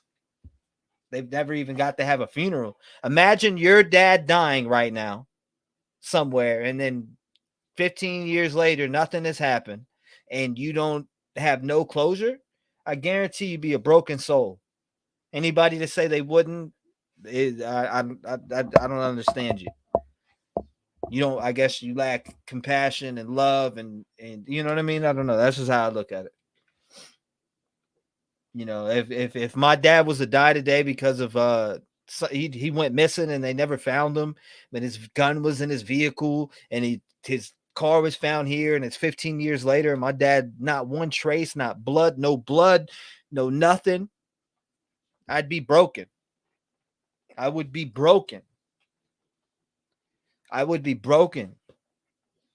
And she's broken. And they deserve justice. And it doesn't matter. I mean, Johnny Depp was going to court with this man. I think it needs to be looked into, but what are you going to find? There's others that need to be looked into. It ain't just, you know what I mean? There's more to the story. Nothing but love in this room. Yeah, if he went missing, that's so awful. They need closure. Absolutely. That's all I'm saying. But Johnny gave his daughter a lot of money. Oh my God. Love you, Donna. I fucked up all the time, Salvatore says. Salvatore, call in if you want to call in, man. The lines are wide open. Do not disturb is turned off. If anybody wants to call in, it's 219-885-9693. There's a recess in the court. Anybody that has something they want to get off their mind or they just want to bullshit for a minute, just hit the line. Right now, they're at lunch. I think they're about to be back in actually 2 minutes. So you might want to hold off. Actually.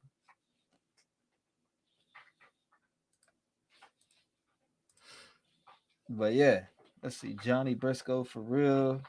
So many missing people at work. Hope you still alive after. I've been live for 4 hours already, something light.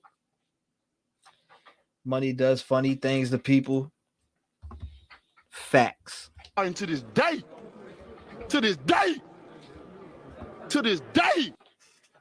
That's the truth. Money does funny things to people to this day.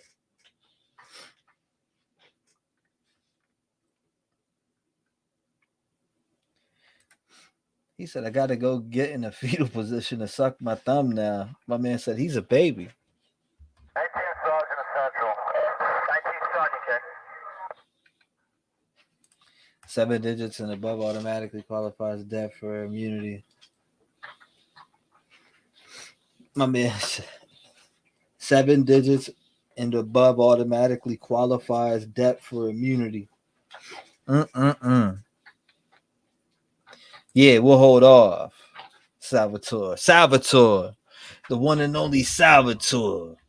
Hold on, I wanted to look something up. Matter of fact, in my library because I got some shit in here. I have the Kylie Rodney case files right here. Now I want to show you guys because we can always go over this again. And I'm a Kylie Rodney. I go all hard on this, man. Like this is, I don't know. Kylie Rodney case has just always grabbed my heart. I can't explain it. It's just like the Idaho 4. Rook, I didn't know that. I'd be pissed and broken, T-REV, if that happened, said Sandra Williams. Shout out to Sandra Williams, Salvatore, Rook T, Maldy Mama in the building, Angelica. Yeah, it is Angelica. I'm tripping. Randy, I see you. Maldy Mama, I see you. Athena, I see you. True Crime with Sunshine, I see you. Susie. Maldy Mama again, I see you. Sereno in the building. Sandra Williams in the building. The Chicante.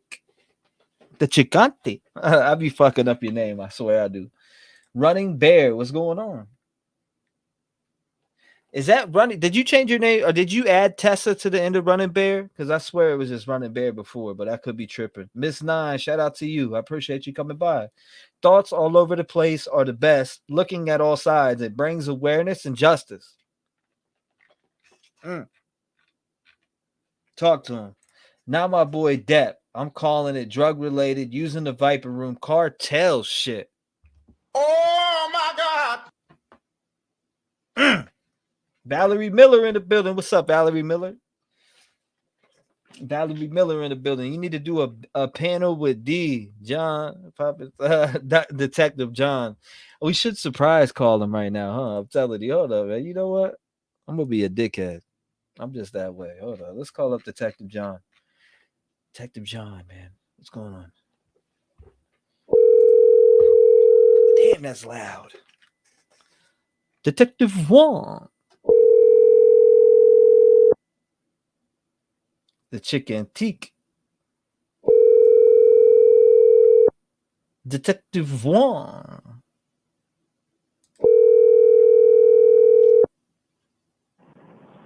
Hello, unfortunately, I cannot get to the phone right now. If you would leave a message, and I'll call you back promptly. Thank you. Bye-bye. At the tone, please record your message. When you have finished recording, you may hang up or press 1 for more options. Detective Juan. Give me a call back when you get this, man. 219-885-9693. Make sure you hit me back. Later. Oh my God. All right. We'll leave it at that. And showtime. Detective, we miss you. And as loud as the gavel, though. Not loud as the gavel? What do you mean? That's about, come on, that shit was louder than the gavel. Isn't in the building. Leave a message. I did leave one. Dang voicemail.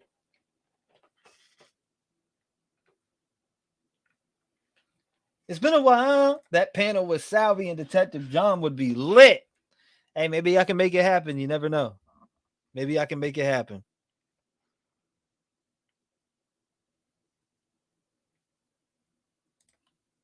You're new to our channel. Thank you for being here. If you're new to our channel. Everybody has my number at this point. So yeah, that's Sammy Smith. She'll be on our show tonight. These are the conversations with no parents, no media, and no adults at all, no police. Because if there's that pressure from all of those sources on these kids, that could be what could be leading them to not share information. And that's all we need right now is any information. So if there's any teams out here that want to be, That's a good question about the Amber Alert. I will take you one by one into this area right here. Sorry, that seems creepy. Let's go, please. Sally, I'm dead. Bazinga says no Amber Alert. It's a little stressful, but I'm holding myself together for anybody. Don't worry, thank you for all of your posts. Man, ain't nobody want to see this shit. That's not the one I wanted to get. Man, that's not the one. Hold up. 4 videos are unavailable, so 4 videos been deleted. I wonder if that's been one of them. Let's see. Right here. Here we go. I know a few channels have been talking about this possible slip-up by Sammy Smith during her first on-camera YouTube interview.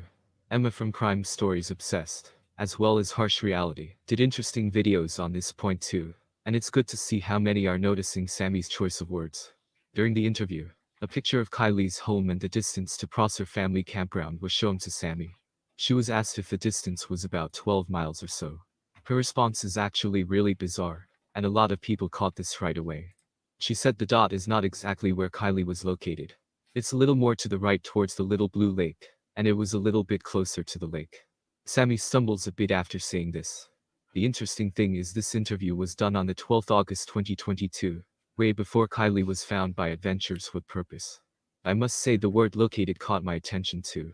It's an interesting word choice when asked about the distance between 2 places. The usual way to answer would be to say, yes, it's about 12 miles away from her home, or it would have taken her 38 minutes to get home. Definitely an interesting choice of words, and it seems like a huge slip-up. What are your thoughts? Take a listen. The Prosser Family Campground was roughly about 12 miles from her house. Is that correct? That dot is not exactly where she was located. It's a little bit more to the right and towards the Little Blue Lake that you can see up from it. It was a little bit closer to that lake, but definitely that's about, it would have taken about 30 minutes. You may now be seated.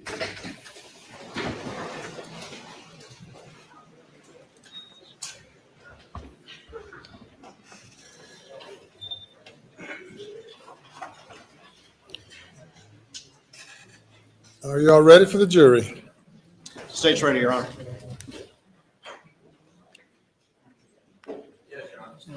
Bring the jury. It's been a while.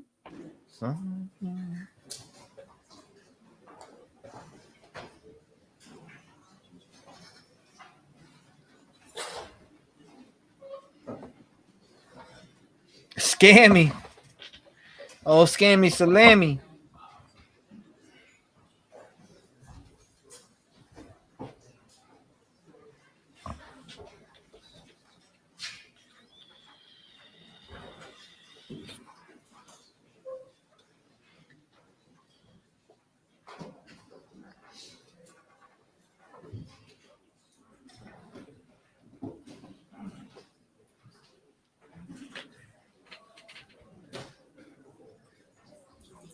Quiet again?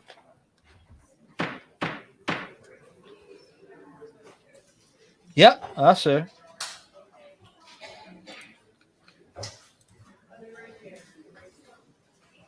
Said we could do that. I could deep dive that with you easily.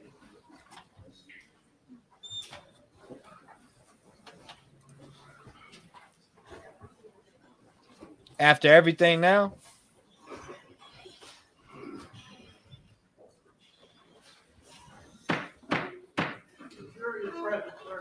Very good. Welcome back. That was him. Your next witness. Thank you, Your Honor. May I please report? State calls Belinda Rass.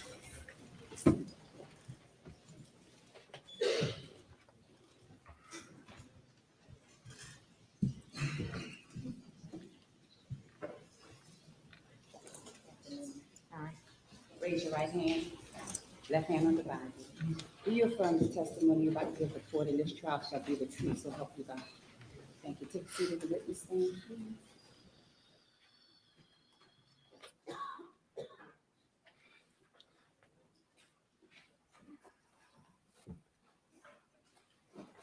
And can you please repeat your name again for the record and spell your last name? Belinda Rass.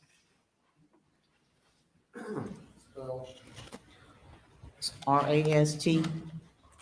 Belinda, good afternoon. Good afternoon. Before we begin, Belinda, are you hard of hearing? I am. Okay. So is it important for you that you can read what I'm saying in order to better understand the question?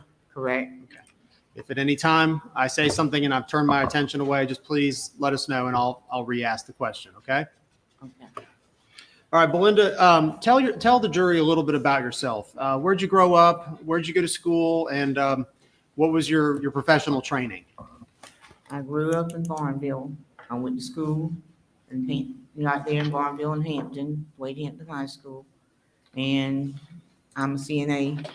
I worked in the hospital and home health. All right. A CNA is a certified nursing assistant. That's correct. So did you work in nursing before moving into private home health? I did. Okay. And are you now employed as a private home care, like health provider? Private home care giver. And Belinda, I'm going to ask you to put that microphone as close to you as you can.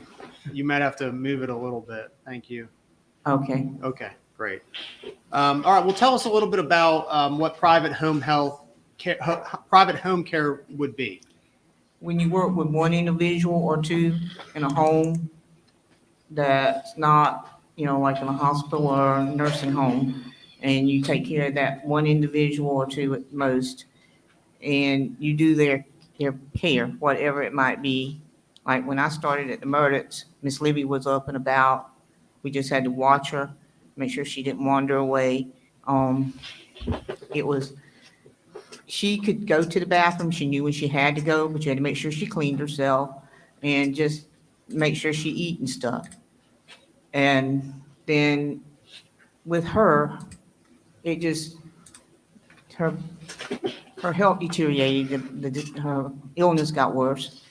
And so she went from that to now she's bedridden, and we have to feed her, turn her, change her, whatever is needed. She doesn't know when she's going to the bathroom or whatever, so we have to monitor her real close.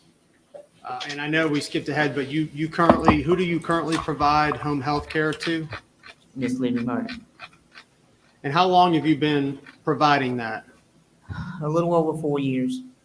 And I think you just said Ann is kind of one job, and has it evolved over time into being a more significant job? That's correct. Belinda, are you nervous being here today? I am.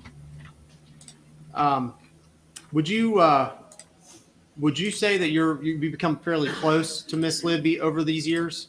I have. She is to me, she's family. She's like my family away from home. So you care about her? I do.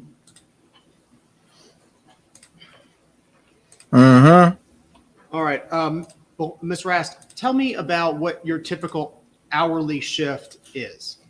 From 8 p.m. to 8 a.m. And do you occasionally work weekends? I work every other weekend. And what would your hours be on the weekends? From 7 p. to 8 a.m. in the morning, or 9. So for weekdays, it's typically 8 p.m. to 8 a.m. Is that correct? Correct. And how long have you been working there again at Almeda? Well, I've already been there this year will be my 5th year. Were you employed during the year 2021, June of 2021? I was.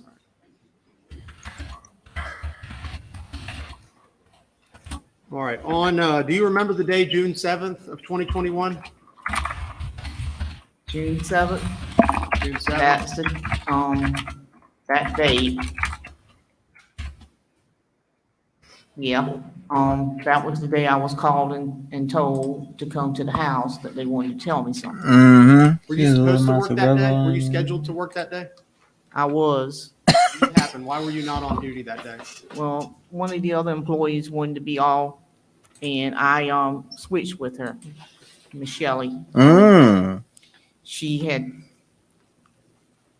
some plans with her friend, and she wanted to be off, and she asked me would I trade with her, and I told her yeah, I would do that. And of all the nurses that work with Miss Libby, is that fairly common? If someone has a conflict, you can call them to try to arrange some sort of change in schedule? All right, so you were off on June 7th, but you would have been working what hours?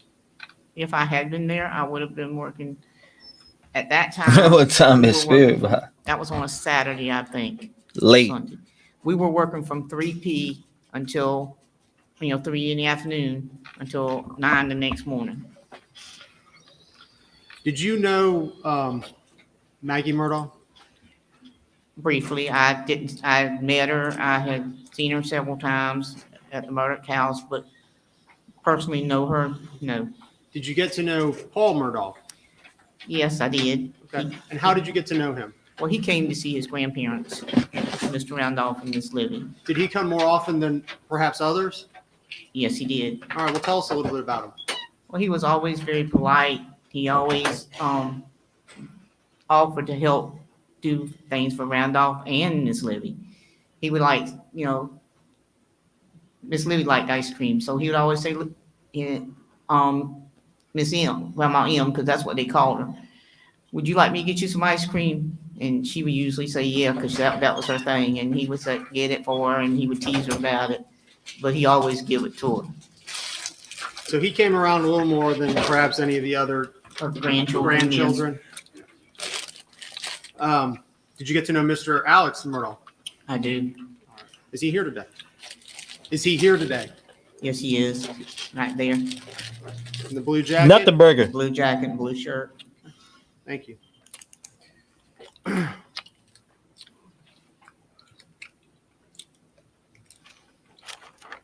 On your shift, from the normal shift, 8 p.m. to 8 a.m., how often would you say Mr. Alex stopped by in those years that you've been there? Not very often, not during that time period. 6 or 7 times, maybe. In the 5 years you've been there, the 6 or 7 times? Yes, sir. And you mentioned Mr. Randolph. Who was he again? He was Miss Libby's husband. Did you take care of him? Was he a client of yours? Well, he was not my patient, but I helped him. I assisted him when he needed help. Was there a point in time when his health became fairly poor and that you decided he needed some help? Yes, there was. And if you were there, would you provide that assistance to him, whatever he needed? I did. All right. Was there ever a time when Mr. Mr. Randolph, do you know when he passed away? Yeah, June the 10th. So it was shortly after the murders of Maggie and Paul? Correct.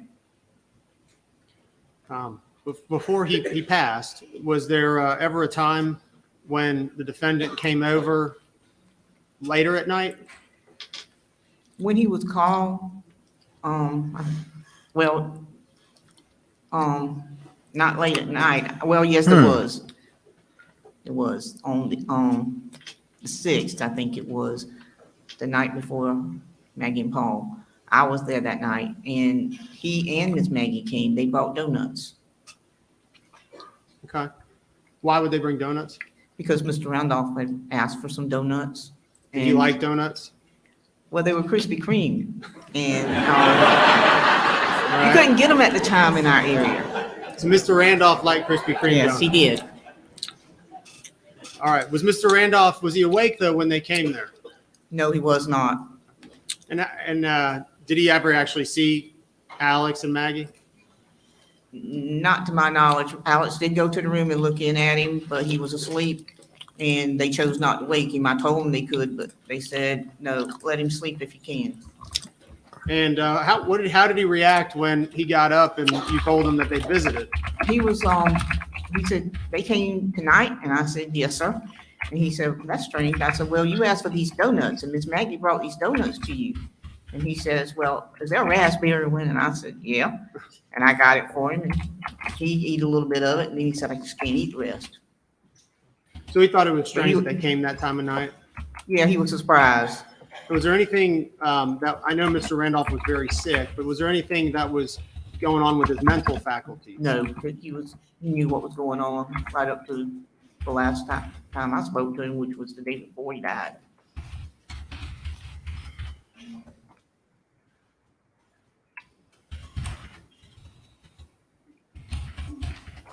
And tell us a little bit in your experience with treating Alzheimer's patients, people with declining dementia. Tell us a little bit about your experiences with them and how they maybe at night, how they rest, and what treating them involves. Anytime Sometimes they're fine with whatever goes on around them. They just ignore it, or they speak out in the beginning and say what they want to say. Sometimes it makes sense, sometimes it don't. As it progresses, they get more like a baby. Loud mic, You huh? wake them, sometimes they'll go back to sleep, sometimes they cry. It takes time to calm them and, just guess, because you really don't know. Like a baby, you don't know what's wrong. They might be hungry, they might want something to drink, they might just want Is that better? to be turned. Whatever the situation is, you just have to guess and keep trying until you get it right. And what time did you put Miss Libby in bed? Generally at 8 o'clock. But now she don't get out of bed. She has a total care. She stays in bed. We give her night medication at 8 o'clock, which helps her to rest, along with other medications she has to have. If Miss Libby does go to sleep, what would you prefer as her provider, healthcare provider? To let her sleep, but if a family comes by and they say they want to wake her, I don't object. I let them wake her. Thank you for its indulgence.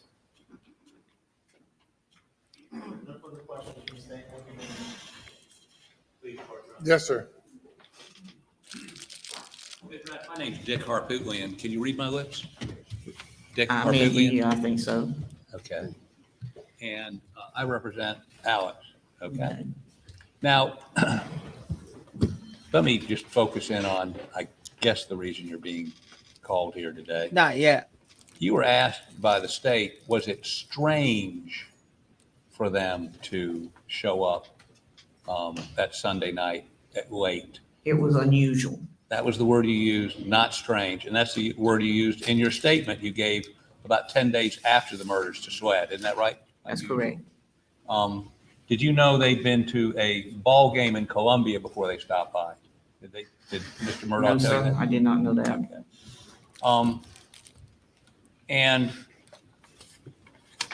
if Mr. Murdaugh, Alec, had stopped by normally during the daytime, you wouldn't have been there, correct? That's correct. Okay. And honey bun.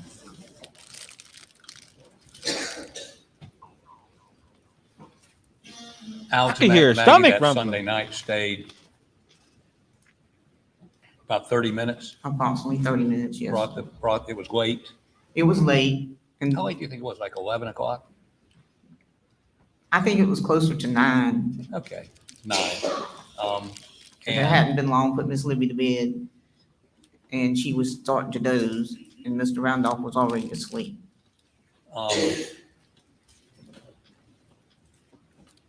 And Miss Libby, let's say 2-3 years ago, in 2021, what was her state? She has dementia, is that correct? She does have dementia, What well, was it back Alzheimer's then? dementia. It is basically the same thing.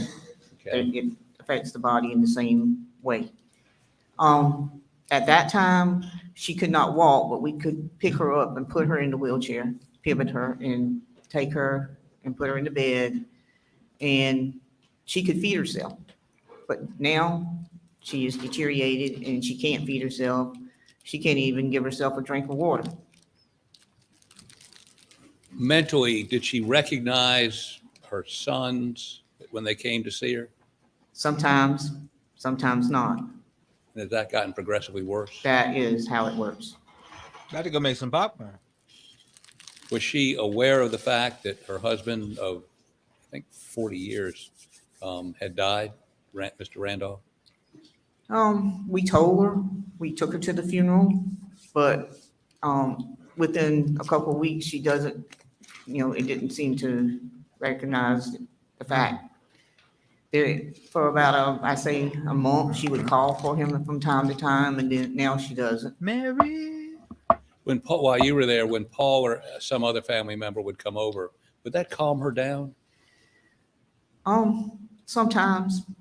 Paul had a way of having a calming effect on her. He would always remind her of the past. Like, Grandma, you remember that whipping you gave me with that fly swat? Things like that. And did she watch television a good bit? She still does, but she doesn't. She used to would play along with the games, but by 21, she wasn't doing that. She was just watching. Okay. Thank you for its indulgence.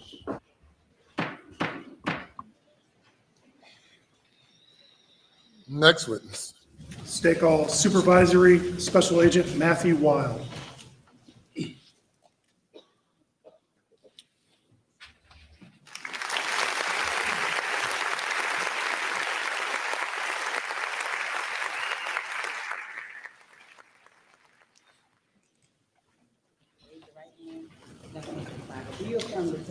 Give it up for her, ladies and gentlemen.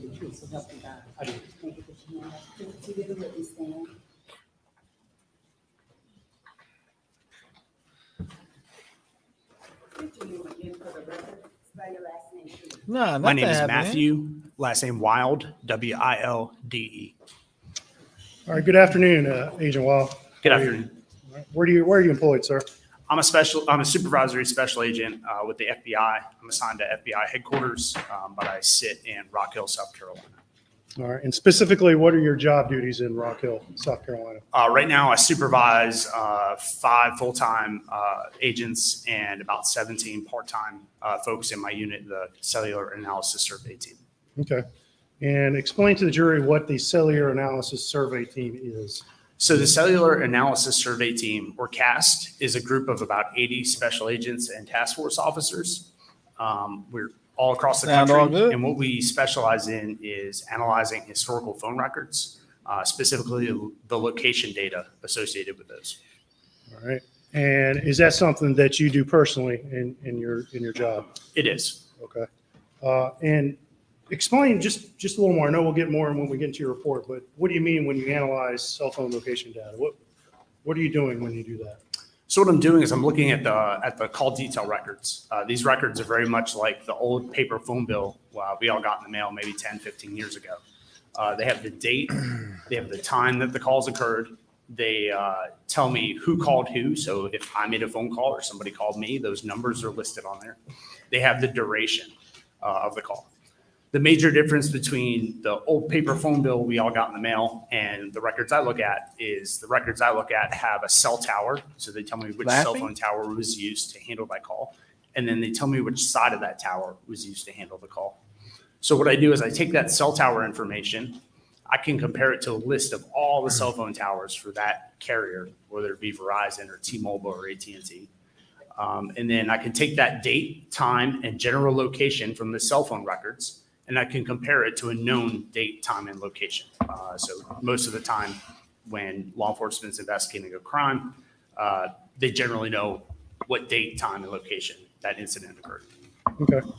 And as part of your cell phone analysis, do you also take location data directly from phones, if available, and plot that as well?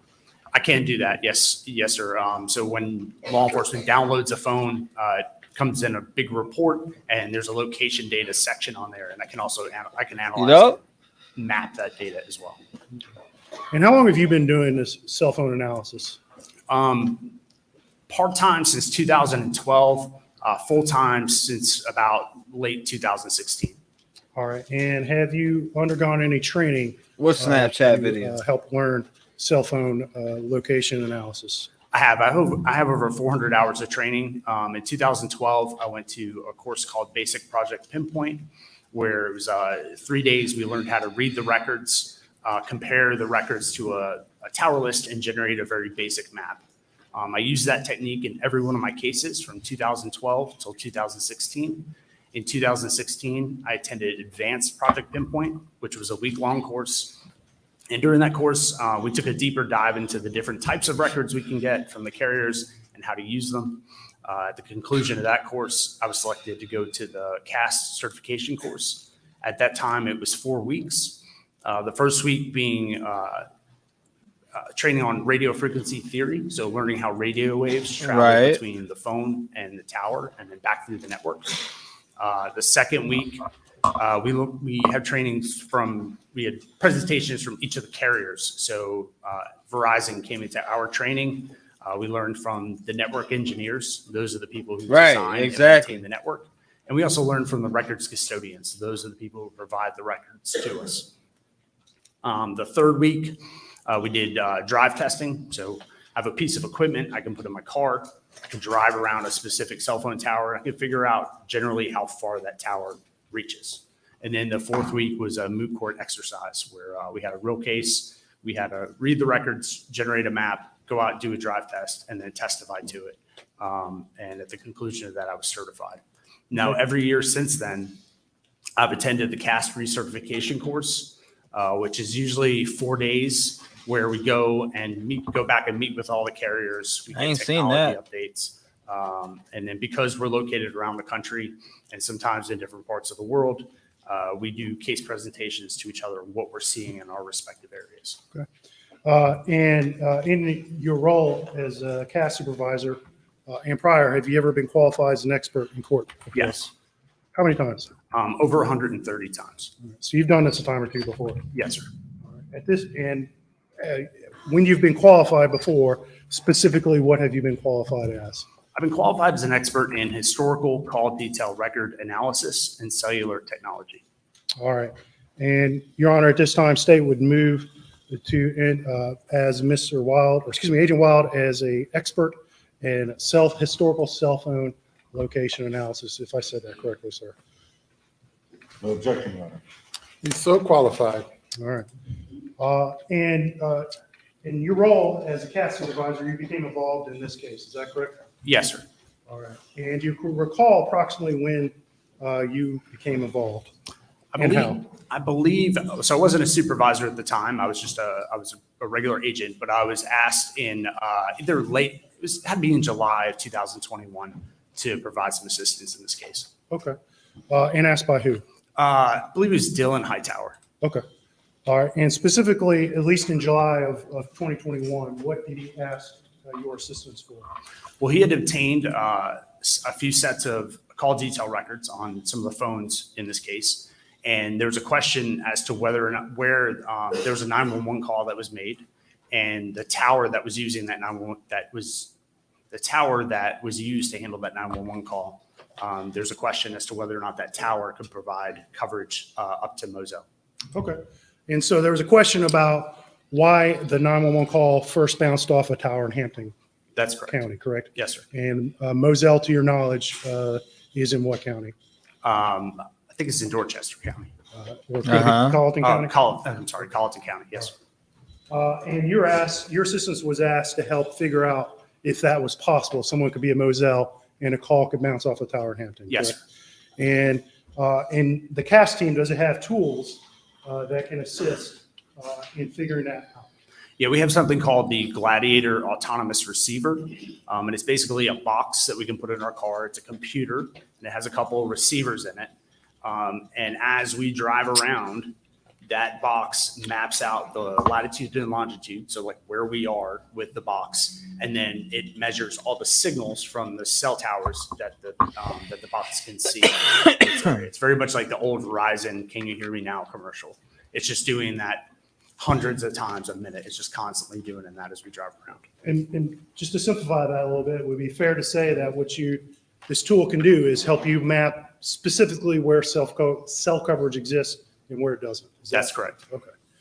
All right. And as you move forward, did you go ahead and conduct that test? I did. Myself, as well as Let's hear about Dylan it. Hightower and another agent with the FBI. We grabbed 3 of those pieces of equipment, 3 GARs. We put them in 3 cars.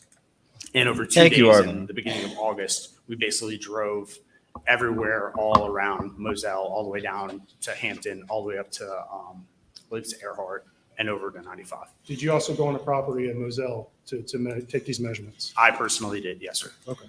All right. And afterwards, were you asked to prepare a report and to take all these cell records in and prepare a report and provide this report to show locations of various phones involved in this case? Yes, it was. I'm going to show you what's been marked as State's Exhibit 458. Let's have you take a look at it and see if you recognize it. Yeah, this is the report that I generated for this case. All right. And when you say generated, what kind of information did you take in to help you generate that report? Well, so I had to take in the cell phone records, so the records that were received from Verizon, I had to take those in. I had to also take in the Cellbrite downloads that came from one of the phones. And then I also had to, after we did the drive test, create some maps to kind of show and display that data. Okay. And for this report specifically, there's a couple of numbers that we don't want read, but whose records did you look at? And for Maggie, Paul, and Alex, you can read their numbers. Whose Verizon records did you look at? I'm sorry, I couldn't hear the end of your question. I'm sorry.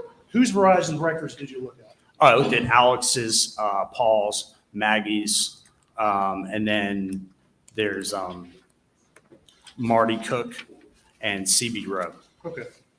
And did you prepare a report showing locations off of towers where those various phones were on the days and of and surrounding them?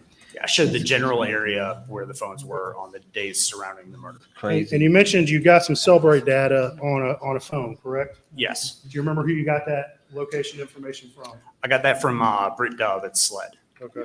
And specifically, whose phone whose location data did he provide you? That was Paul's location data. All right. And did you plot those locations provided on your report? Pretty techie. Right. And that would include times as well, correct? Yes, sir. Okay. All right. At this time, state would move to enter Exhibit 458 in evidence. No objection. So admitted. All right. And Your Honor, the state would move to enter this under seal because there's some phone numbers included. I took a nap I do earlier. have a redacted copy that we're going to publish for now in the jury in the audience. You say in the audience?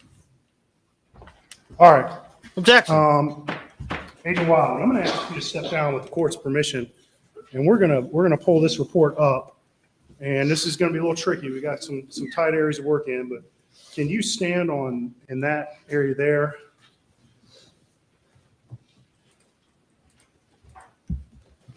Give me a moment. I'll Phone down. I'm done.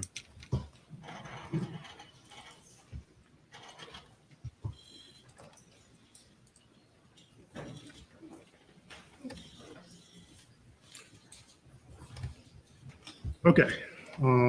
So Agent Wild, I'm going to hand you this, and I'm going to essentially ask you to start going through this report with the jury to explain to them. I'll probably only interrupt if I feel like something needs to be clarified. You just tell me when you need to click to the next slide. But at this point, I'm going to let you take it away, sir. All right, so the first slide here, this is just who I am, my case number, and then the telephone numbers involved. So we can go to the next one. The second slide, it just gives a background. So I was asked by SLED to conduct analysis in this case is the first paragraph. Methodology is the second paragraph. So again, I take the call detail records.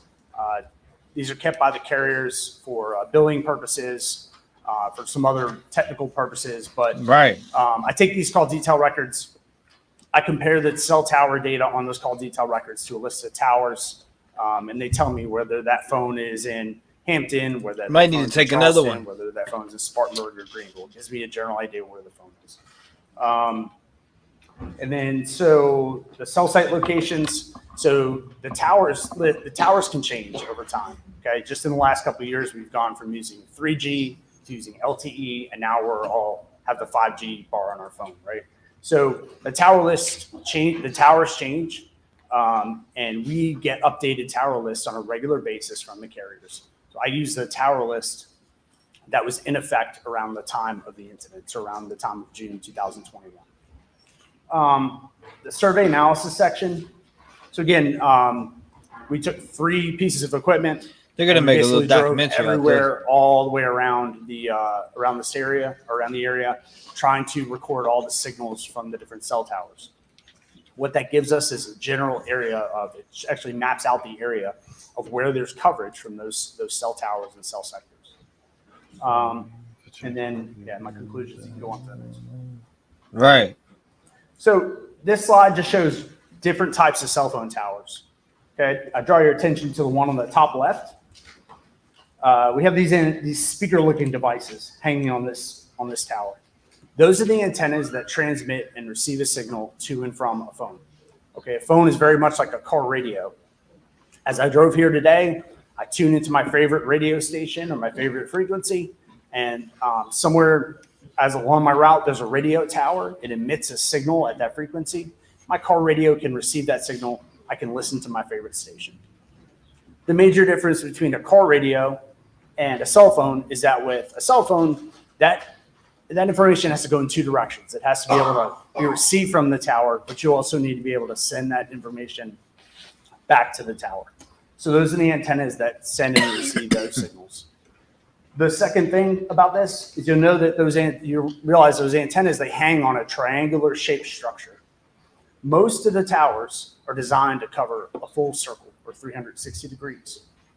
And the way that the carriers accomplish this is by breaking that circle into three sides or three sectors.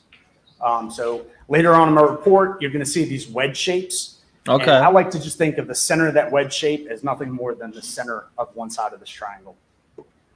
Going on in a lot of other places. How's it going, Jay? More suburban Welcome, areas, Jay. there's not really room to build like these big towers like this one on the top left. So they Doing start good. putting them on the sides of buildings. The smaller ones will be on top of light poles in the cities. So just because you don't see it or you don't realize that it's there, it's still there. Another example of that, of course, is my favorite, the pine tree.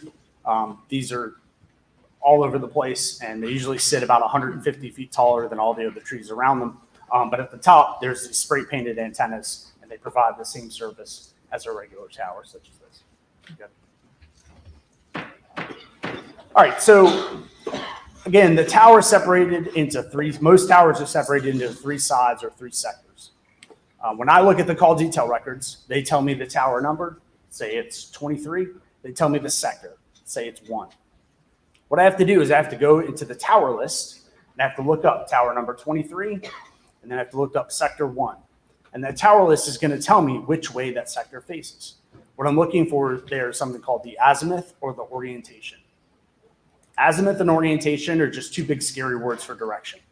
Okay, so if the azimuth is 0, all that means is that side of the tower faces north. Okay, if the azimuth is 180, all that means is the tower faces south. So what I have to do is I will draw a line at 0 if it faces north, and then I'll go 60 degrees in one direction, 60 degrees in the other direction. That gives me 1/3 of that tower, 1/3 of that circle, which is the sector in which the energy is being emitted. You can go on to the next one. So I display that information using this wedge shape. So you can see this is a 120-degree wedge. There's just shaded area in the middle. Okay, just because that shaded area is there doesn't mean the phone has to be within that shaded area. Radio frequency is like light. It's like if I shut all the lights off in this room and I shine a flashlight to the back of the room, it's just gonna be emitted in that direction. That's all I'm saying by showing the shaded area, that the energy from that tower is being emitted in that direction. Good. And then this is how I map the sectors on the map. I use that wedge. Right. Each one of these green dots on this map happens to be a cell tower. And so generally the phone's going to be somewhere within this wedge, within the arms of this wedge, but somewhere between the tower that's being used and the next one in that direction, but closer to the one that's being used. Yeah. All right, another set of records. Going smooth, that we can get, something called RTT or timing advance. This is a Verizon case, so the records we have are called RTT records. What RTT records are is it's an estimation of the distance between the phone and the tower at the time that that transaction occurred. All right, so what we get is a regular wedge, like we know which tower, we know which side of the tower is being used, and then Verizon tells us approximately how far the phone is from that tower at the time that it's used. Okay, this is based on like a basic time over distance theory. We know how fast the signals travel. They travel at the speed of light. And then all we have to do is time them from the time it takes to go from the tower to the phone and back to the tower. And then we can estimate the distance. So the phone, when these types of things occur, we have these records. What we're going to have is this hot dog or this wedge, this shaded wedge here, or this shaded band here. And that phone's going to be somewhere inside that band or just slightly inward from the band. And would another, could you use another word for that shaded band? Could you call it an arc? Would that An be arc, accurate? yes, yes, sir. All right, so now this slide, Must have quit. This is going into the actual case here. So this is showing the legend. So this is where all the locations in this case are located. Starting with the top left one, the top one, the red pin here in the center of the page, that's the address of the crime scene on Moselle Road in Island. Next is the green pin, which is Alameda. And then next is the orange pin. That's 1104 Luray Highway in Hampton, South Carolina. The purple pin is 123 Russell Road in Brunson, South Carolina. Right. I'm going to stop you there, and let's go on to the next slide. And one of the things I'm going to ask you to do, Agent Wild, as you go through some of these, the colors kind of bleed sometimes on these monitors. Right. So if the jury may not be able to read some of the place names from where they're at. So each time we go to a different map, if you just kind of provide a general orientation of where, the cities are, some of the roads are, just so the jury can stay with us, please. Okay, that works. All right, so this map, I can't read the time frame on the bottom. Okay. All right, and see that's cut off on the very bottom there. Yeah, and but it's okay. We'll figure it out. Can I? Okay. Yeah, Well, we can go I through use the exhibit. Woo! Regina says it's straight because it's leather. There we go. Got it. And I'll keep up. Okay, that's fine. Taking too much time in my court. Come on. Okay. So Get it together, guys. Thank you so much. All right. So what's the time frame? So the time frame for this one is June 7th, 4:53 p.m. to 6:09 p.m. And this is the activity for Paul Murdaugh's phone ending in 7845. So the blue pin is the address in Okatee, South Carolina. Okay. And what times do you show Paul's phone in that general area near Okatee, South Carolina? So between 5:40 and 6:03, generally in that area. On the afternoon of what day? On the afternoon of June 7th. Okay. All right. And there's several hits off several towers, I think. There's some down here. There's some at the bottom. So 453, 511. It's using the tower just south of there. And then 521 through 609, the phone is using the tower north of there. And just so the jury understands, this is that sector you're talking about a few minutes ago, right? So when the tower pinged off in this sector at this time, in theory, that phone could be anywhere within this sector, correct? That's correct. That phone could be anywhere within that sector. It could also be slightly outside of that sector because those lines, I can't go out to this tower and look up and see those three lines coming off. It's kind of like a fuzzy area between the sectors. So the sectors aren't hard and fast every time. Correct. Okay. But it's just as in your general experience, within what range will you usually see a phone hang off a particular tower? What's the general max range? And I know it can vary. Well, it can vary because it depends on where the phone is. In a rural area, the phone could be 6 to 8 to 10 miles from the tower, and it can use that tower. It just kind of depends on where it is. Because towers are usually pretty far apart out in rural areas. In rural areas, they're set up for population density. So in rural areas, not a lot of population, a lot of farmland, they're going to be further apart. Whereas if you get closer into the city or suburban areas, they're going to be closer and closer together. And as a general rule, do cell phones try to connect to the nearest tower? Or do they have the best signal, correct? Well, the cell phone tries to connect to the tower and sector it sees as the best signal. That's not always the nearest tower, but most of the time it is. Right. Such a creep. So Paul's phone is in the area of Okatee, starting 5:30 p.m. to about 6:09 p.m. on the afternoon of June 7th. That's correct. All right. And just so it's clear for this jury, we say Paul's phone. You can't testify as to who was holding that phone, correct? That's correct. I have no idea whose hand that phone was in during each one of these calls. All we know is that was the phone that we believe he was using. But Paul's phone is in these areas during these times. It is. Okay.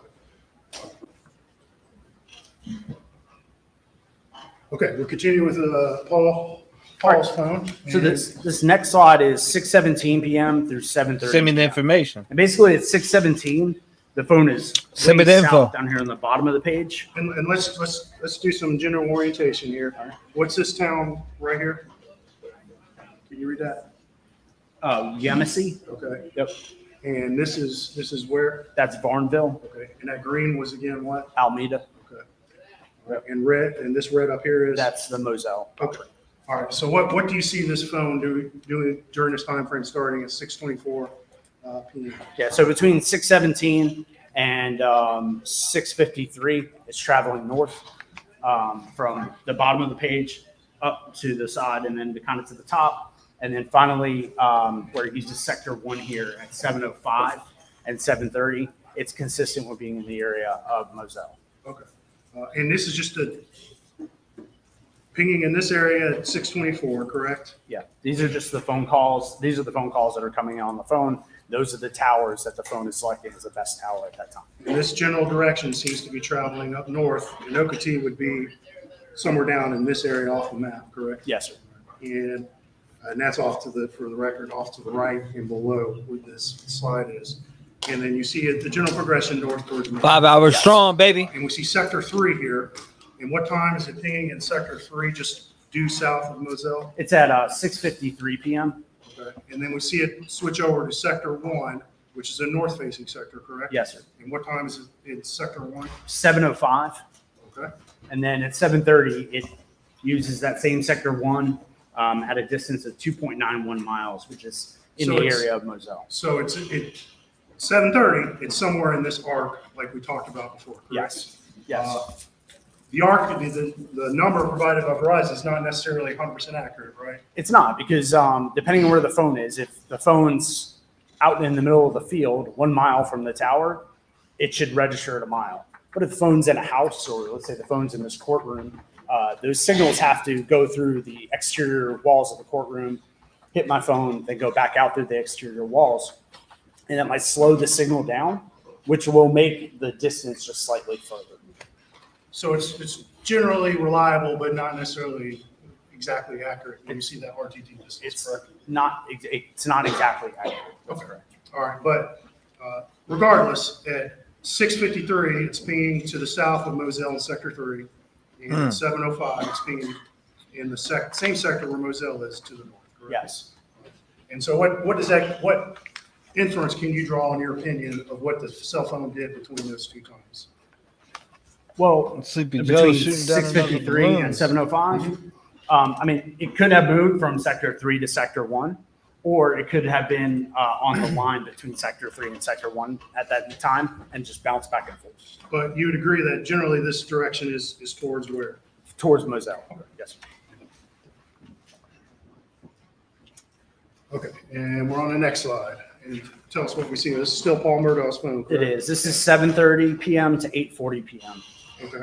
So here on the right side of the page, starting at 7:30, there's those activate RTT hits at.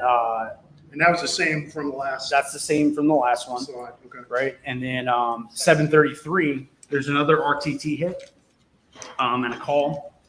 I'm sorry, another RTT hit on this tower to the bottom left. And then where those arcs overlap, when they're in close timing to each other, that's generally where the phone is going to be. And so you can see that the arcs overlap in the area of Moselle. So What's ticker? by about that time, 7:30 to 7:33, would your opinion be that cell phones in that area? It has to be somewhere in the area of Moselle. Yes, sir. And then we have other calls at 8:40, 8:32. Oh, yeah. As well. Okay. At 8:40, and it pings off this sector at 8:40? Yes, Is that sir. correct? And that's sector which off this tower? That's sector 1 off of that tower. And again, same direction as Moselle? Yes. Okay, and what do we see on this slide? This is 9:03 p.m. on June 7th. And so here there's a call, and then there's an RTT distance of 3.11 miles. Okay, and let's just do some general orientation again. The red is what? This red marker is what? That's Moselle. Okay, and the green is what? It's Alameda. Okay, and then what's this town right here? That's I'm ready to dig into this other. All right, and we have a hit at 90322. Yep. All right, and what? And it's off sector what? It's all sector 3, but again, there could be a little overlap there between sector 3 and sector 1. Okay. And so there's a chance. I mean, the phone's likely still in the area of Moselle. It's just using a different sector. Okay, your opinion is it's likely in the area of Moselle. Yes. I know for a fact that there's signal from this. I got it. In the area of You Moselle. have a slide to show that. I should, yes. Okay.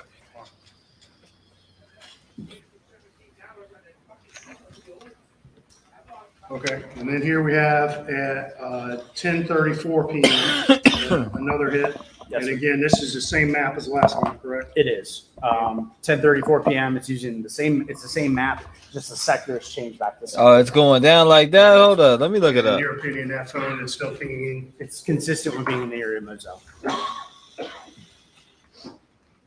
Okay, and now we're transitioning something else with Paul, correct? Yes, sir. What is this? This is the iPhone location data that was taken from his from the download of his iPhone. Okay, and we have some times here, and can I go ahead one slide? I don't see anything. Has more information. It shows a overhead map of the area, Yes, correct? And let's talk about this. You've been out to this property, correct? Yes, I have. And this is where? What is this called? That's Moselle. And what am I pointing at right here in the bottom, in the middle part of the screen? That's the main house there. Okay. And then this area up here in the basically due north of the residence, what is this area? That's the dog kennel or the hangar. All right, there's a big hangar building. Yes, and sir. there's a smaller series of dog kennels right next to the hangar building. Yes. Okay. All right, and we have some location data from Paul's phone here, correct? Yes, we do. So between 7:45 and 7:56, all these circles in and around the road and close to the kennels, that's where the phone is being used. And then at 8 o'clock, there's 2 hits down south of there at 37 and 100 meters. And we see these red circles. What is that red circle and what does it represent? So the red circle is the it's the area that the Waiting phone for potentially Pentagon would be briefing. within. The phone shouldn't be any further than the phone should be where the pin is, but it shouldn't be any further than the exterior of that circle.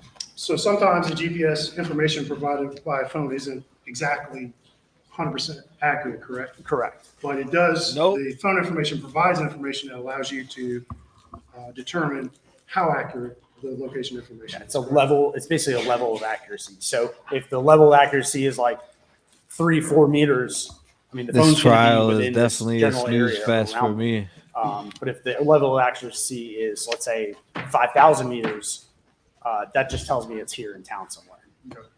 All right, and we see some of those distances listed in your data. Thank you, correct? brother. Yes. Doing So at great. the 74531 hit, we see, and what is this number?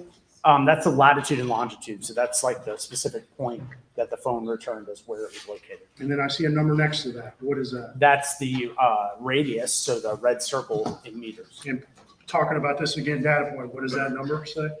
48. 48. Yeah, 48 meters. Okay, so from the information side, excuse me. So from, if I understand what you're telling us, is at 7:45:31 p.m., the phone is at this lat within about 48 meters of this lat and long. Yes, correct? Okay. It's, all right. And then, we see some different uncertainty area. So at 7:46:09 p.m., there's about 165 meter circle. So that's just much bigger circle. Yes, sir, correct? it is. Yep. All right. And then we see 52 meters at 7:56:06 p.m. Correct. Yes, sir. All right. And then you talk about these hits.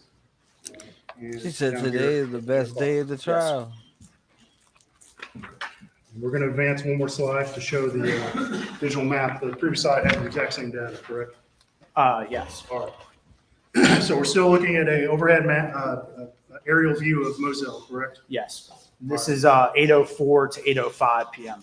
Okay. And so now we're seeing some hits across this Moselle Road, correct? That's correct. And again, we see the location error value, and it's somewhere within these. Where's my jurors at at, those man? times, Yes. correct? Yeah. Okay. Now we're at 8:06:20 p.m., correct? Yes, sir. And at 8:06:20, where do we see the phone? So at 8:06:20, it's here on near Moselle Road, just north of the driveway. Okay. And from there, it moves towards the dog kennel or the hangar. It moves towards the dog kennel or the hangar, then kind of up the driveway, and then finally winding up back at the house at about 8:14. So we see a series of location hits, correct? Yes, sir. And looking at the timing, it would appear that the phone moves back through the kennels, correct? Yes. And then moves up this road towards the house at the main residence, correct? Yes. And we see some circles associated with this data. Yeah. Several of these Thank you, circles man. start to get Back. pretty small, correct? Yes, they are pretty small. And what Appreciate are you, those Susan. Hey, size of Susan, those happy to circles? see you back in 20 action. meters Missed are the you. Thank final you. ones that are Thank in you. and around the house. And just so I clarify, we see the blue pin. 48 Yes. meter And that distance. represents the actual full lat radius. long that was recorded by I the think it Yes, it is does. very And interesting. the 20 meters means it's almost certainly within that circle. Yes. Within that particular pin, correct? Yes. And when you see a series of kind of rapid pings like this within a short period of time, generally, what does that tell you is going on with that cell phone at that time? Well, the phone's using some kind of application, some kind of map or something that's using its location data. All right. And then regardless, by 8:08:45 p.m., where is Paul's phone?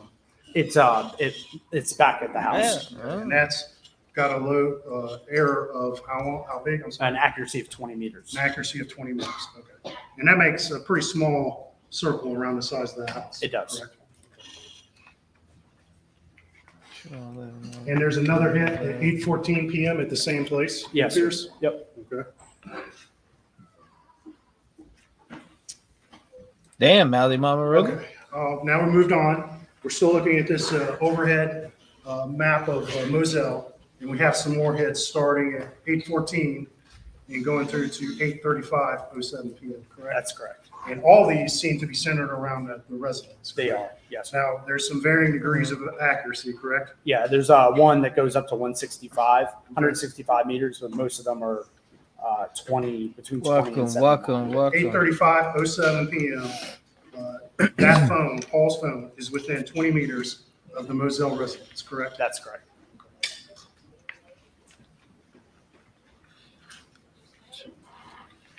All right, and we're going to skip one more slide just to keep with the digital map.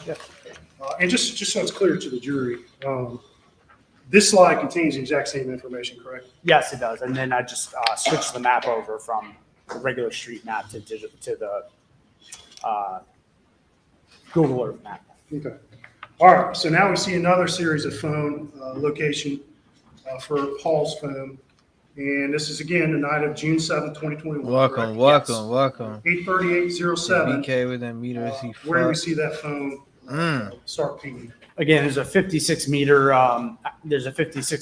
hit at right around the dog kennels. Okay. So by 8:38:07 p.m., that phone's within 56 meters of the dog kennels, correct? That's correct.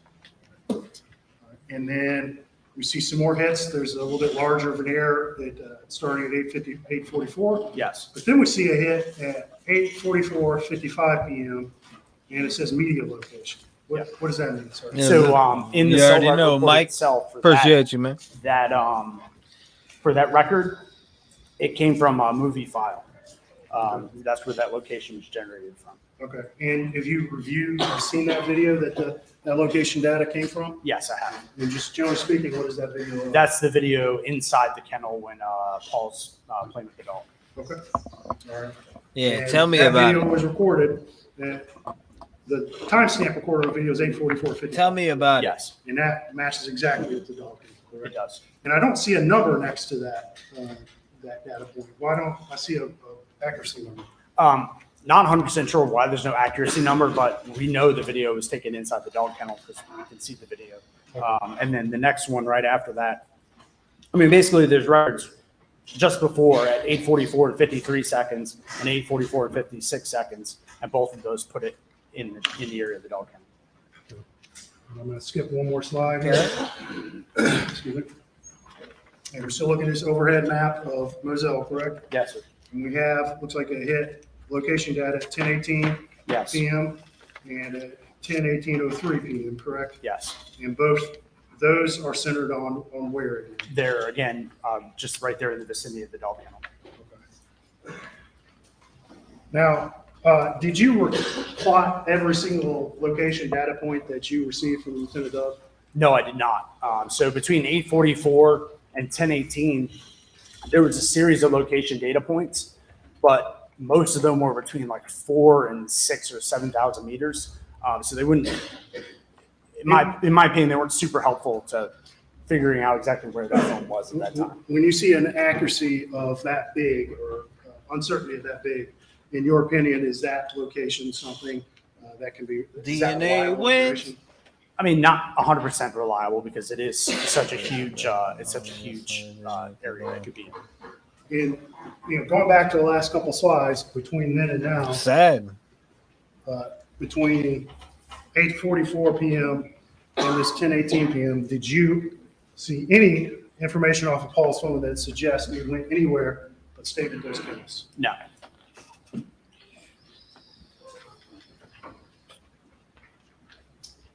All right, now we're going to move on to Maggie's phone, correct? Yes, sir. All right. DNA don't lie, baby. Rewind back earlier today, and let's look at this map first of all. What is this map generally of? This is like the West Ashley area, so just south of Charleston. Okay. And we see some tower hits in this starting at about 4:25 p.m. and then ending at about 7:05 p.m. everywhere. Generally in this West Ashley area. So Maggie's phone remains in that general area until about 7:05 p.m. Yes, sir. We stirred the pot everywhere. I'm dead. All right, and here, okay, this is a bigger map, so let's get oriented. What is stir the pot. This area right here? Yeah, so that's North Charleston that you're circling there. In Charleston. And down Charleston here. just to the south of that. Okay. Yep. And then out here, what is that red marker again? The red marker is Moselle, the green marker is Almeda. All right. And then we see a series of hits with Maggie's phone. You've labeled them, what, 1, 2, 3, 4, and 5? Yes, sir. And these start at what time? They start at 7:07 and end at 7:50. Okay. And so, generally speaking, what does this indicate Maggie's phone is doing to you? It's traveling from the Charleston area west towards Moselle or Almeda. Okay.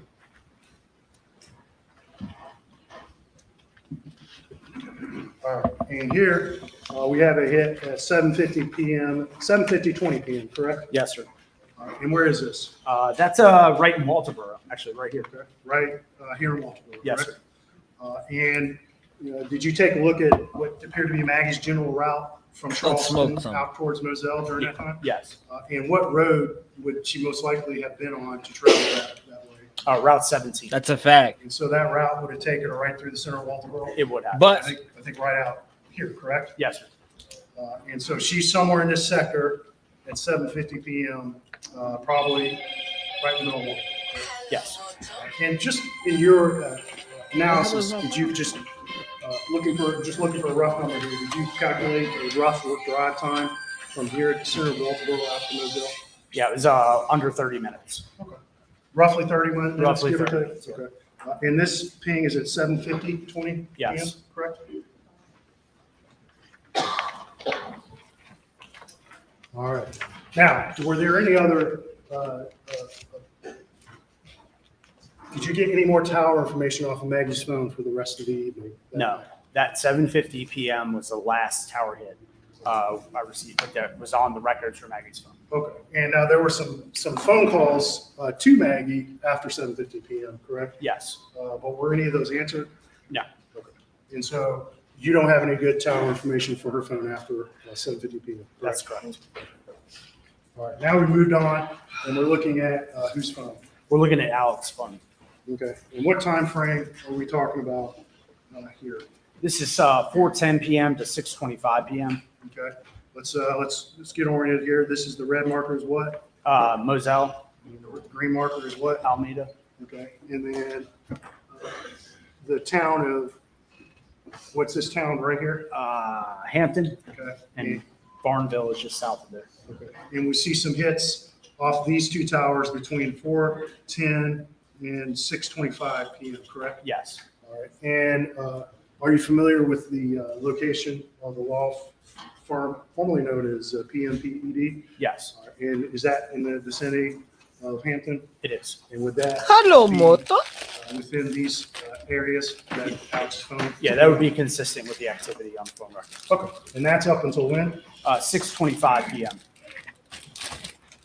Objection, bullshit, Your Honor. All right. And here we are, the next slide. And again, orientation, green is what? Alameda. Red is what? Moselle. Okay. And what information do we see here? Here we have a number of calls between 6:40 and 9:10 p.m. And they're all using tower 159263. And that's the tower? one shown, which faces north and is consistent with being in the area of the Moselle property. So starting at 6:40 p.m., you see him north in this sector, which is the sector where Moselle is. Yes, sir. Absolutely.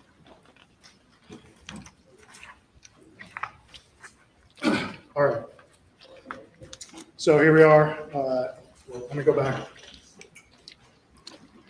And these rest of these phone calls. Let me get a 1 in the chat sector if up you're until bored. 9:10, 47. Yes.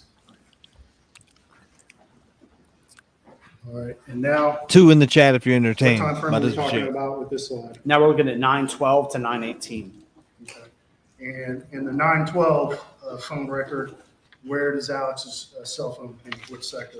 Uses sector 3 on tower 159263, which is the one closest to Moselle. All right, so somewhere south or close to the border of this tower, correct? Yes. And then at 9:18 p.m., we see a ping off of this tower, correct? Yes, off of 159217, which is closer to Barnville. And it would be in the north, most likely in the north side of that. Yes. Tower, correct. Okay. All right, and now this is the same two calls, correct? It is. All right, but now I see some, looks like some shaded overlay over this. I'm going to give this back to you. Okay. What is that shaded overlay? What does it mean? So the shaded overlay is the coverage area that we're able to determine from doing that drive test with our equipment. And so basically we had to drive everything all around these addresses and then go back and look at the data, and then it creates these bubbles that show us where the coverage, where the equipment saw that tower in that sector. And so here you can see that at 912, it's using the sector. It's kind of highlighted in green. And then at 918, it uses this one at the bottom, 159217. That's in pink. Okay. And so what your drive test found is, you kind of described those neat sectors at the beginning, but in reality, they're kind of more messy, correct? There are a lot more messy. And what you found from actual field testing is you could get coverage off this tower in, looks like it's just south of Varnville, anywhere in this pink area. Yes, sir. Yep. And that's in that particular sector. What sector is that again? That's sector 1. Right.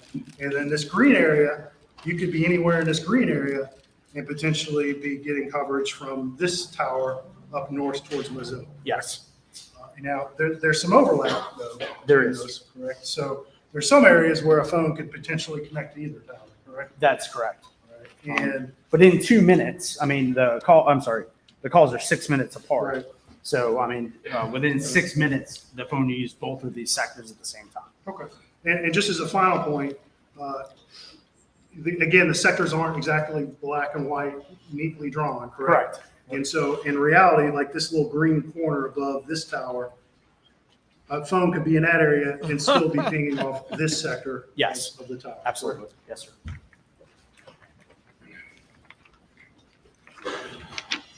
And this coverage is something that you told the jury about the drive test, correct? Yes, sir. And that's when you guys went out with actual equipment to measure the coverage. in all these areas, correct? Yes, sir. We drove all these roads, and again, that equipment every few seconds, it's recording the GPS point, and then it's measuring the signal level from all of the towers and sectors in that area. And then what I do is I go in and I can read the tower and sector that was used by looking at the call detail records, and I can go in and select the coverage area or this blob for that tower and sector. So let's go on to the next slide. And we see now we have some information starting at what, 9:20:34, correct? Yes, sir. So at 9:20, from 9:20 to 9:46, there's a handful of calls, all using tower 159.217, but using sector 2 that kind of faces towards the Alameda address. Okay. And then there's also one RTT hit at 9:34 at about 2.09 miles, which is consistent with being in the area of the Alameda residents. Okay.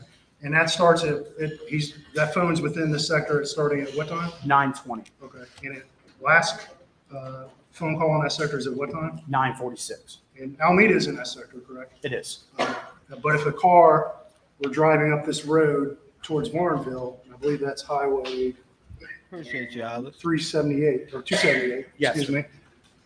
That's still in that same sector. It is. So if someone's in a vehicle on that 278 right there in that sector, you would get the same information. Yes. So,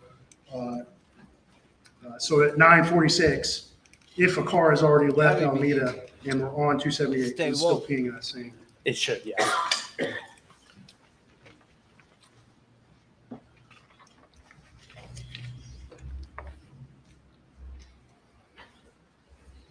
All right, we'll go on to the next slide.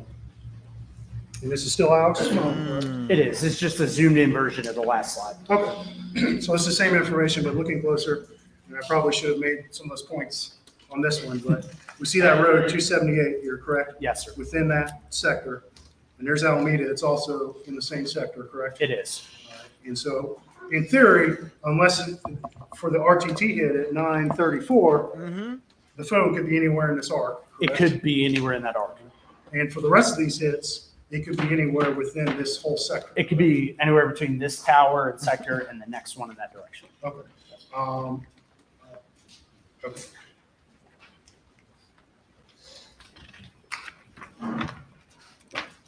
All right, we'll go back. This is the next slide, and this is again Alex Murdaugh's phone, correct? Yes, it is. All right, and we see some hits starting at 9:52:59 p.m., correct? Yes, sir. So 9:52:59, the phone's using the sector with the 240 in it. So it's not using the one that faces towards Alameda yet. I'm sorry, towards Moselle yet. Yeah, and the red, and what's the red? It's Moselle. And the green? Is Alameda. Okay, so just in the previous slide, we saw the phone down here in the area of Alameda, correct? Yeah, it was using that tower near Alameda, but facing Alameda. And by 9:59 p.m., Alex's phone is pinging off of this tower right by Varnville, correct? I'm sorry, could you repeat your question? Which No, tower? at 9:52 and 9:53, the phone is using the tower closer to Moselle, but on the sector facing towards Varnville. All right, and then we have a 10:06 hit, 31, correct? Yes, sir. And do you recall what particular phone call was placed from Alex's phone at 10:06 and 31? That was the 911 call. All right, and it hits off of which tower? It hits off of the tower closer to Varnville. Okay. But then at 10:17, there's another hit with Alex's phone. And which sector is it pinging off? That's 10:17. That's using the 0 azimuth, so sector 1 that faces towards Moselle. So that initial 911 call hit off this tower way down here by Varnville. It did. And that was one of the reasons you were called in to help figure out why that happened, correct? I was, and I figured out why it happened. It's because Tequila so time. in radio frequency, the higher the frequency, the shorter the distance that it can travel. The lower the frequency, the longer it can travel. So on this tower, there's 2 different sets of sectors, and one is at a higher frequency, and one is at a lower frequency. So this call here happened on a lower frequency, and therefore the signal can travel slightly further. Okay, so it's, in your opinion, it's consistent the phone could have been up here at Moselle at the time of that 10:06 911 call. It could have been, yes. Yeah, next slide. All right, and we're going to come up on them in a little bit. You have some more detailed map showing the actual coverage. Actually, Yeah, I think this is it. Yes, sir. All right. So what information do we see on this slide? So this is the tower and sector being used at 952, 953. And again, this blob shape here, that's the coverage area for that tower. And so you can see that it's a big, mostly in the center here, but there are some dots out, but most of it kind of faces towards Barnville. Okay. And the calls at 952, 953 occurred somewhere within this sector. Correct? Yes, they did. And that line with the slightly shaded area represents the actual real coverage that you went out and measured where that phone could have been during it. That's correct. Next slide. All right, and we zoomed in here, correct? Yeah, so we zoomed in again. Now we're zoomed in kind of on the Moselle property and just showing that there's a couple little specks of coverage there from this tower and sector. And again, on that property. Which tower is this? This is the tower that's closest to Moselle. It is, yes. But you do actually see some actual coverage area right there. On Yes. the corner. And the red is right there, correct? Yes, the red is Moselle. Next slide. Okay, and here we are, we're zoomed back out. Again, red is Moselle, and this is that tower just down south of Varnville, correct? It is. So that's the tower south of Varnville, or near Varnville, facing north. And this is for the 911 call, again, on that lower frequency. So the signal goes a lot further. Actually, there's little specks all the way up here near Anston. Okay. So this is Varnville, this is Moselle, and this is the coverage that you actually went up, and measured in real, All right, Randy, do real your thing. equipment. Yes, sir. And you've determined all these shaded pink areas, if a phone could get coverage in this tower sector in those pink areas. Yes, And we see some of that pink area up right by Moselle. correct? we did. Yes. Next slide.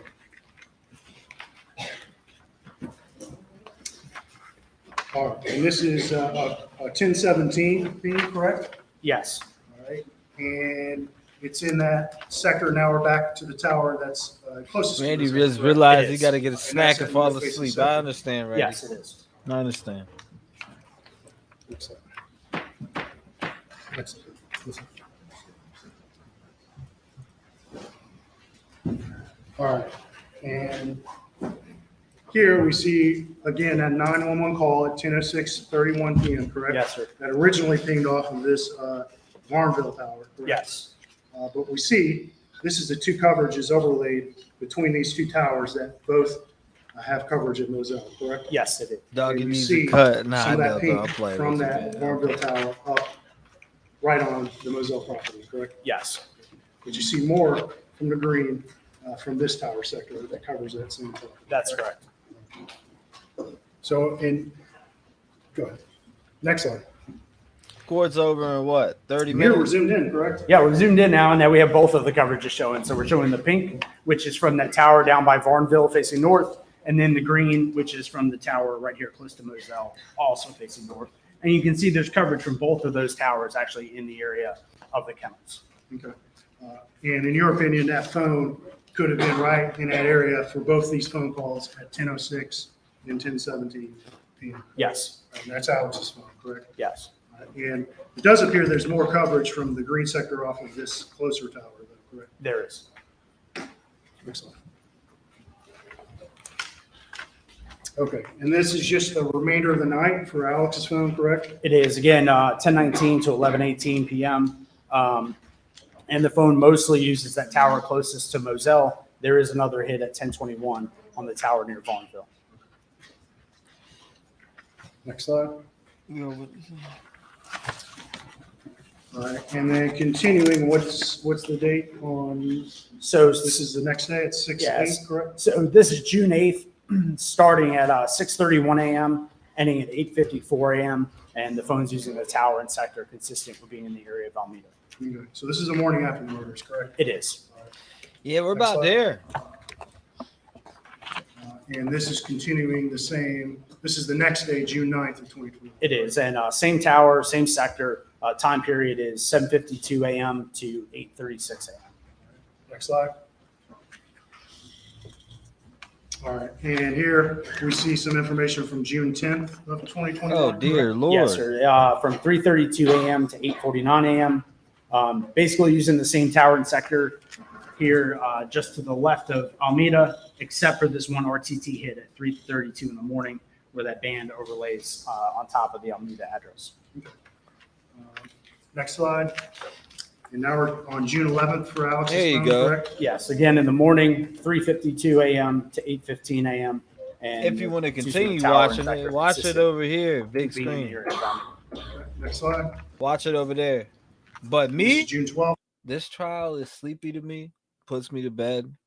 I think I need to go put a documentary together, and then I'll be back live tonight. I love you guys. I'll see you there.